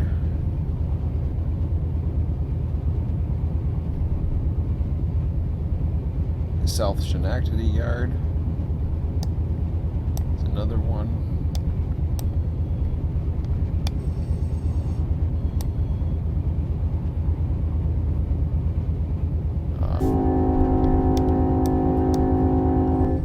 I'm not too sure about Gilderland. That's a lot though. There's an auto rack yard there. Really? I don't even know.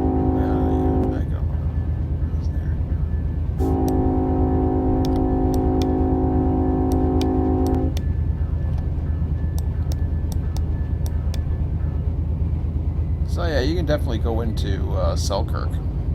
Selkirk could still be a viable yard, at least the receiving yard, to set up some of these, because a lot of that is like, wow.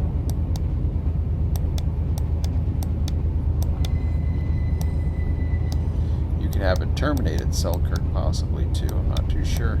Yeah, so you come into Selkirk and you're basically setting the receiving yard. Come in, you do your thing.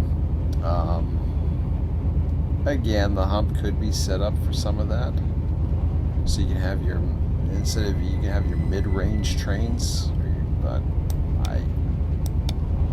the hump's not for locals. I mean, yeah, it could be used for locals, but there's a lot of stuff out of Selkirk though. You can base a lot out of Selkirk. Because once you get past here, I'm looking at the various things here.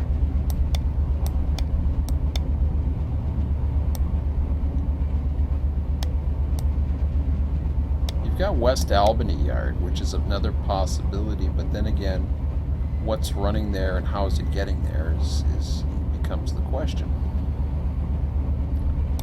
I like West Albany ER. I don't know too much about it. I don't know what's really needed. And then you got ADM. And you got a Hudson Yard, which, I don't know. I'm not too sure what's up there. It doesn't really say. The B&M, I forgot to check that out. Where the hell's that coming out of again? Okay, so that's back at page 1. I totally forgot about that.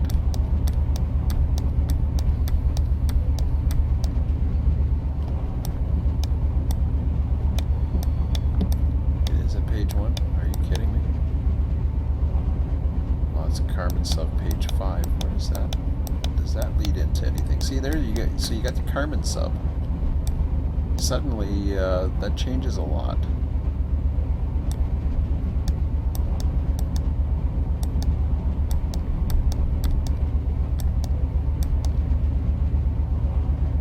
Oh, to B&M Railroad, it's back on RJ, okay.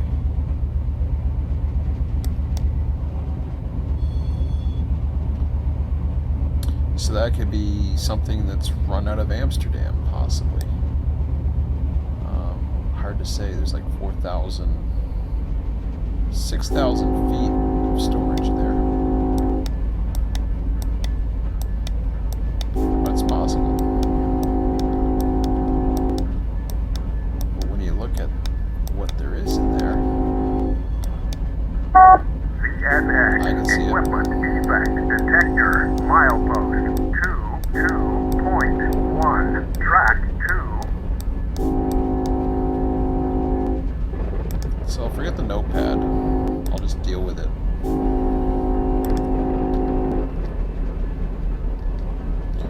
What's the other one we got here? Oh man, that looks bad.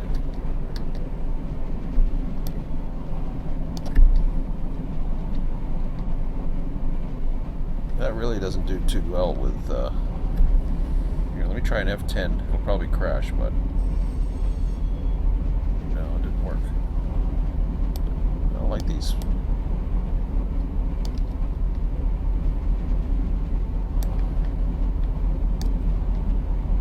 Okay, there, that's better. I think it works now. What's my frame rate like? Ooh, 10. Why have I got frame rates that are so freaking low? Probably because I'm playing around with memory too much.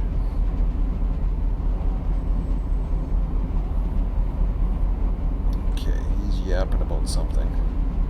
Oh yeah, he's stopping for a crew change. Well, it's 10:40.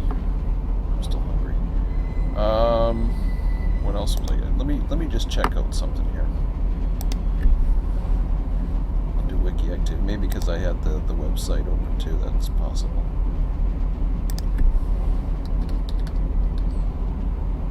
I'm gonna go to Run8 Depot for a minute and just check their references out for their train symbols.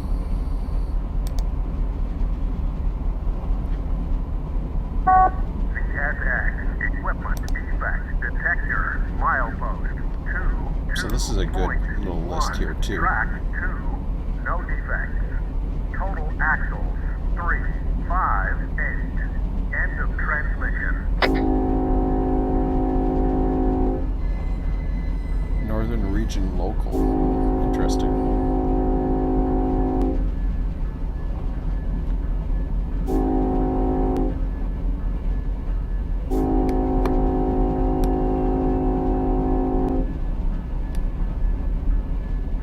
I like the locals. Kingston to Selkirk. Okay.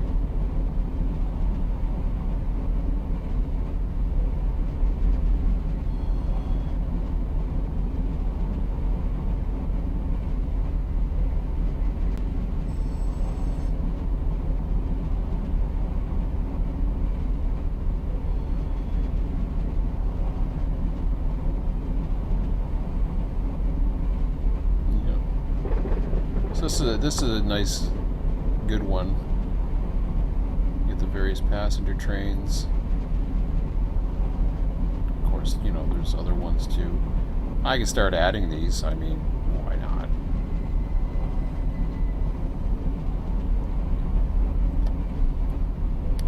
and I might add just to help me. If I use these symbols, I might put some type of bracket or some type of naming convention ahead of the symbol, but I'll wait and see about that. And all that's for is to get me, you know, basically an idea. So I got a lot of locals here, so that's a start. We've got lots of manifest trains. I see all the stuff that's going to Selkirk.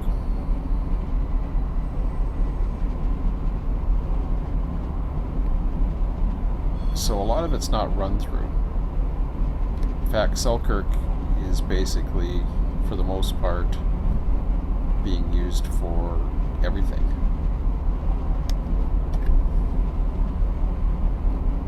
Kingston to Selkirk, I guess that would be going down the river sub.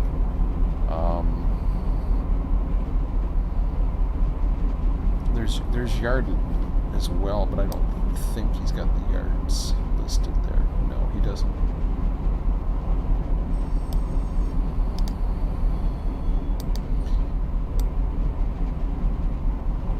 And the other thing I can do is go back to an older version of the whatchamacallit, Wayback Machine, or whatever the hell they call that damn thing.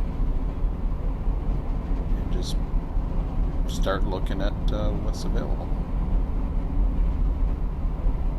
We'll figure it out. Oak Island, New Jersey, Connell. What's left of it. So yeah, when you look at every manifest here, 633 is Selkirk to Selkirk. I guess that's one of the...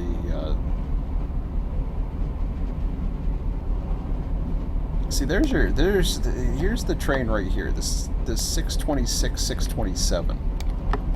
That would be... I'm not even... Where the hell's Messina? That goes the other way, I think. I know it's on there somewhere. The name sounds very familiar. Oh, whatever. But yeah, your 600 series is going to be your local feeder jobs. And then, yeah, you can start dealing with like all of them. Practically every one of them goes to Selkirk, and it doesn't go beyond. What I might do is combine the symbols. Despite the fact that that's not really prototypical, what it does is it gives the sense of traffic flow without dealing with Selkirk itself. I mean, you got a 264 and a 268, which are auto rack trains.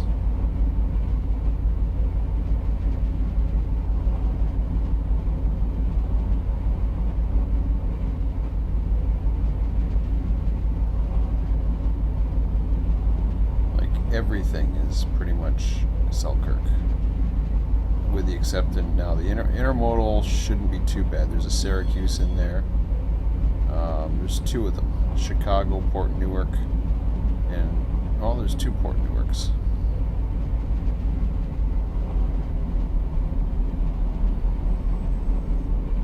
So pretty much what I was thinking as far as there's one intermodal that starts in Selkirk, which I think is a connection.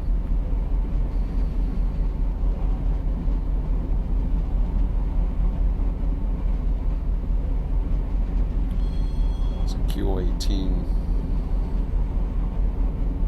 Chicago to Syracuse. There's Q158, Q159.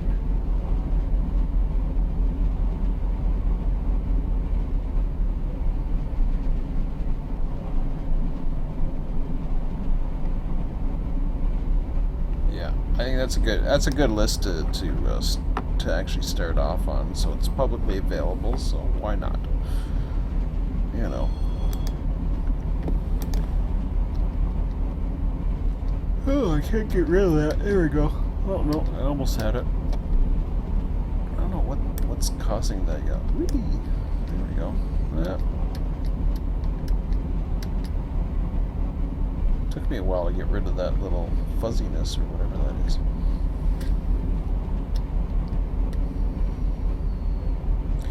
So what have we been running for since about 9 o'clock? It's 10:47. I got 2 trains on. Yeah.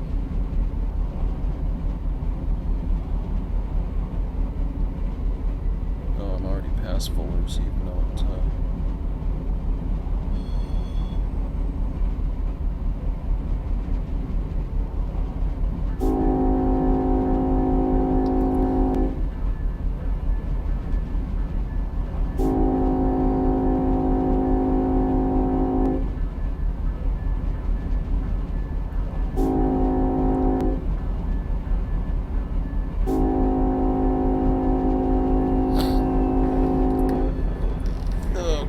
Back in a minute. Grab a water and a last snack for the night. I don't know how long I'm gonna go. Maybe I'll go to midnight. We'll see.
Now, one thing that I haven't thought about, or at least re-explored, is the fake industries.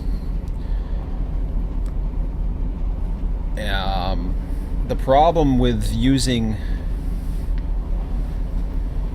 the fake industries is trying to segregate them from the real industries. You can't do it. Because what ends up happening is all your trains then have local stuff on them, which isn't the end of the world. It's just you can't get your logistics set up properly when you're trying to deal with stuff that's coming from Boston. It makes logistics a nightmare. So you're better off not to do it. If there was more control under the industries and where trains are spawned, or where, have certain groups of industries that they could call up at a certain time, then it's viable. But right now it's not. Until those things are viable, and until the auto racks aren't blocked properly or taken out of the manifests because of the issues with the hump at Selkirk, what I'm going to end up doing is, as I said before, I'll shut down Selkirk. I'm not too worried about the River sub or the Castleton sub, honestly. It's so short, it's not, worth the time. What I may do, I'm not even sure about getting trains in from the Castleton sub. I may use that track 5 spawn system to basically spawn out outbound traffic.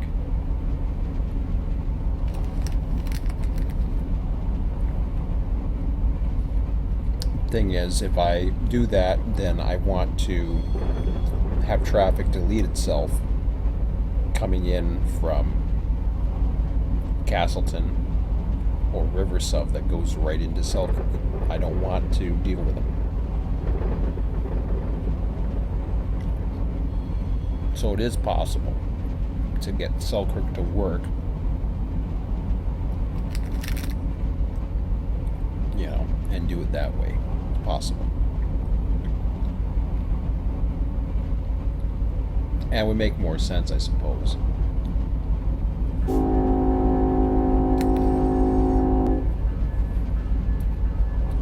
Like these two trains obviously bypass Selkirk, but it's possible.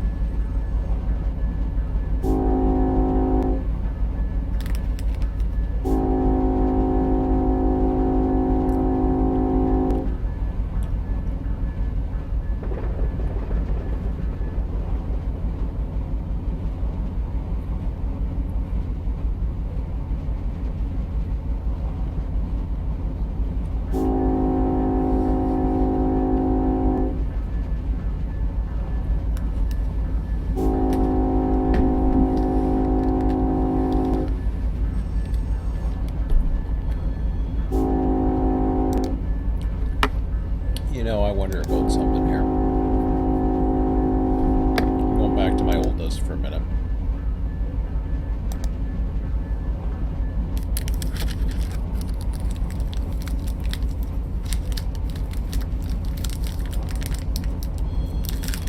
That ain't it. CSX equipment defect detector milepost 33.6. Track 2.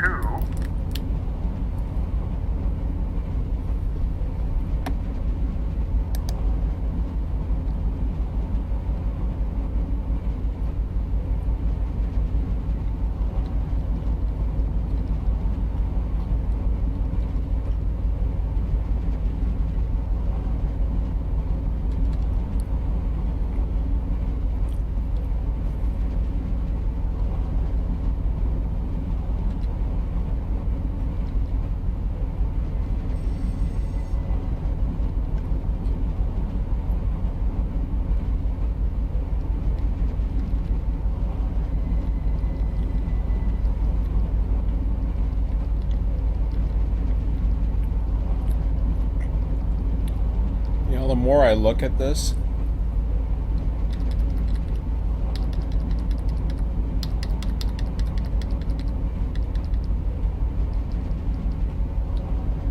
okay, there's an exception right there. There's an afternoon lull right there.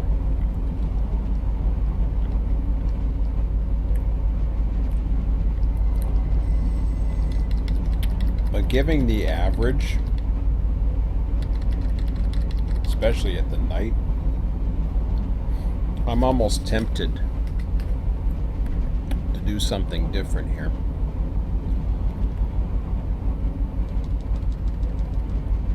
Let me see how many trains I got on a Monday. Let's see if I can count them here. 1, 2,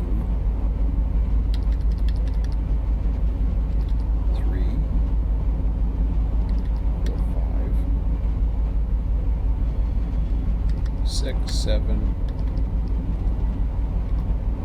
8,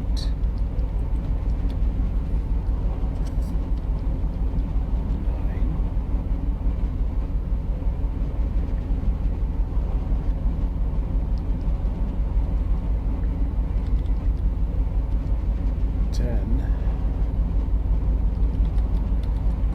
11, 12, maybe 13, I don't know, 14, 15, 16, 17, 18, 19, 20, 21, 22, 23, 24, maybe 25,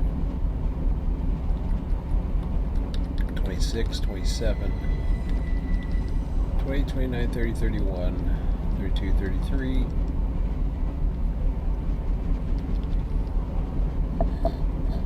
34, 35,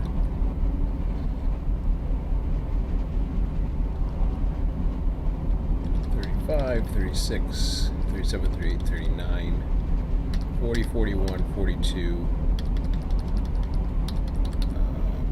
43, 44, 45,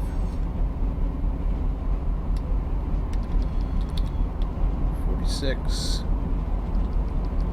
47, 48, 49, 50, 51, 52, 53, 54, 55,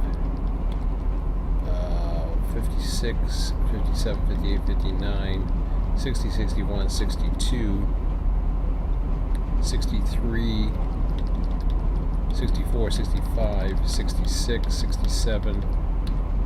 Okay, so I got 68.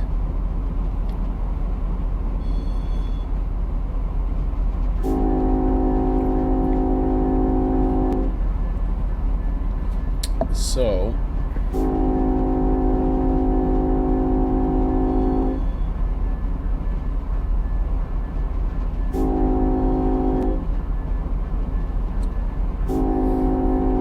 my guess on that one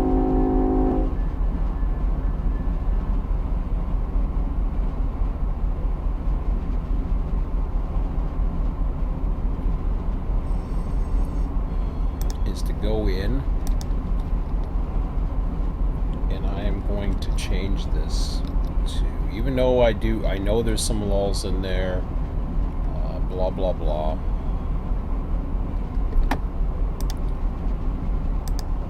And of course, I'll go with 45. I was gonna go with 40. See, if I went with 30, that would be 48. But there's the average in between, so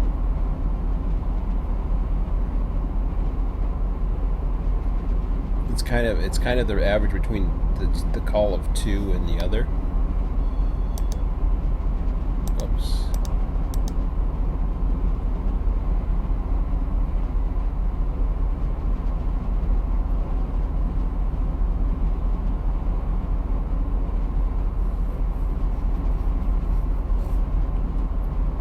I'm just trying to figure if it's,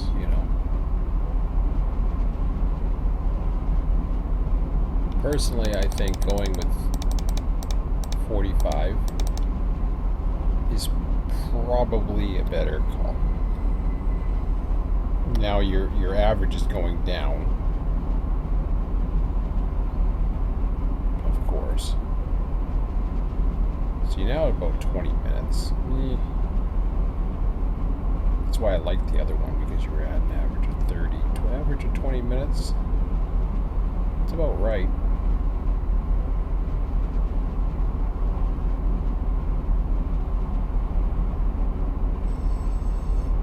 Even at 43, so yeah, I'll go with it. So you're going to get a train at least one every 45 minutes, if not sooner.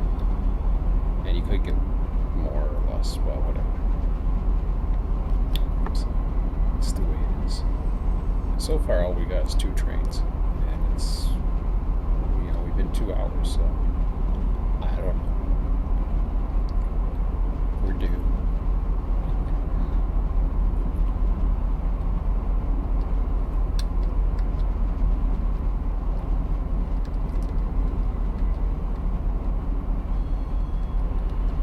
Oh boy.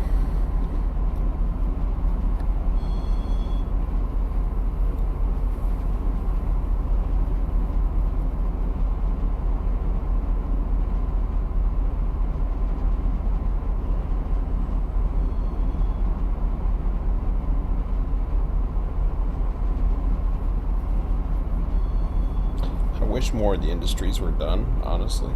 Because I hate doing all that stuff. That's just a lot of work.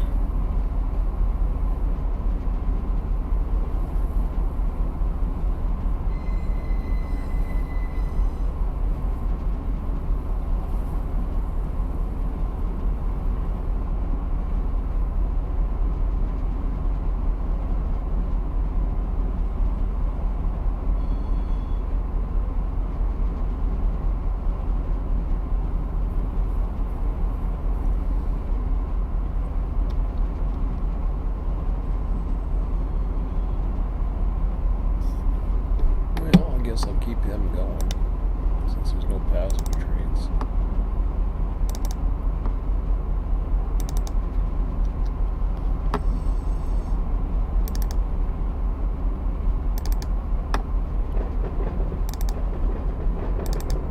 I'm definitely going to be going in too to spruce up the trains a little bit.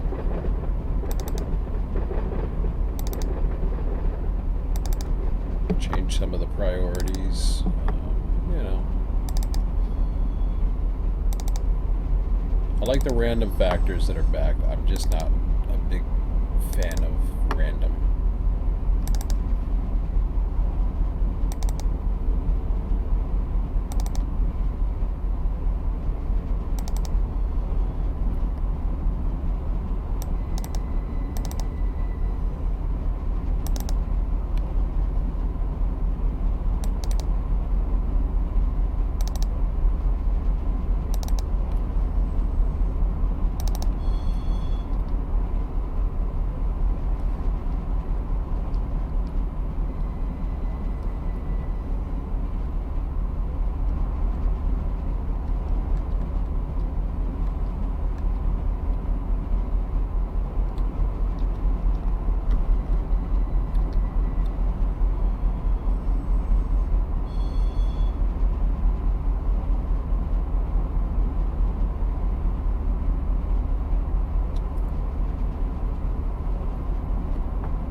Coming up to the approach block for that.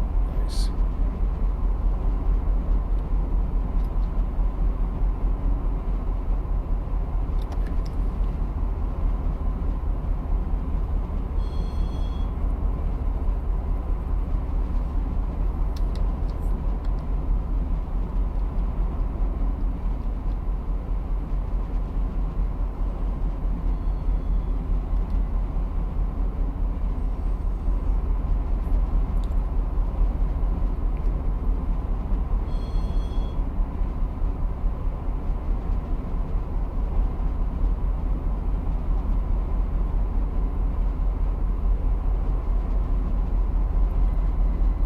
And what I will do as well, out of a courtesy to those that want to run from a starting location, I will go ahead and spawn a random train. I may take requests. I don't know. We'll see. We'll see how I feel. As far as locals, though, that's where things start getting a little, you know. And what I mean by that is if they want to run a random train, you know, if it doesn't affect the operations, I don't care. If it's adding to, you know, crews that are available or whatever, that's fine. I'm cool with that. So I think it's a pretty good plan. We're definitely proto-lancing, that's for damn sure.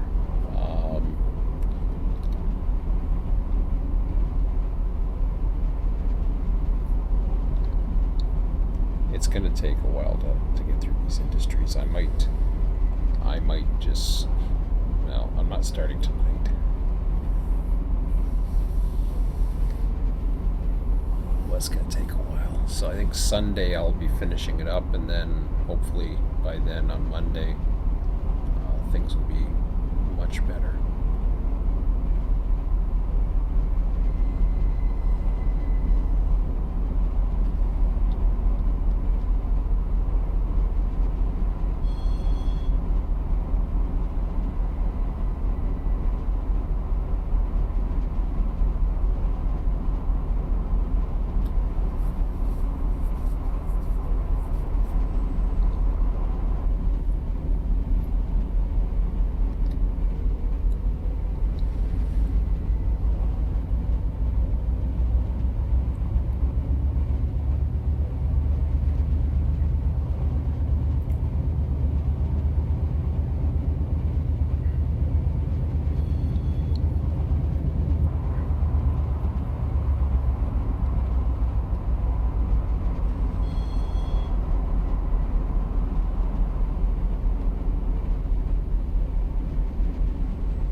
I may still call this the Selkirk Project, despite the fact it's not going to be anything to do with Selkirk, but...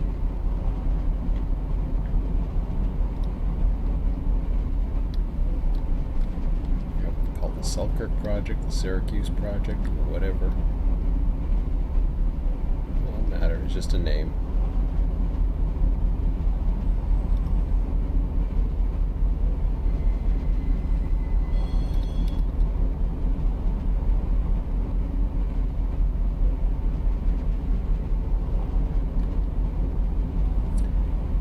And if my short-term memory is correct, there's going to be you'll see a lot of patterns when it comes to westbounds, eastbounds. They're just going to be spawning off a lot from one direction, if I recall.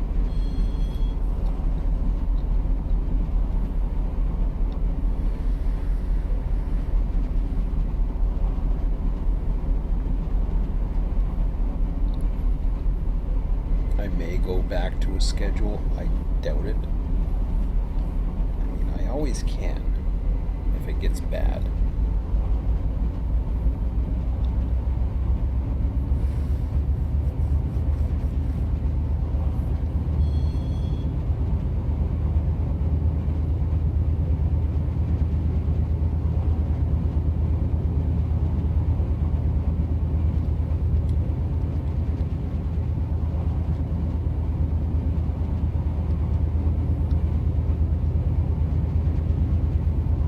So far, we've only had 2 trains.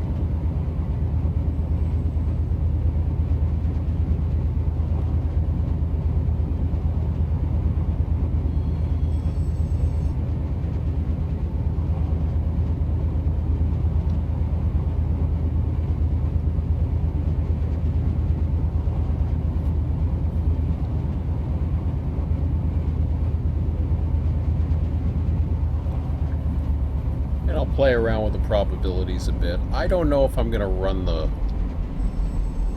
ones that just go from... I'll do the Empire service, but I don't think I'm going to run the ones that just go from Albany to New York. It's not worth it.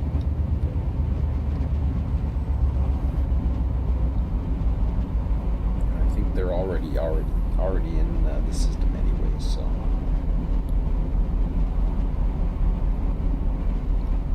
Yeah, I could do the ones from CP. The problem is I don't have a spawn point coming out of CP rail, so kind of defeats that purpose. I don't think I'm going to bother. It would have made Amtrak Hudson line a lot more interesting, to say the least. But it is what it is, you know.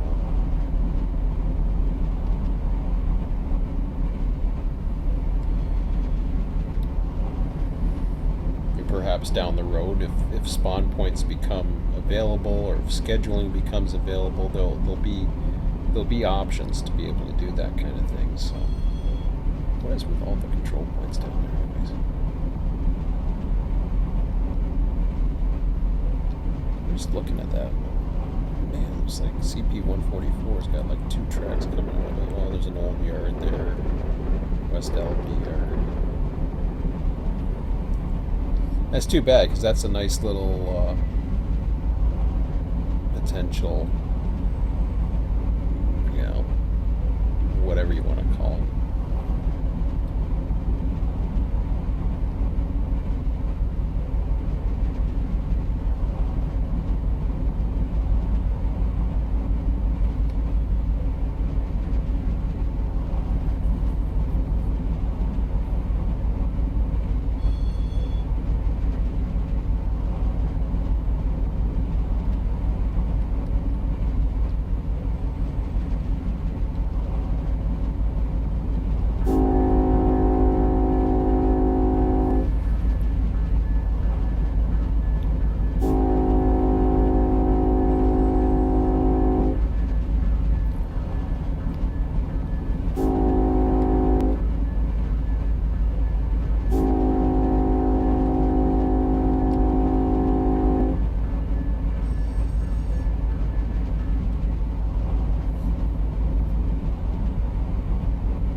might stop at the bottom of the hour, 11:30.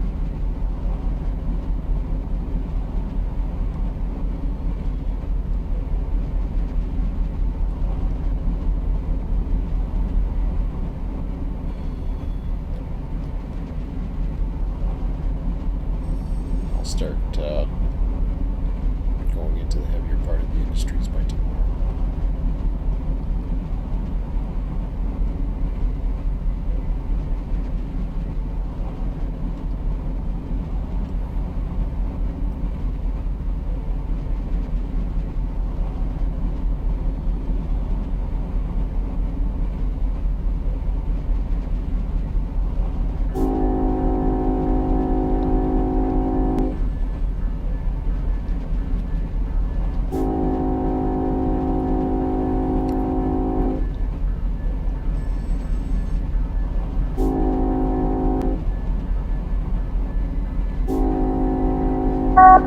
CSX equipment defect detector milepost 177.4 track 1.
CSX equipment defect detector milepost 177.4 track 1. No defects.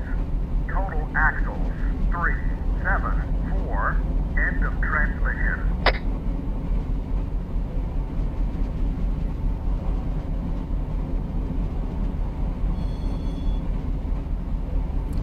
So one of the things that I anticipate happening, at least, a lot of it's all going to depend upon what people want to do.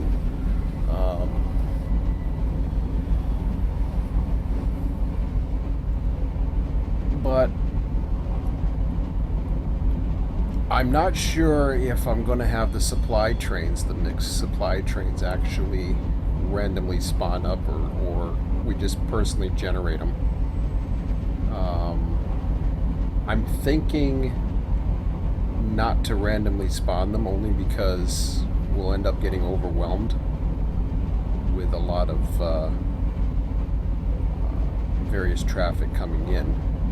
Not to mention the smaller yards will get overwhelmed very easily, I think. So my best guess is keep them off of the random spawn them on demand, and what'll happen if I understand how it will likely work at first, there will be, because I'm going to set everything for a 7-day cycle. Now keep in mind, and I want to be very clear on what that means. If I run 3 days a week, it is going to take 2 weeks, 2 real weeks, to get through a full day. So 7-day cycle, what that means is even on an optimistic running of 3 times a week and getting through a full day on 2 weeks, what's going to happen is to get through 7 days, it's going to take 14 real weeks, or just over 3 months. Now, I'm willing to slowly up that schedule a little bit if I find that there's enough interest in it. I'll have to wait and see. I'll have to check with those, and I'm probably going to do this tonight, and I'll probably post a little bit about that and what that basically means. You figure it'll take the local feeder probably at least eight hours to get from one end to the other, and then there'll be a return train, which probably gonna have nothing, because at least not the first time, but there'll be return trains as well. So you'll have your eastbound feeder, and then you'll have your westbound, I guess you'd call it the retractor, or whatever hell you want to call the damn thing.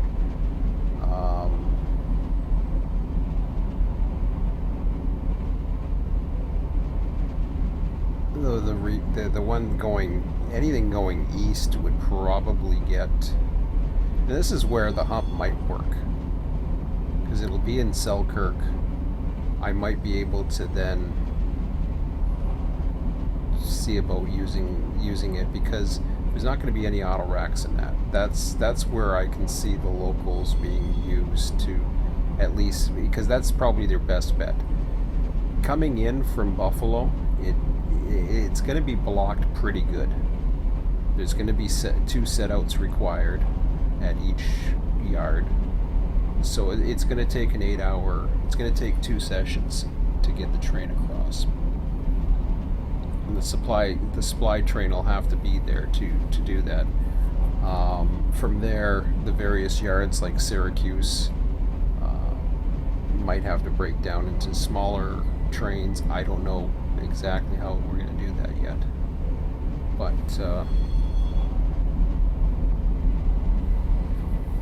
again, it's got to be something that I can control. So maybe 7 days is a little bit too much, but I figure with the amount of industries, and even if I was to be realistic and give 10 minutes an industry, that's actually too much. I would say, what did I say, 70 industries? Let's do a half an hour per industry. Switching a half an hour per industry would still put you at about 2 days to get through all the industries.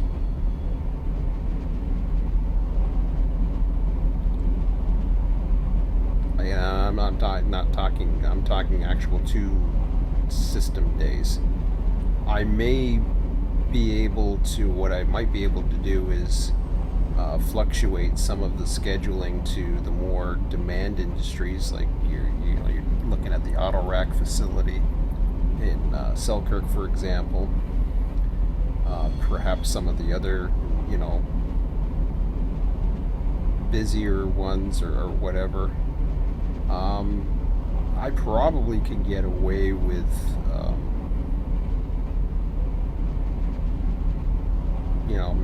maybe I can do it in 72 hours. That's not too bad. So 72 hours, if I was to, instead of doing a 6 month or 6 months, a 7 day, I go with the 72 hours, which is a little less than half of that. 72 hours would take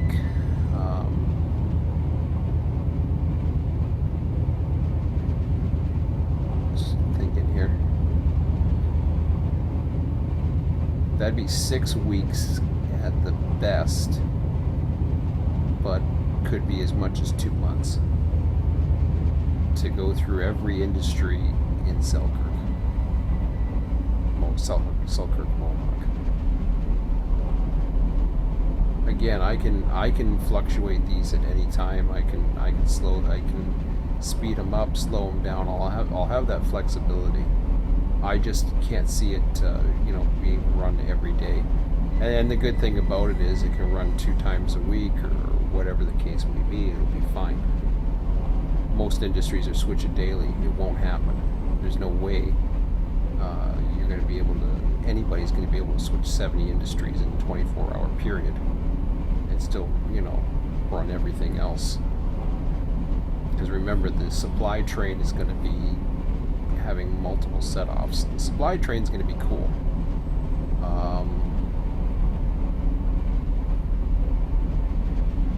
I'm trying to think if it can get away with a 48-hour. I doubt it. I don't think so. I just don't see how it can.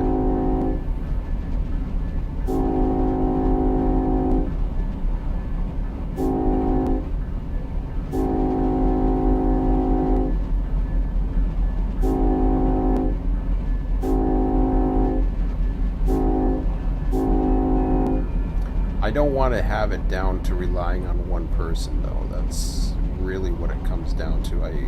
If I'm the only one on and I'm the only one wanting to run switchers or something like that, then it's going to get too hectic for me, because the key here is now I have an opportunity to run some of the main lines as well. So I'm going to want to take advantage of it. What we're doing is we're eliminating the issues that we've had with worrying about Selkirk. And it also eliminates another thing too, and that is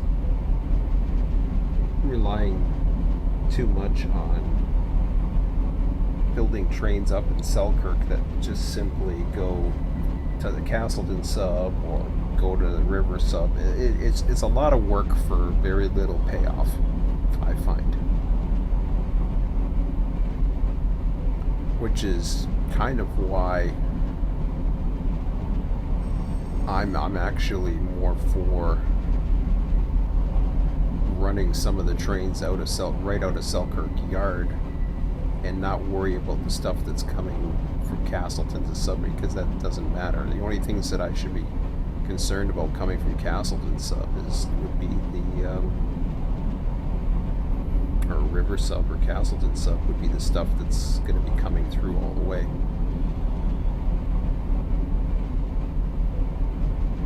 I mean, I could run it, but then, what am I going to do with it? It's only going to be, it's not like it's going to be taking up a lot of space anyway, so I don't know.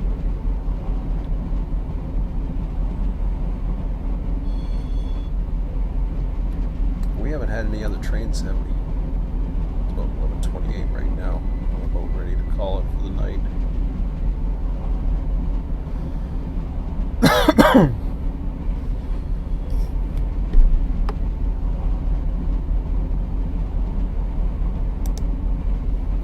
Two Q119s are the only 2 trains. 4.2.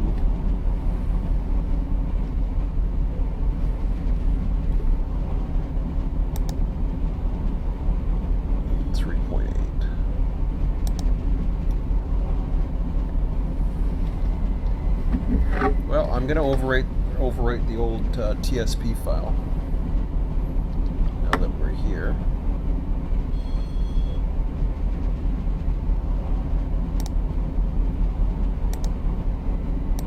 So goodbye old save. Hello new TSP. All that work is done. And yeah, it's at 11:30 right now. So anyways, I'm going to sum up a few things for those that haven't followed YouTube as to what the game plan is, what the timeline is, how we're going to do it. Um,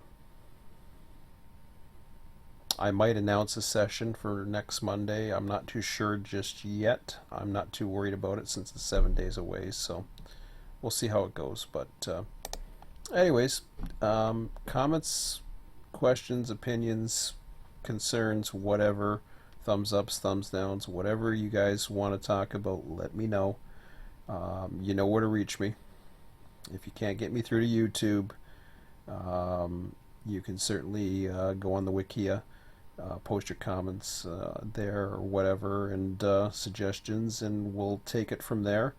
I'm certainly valuing your input. I want to know what you guys want to do, or what interests most people. See how it goes. There's a lot of industries I got to put into the system, so I'm going to start doing them tomorrow. I may go live stream while I do it, just to show you for those. Well, I haven't even seen it, but I'm going to go ahead and do a little bit of research. I'm not going to run the trains as much, and then probably Wednesday, maybe Thursday, Sunday if necessary. I'm going to get everything. If I don't get every industry in, it's not the end of the world, but the idea right now is definitely there should be no reason why I cannot start next Monday. I'm not going to start Wednesday, it's just rushing it. There's not enough trains on the territory. I don't have the right mix right now, and I want to get hopefully a better mix. And worst case scenario, if the mixes are not too good, I will just manually spawn according to schedule like I was before. The only difference is now that I won't have to worry about all the difficulties with some of the goofy trains and different blockings. This is going to be a Proto Lance project for sure. So anyways, that's it for now. Talk to you later.